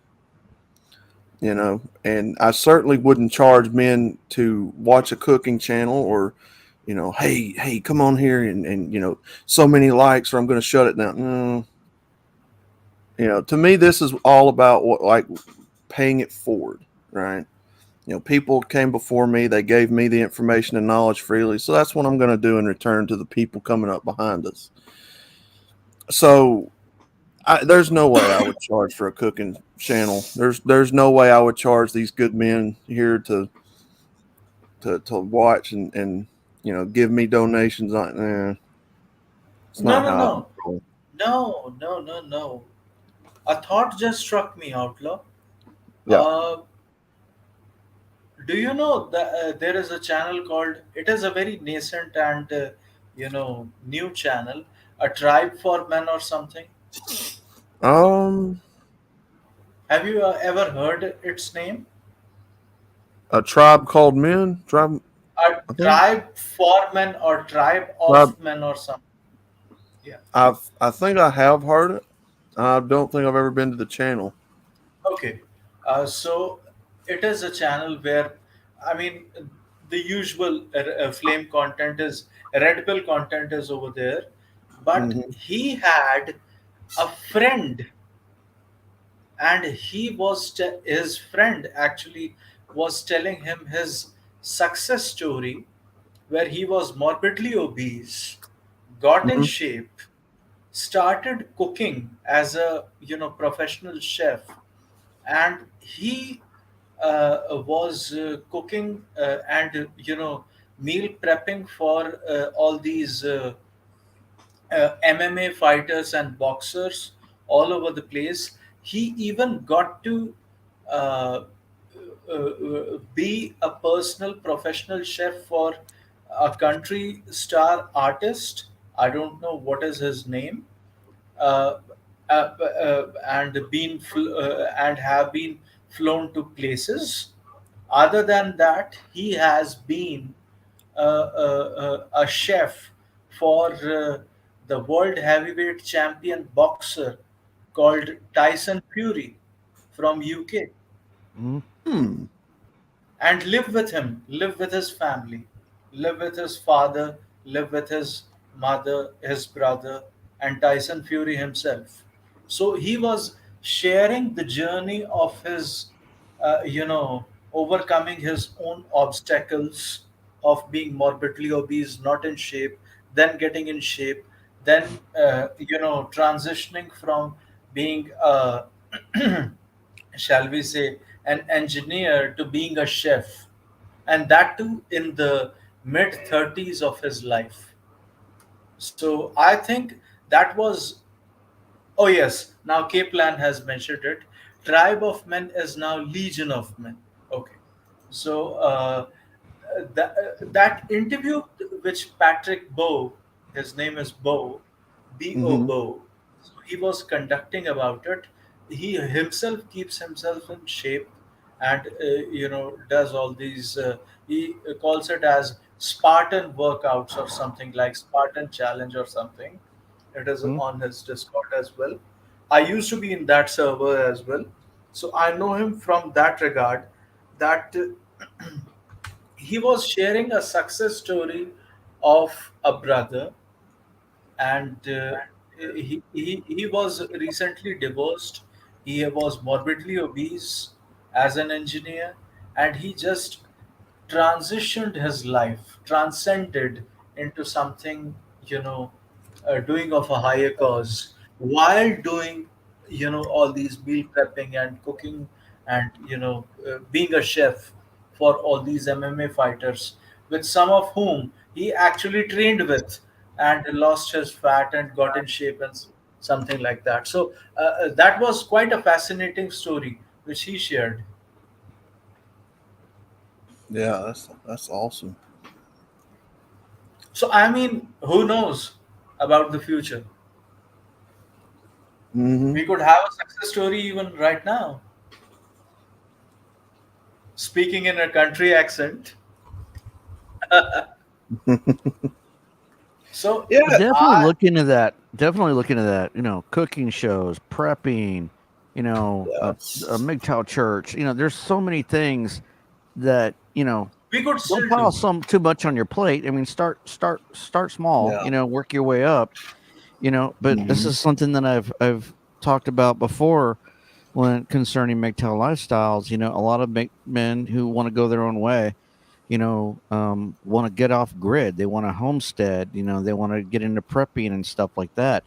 So Mm-hmm. these types of topics, of lifestyle topics, are good to get into, and they're full of positive, takeaways, and to help men, go in that direction, that's going to benefit them, you know, um, Yeah. in their life, and even when they're going off and trying to help better their career, their job status, or whatever it is they're doing. This is something else that they can also do on the side. That's what I'm saying. There's other things that we as MGTOW can be talking about when it comes to promoting the MGTOW lifestyle philosophy and the content that it should be steering men towards, more so than just watching flame content all the time. Mm-hmm. Yeah. Yeah. I think mean, we would be able to go, do that. Yes. go ahead, bro. No, I'm just saying, I think we would be able to do that. This is Mm-hmm. something which is doable. I mean, there has been a swimming instructor, a very good friend of mine. So I told him how much you earn while teaching, little children about swimming lessons and all that. Hmm. He said, not very much. I told him, make a YouTube channel, monetize it, damn it, and earn some money out of it. He's also a, meta philosophy sort of a chap, and I would not take any names, but he is quite way up as when it comes to giving diving lessons and all that. He's not a diver, but a normal swimming instructor, so that he would be able to do all these things, giving Mm-hmm. lessons to people If on you want to YouTube. start a channel, like a cooking channel, um, no different than any other cooking channel out there, and you want to start that off as a business, and you want to sell a skillet, or a spatula, through that channel. By Mm-hmm. all means, you're more than welcome to do that. You know, Mm-hmm. the my whole gripe, are people that are shilling and grifting under the Maytel logo, and selling, t-shirts, and material, Mm-hmm. with the MGTOW logo on it, but the majority of their content's loaded full of flame and female nature content. There's no positive stuff that's there. It's Yeah. just, it can get, it's too repetitive, and it doesn't give men an out. It doesn't give them a takeaway. It Yeah. doesn't give them none of that shit that they're shilling, as Mm-hmm. MGTOW content, and selling that MGTOW merchandise is going to help or benefit men in the real world. However, if you're starting your own independent channel, and you're doing your own thing, you know, and you wanna sell like some merchandise or something like that, to fund that channel, you know, Yeah. that's that's giving men a takeaway that they're gonna get some value out of that merchandise, and supporting your channel. No different than like if if I watch 60 Cycle Hum and a bunch of other music reviewers, that review music gear, and whenever I buy something, I always check with them first, and if I can, I'll buy something through their affiliate link, so they get something out of it too, you know, and Mhm. you could do that as well. I don't have any issue with that. I'm like I said, I'm very much a capitalist. My big beef were the people that were shilling it under the Big Towel logo and perverting it in such a way that it was causing harm to the manosphere. Yeah. Well, I've had people, wanting it from me too. I've had people wanting shirts.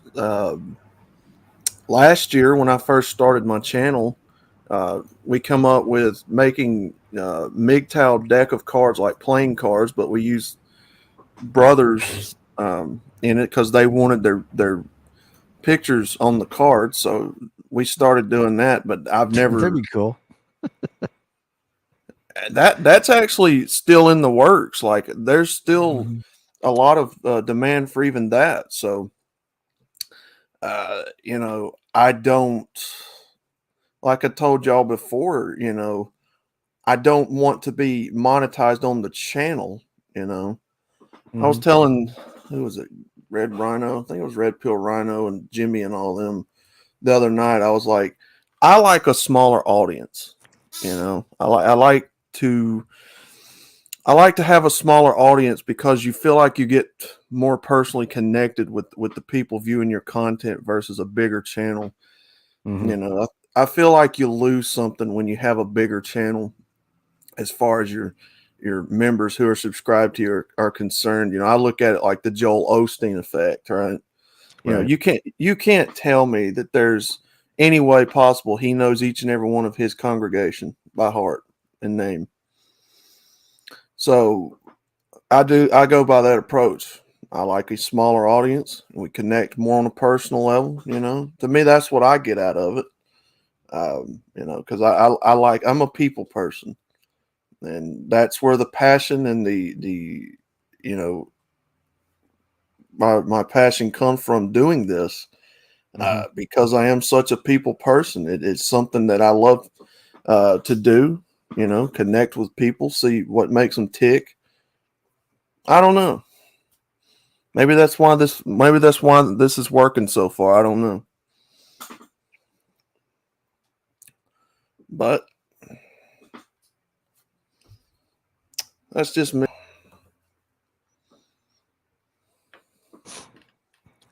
But yeah, I've had people wanting shirts and stuff too, and I've asked a lot of the brothers. I'm like, because they see it the same way. They're like, they don't like like seeing people get monetized and then selling their brand like it's a business.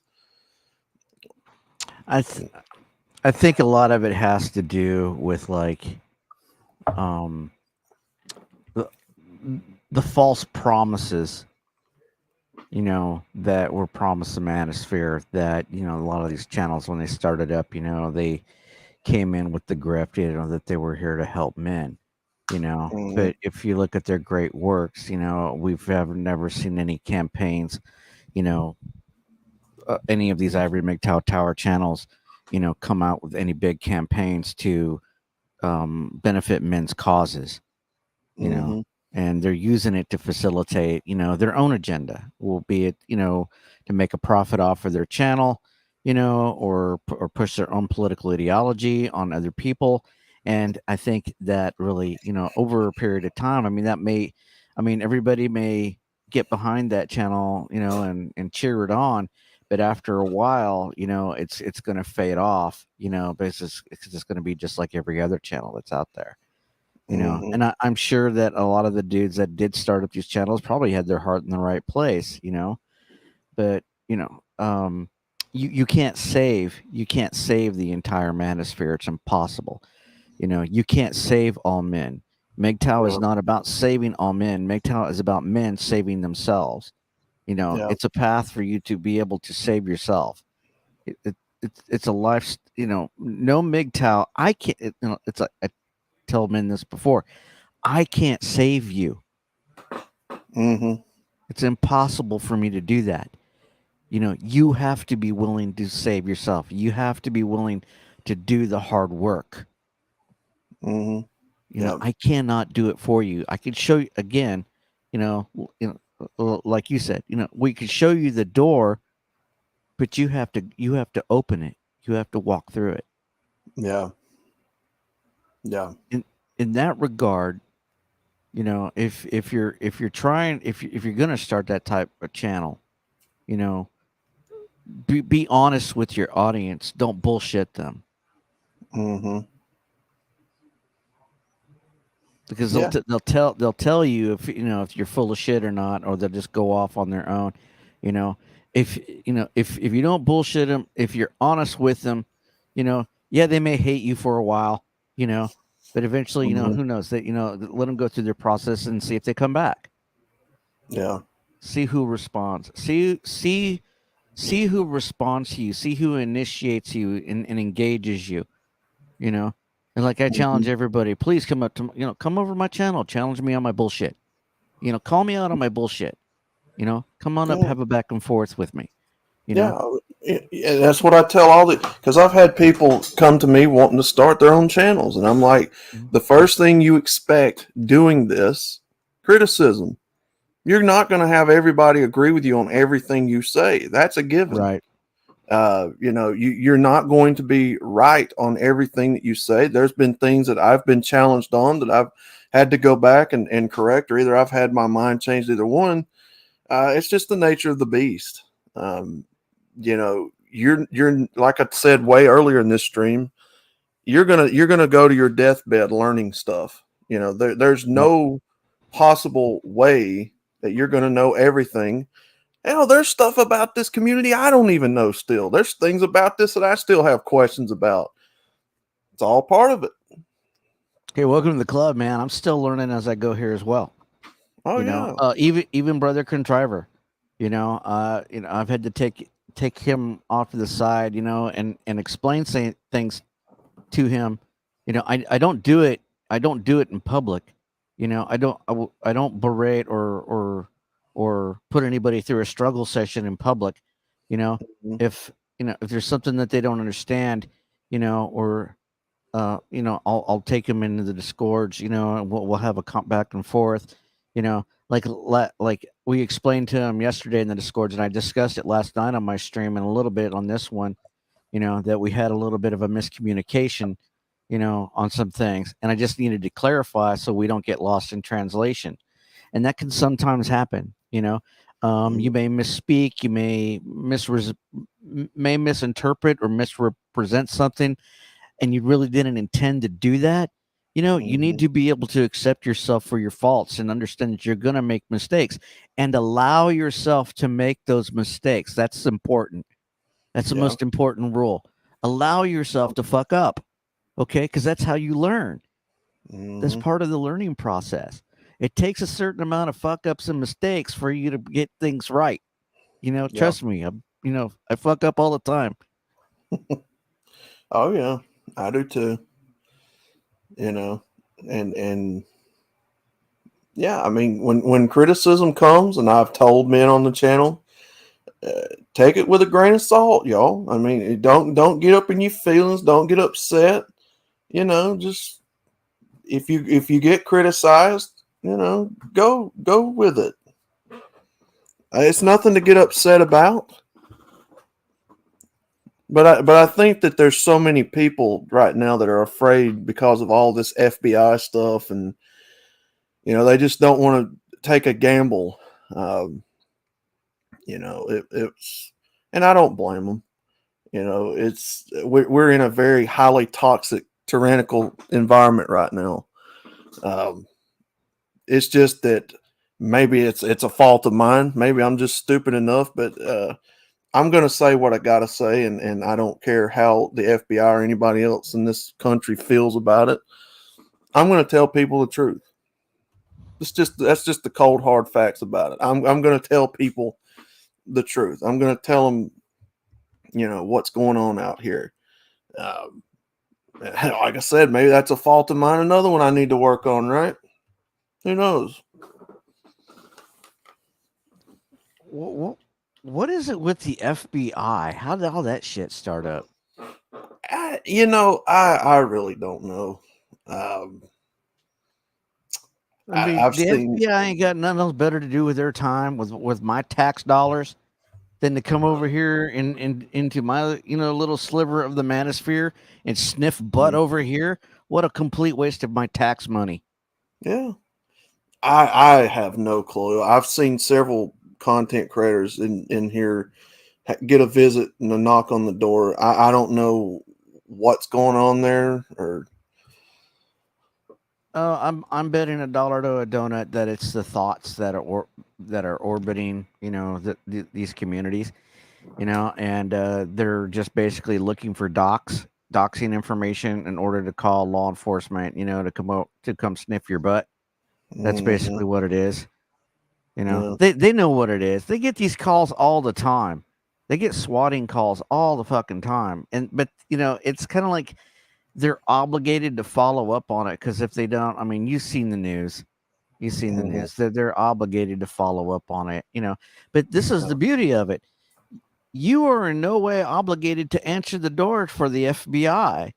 You are in no way obligated to talk to the FBI. And I advise you, I'm not an attorney, but I suggest, if you find an attorney, he might tell you the same thing, that if you talk with the FBI, if you talk to anybody from the Federal Bureau of Investigation or any federal government office for that matter, and if they catch you in a lie, they can prosecute you. So my advice to you is to, find a good attorney, and keep them on retainer. Or if you have an attorney friend, or ask an attorney for their business card. And if the FBI wants to talk to you, tell them to call your attorney. Yeah. Yeah. I'm not say, hey, I'm not answering any questions. Here's my attorney's card. If you have any questions, you can divert all your questions to him, and he'll get back to you. Never talk with it's like this. If the FBI were ever knocking my door, I got nothing to fucking say to them. Not a goddamn word. I ain't saying hi or hello or nothing to them. I'm keeping my fucking mouth shut. It's like your attorney will tell you, if law enforcement is questioning you, shut the fuck up. It's like that video. Where's that video at? The Pop Brothers video. Look it up. They call it "Shut the Fuck Up Fridays." Yeah. Go watch "Shut the Fuck Up Fridays" and learn how to shut the fuck up. Don't you ever, ever, ever, ever? You are no way obligated whatsoever to answer a door to any law enforcement officer. Let me tell you something. If law enforcement wants to talk to you, they'll kick your fucking door in. Okay, if it's that important, and I suggest you let them do that if they want to talk to you that bad. Get yourself a camera on your front door, and down your driveway, so that way you can see who the heck's at your front door. If it looks like a Fed or a cop, you're not obligated to answer the fucking door. They can pull you over later on down the street when you leave the house and talk to you if that's what they want to do. But even still, you're not obligated to talk to them. I don't understand why people, you can always spot a normie, because a normie feels they're compelled to talk to law enforcement and even go so far as to challenge them on their authority in public on the side of the street. That's the most dumbest thing you could ever do. I don't know who teaches these people to argue with the cops, or to backtalk the cops or start fights with cops. Are you out of your fucking mind? That's how people get shot. That's how people get killed. That's how you wind up on the 6 o'clock news. Yeah, well, I mean, they tell you all the time, anything you say can be used against you in a court of law. Well, there's your incentive not to talk right there. Yeah, especially if you're talking to a Fed, because if a Fed catches you in a lie, you bet your ass are going to prosecute you, and you will serve time for that. So just saying, you need. That's the thing, when it comes to positive mentorship in and around the manosphere and the MGTOW community, where are all the great MGTOW mentoring men on how to handle these types of matters? You know, that's kind of like, my gripe. Where are all the great Ivory MGTOW channels mentoring, the younger men, uh, that are coming in this community? Because when I see them, they're angry, they're pissed off, they're raging, they want to hate on women, they're misdirected, you know, they're not acquiring any knowledge, they're not acquiring anything that's going to benefit them in the real world, you know. This is why I was so proud of Bandit for stepping up and coming in and doing the Monday financial streams. No, they weren't the biggest draw, but the information's still there. That information is invaluable to anybody who wants it. You know, he, Bandit was talking about shit that I, even at my age, I had no idea. Of a lot of these instruments, these financial instruments that he was talking about even existed. You know, a lot of the stuff that he talked about, I wouldn't know if I walked into a bank, I wouldn't know the first fucking thing, to do in that situation. Could say, like, if you won the lottery, what are you gonna do if you win? What would you do if you win the lottery? Oh yeah. What's the first thing you're gonna do? You don't know what the first thing you're gonna do is.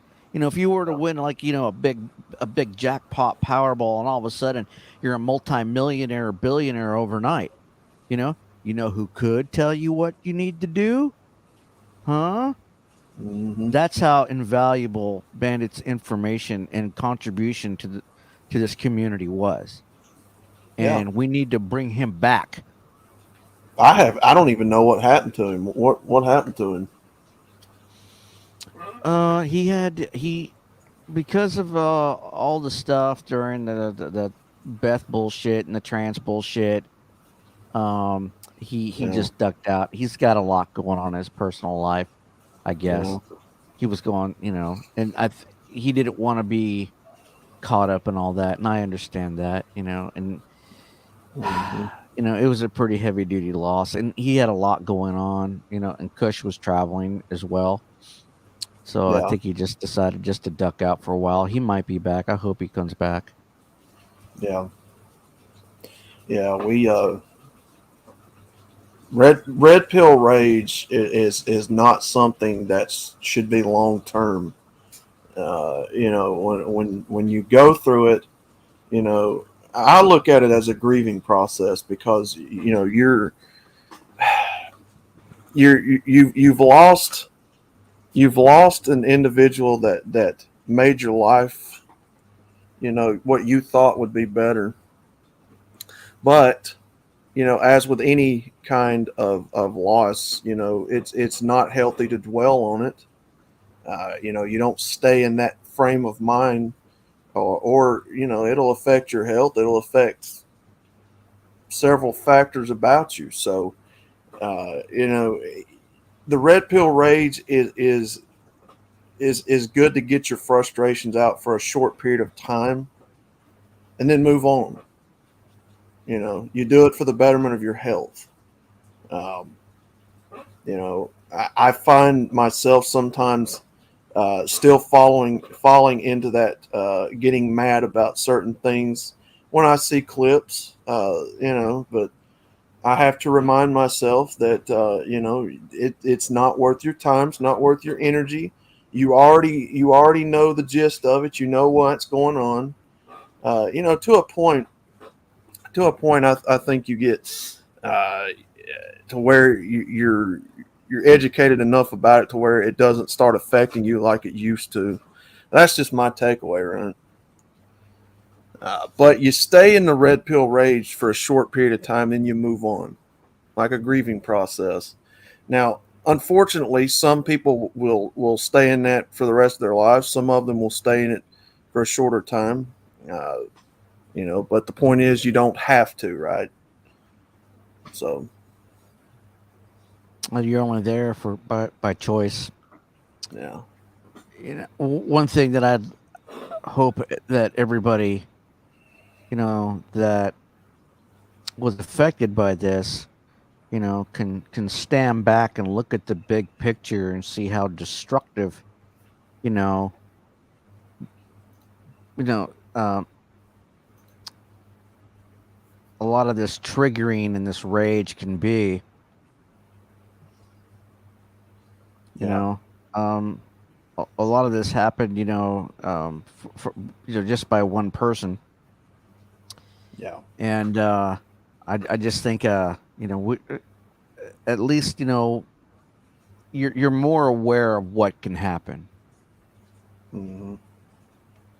That's kind of like my takeaway. My takeaway from it, is to try to like educate people to be indifferent to shit that's going to that triggers you. Yeah. Because the stuff that is triggering you is causing you the most harm. Hmm. Yeah. How do we do that?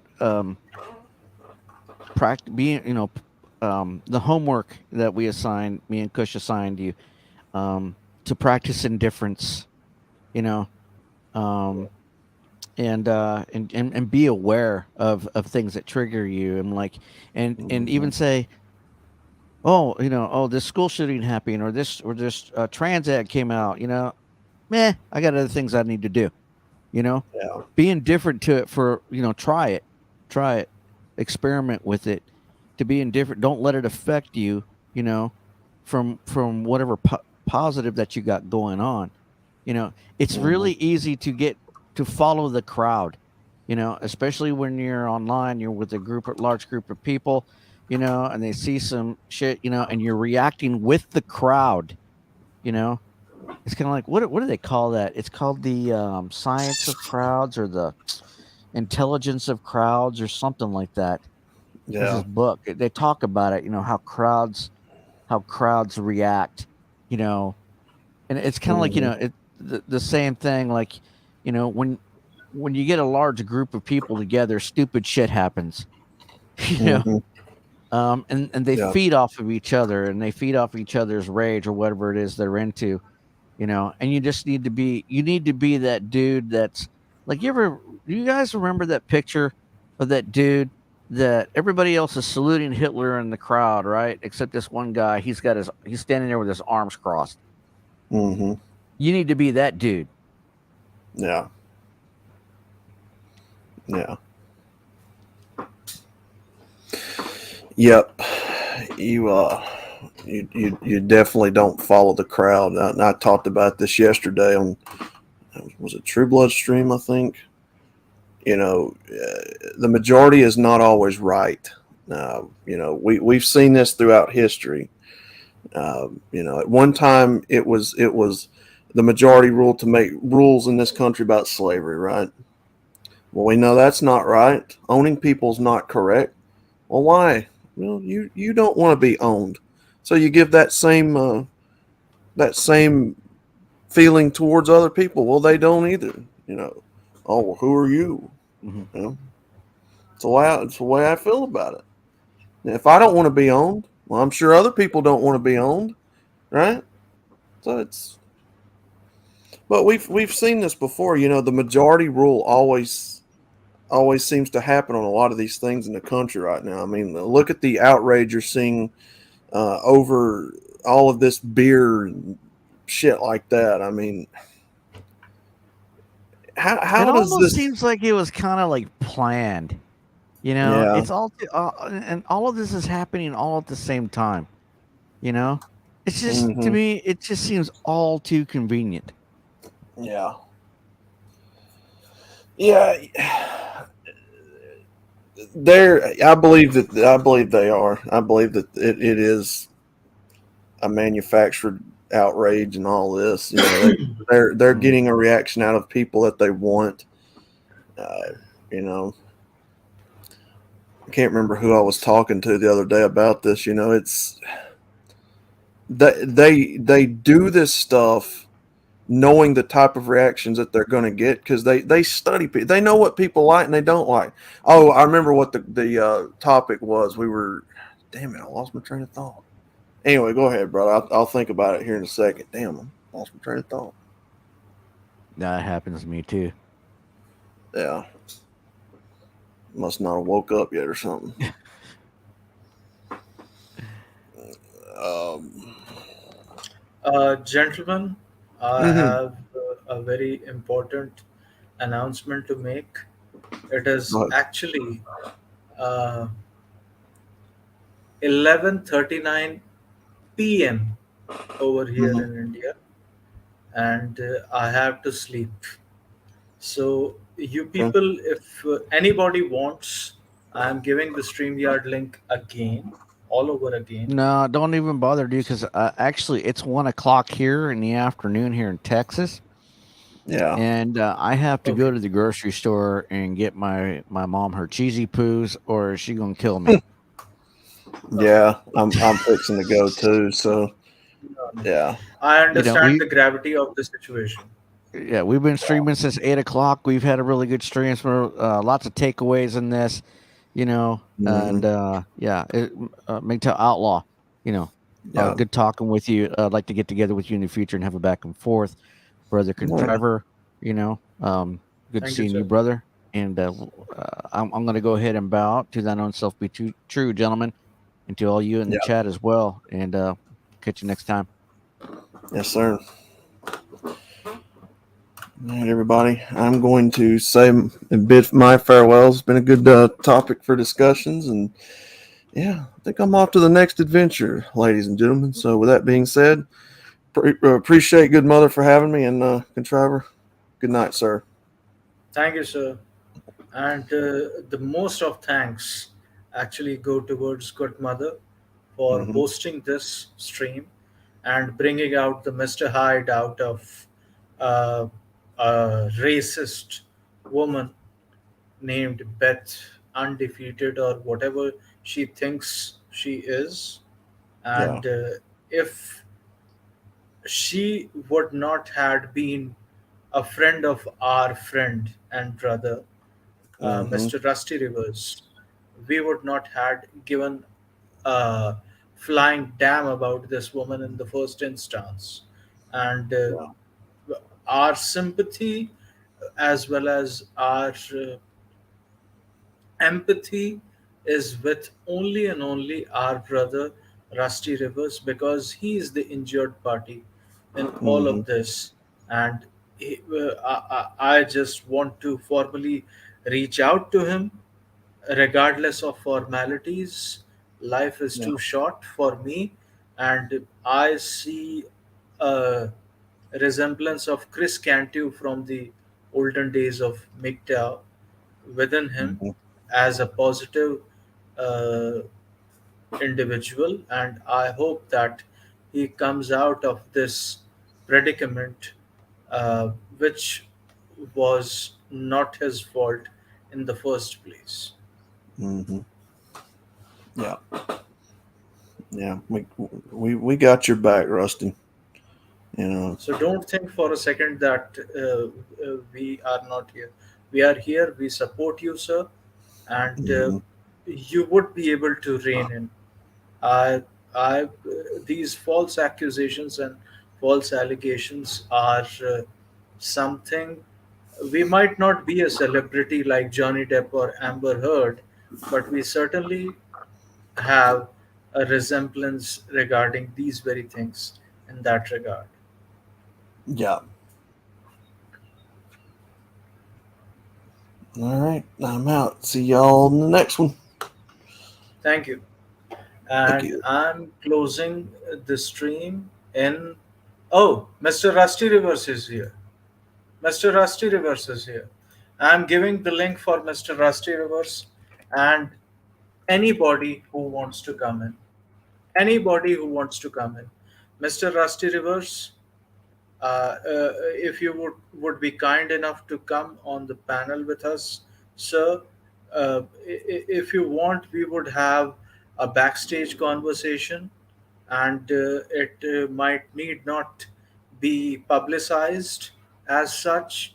And if you would be kind enough to come on the channel, Mr. Rusty Rivers, alongside other people, if you want, sir.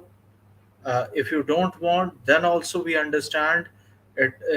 We leave it to your discretion. It is wholly and solely on your discretion, sir.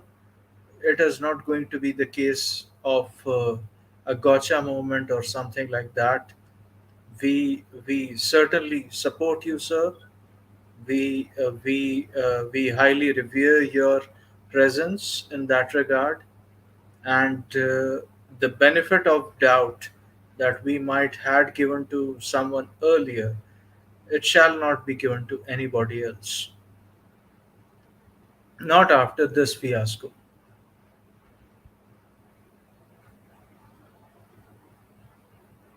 So if Mr. Rusty Rivers wants to come up, I would wait for him for another 5 minutes or 10 minutes. Certainly, sir. We very much appreciate your presence. Oh, okay. Okay, okay. Even if Mr. Rusty Rivers does not think that we should have a conversation at this juncture, uh, we shall abide by his consent in that regard. We shall not have a conversation. Uh, we would have a conversation as and when he deems fit. Yes, we are here, sir. We are here.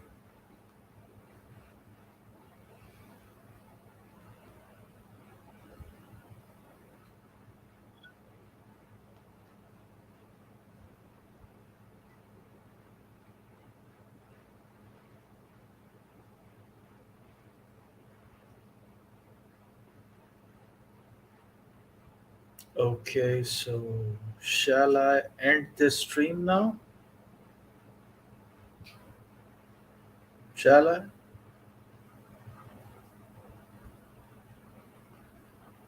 Okay.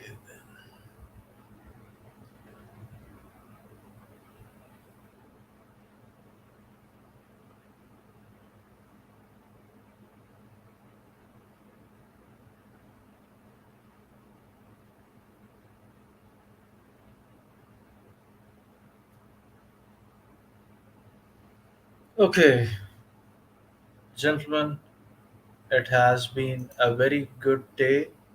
Uh, I hope that you might had found the stream self-explanatory in that regard, and I hope that you understand the gravity of the situation, and we stand in solidarity. We stand with Mr. Rusty Rivers, and that's it. Contriver out. Bye, sir. Ending broadcast in 3, 2, 1.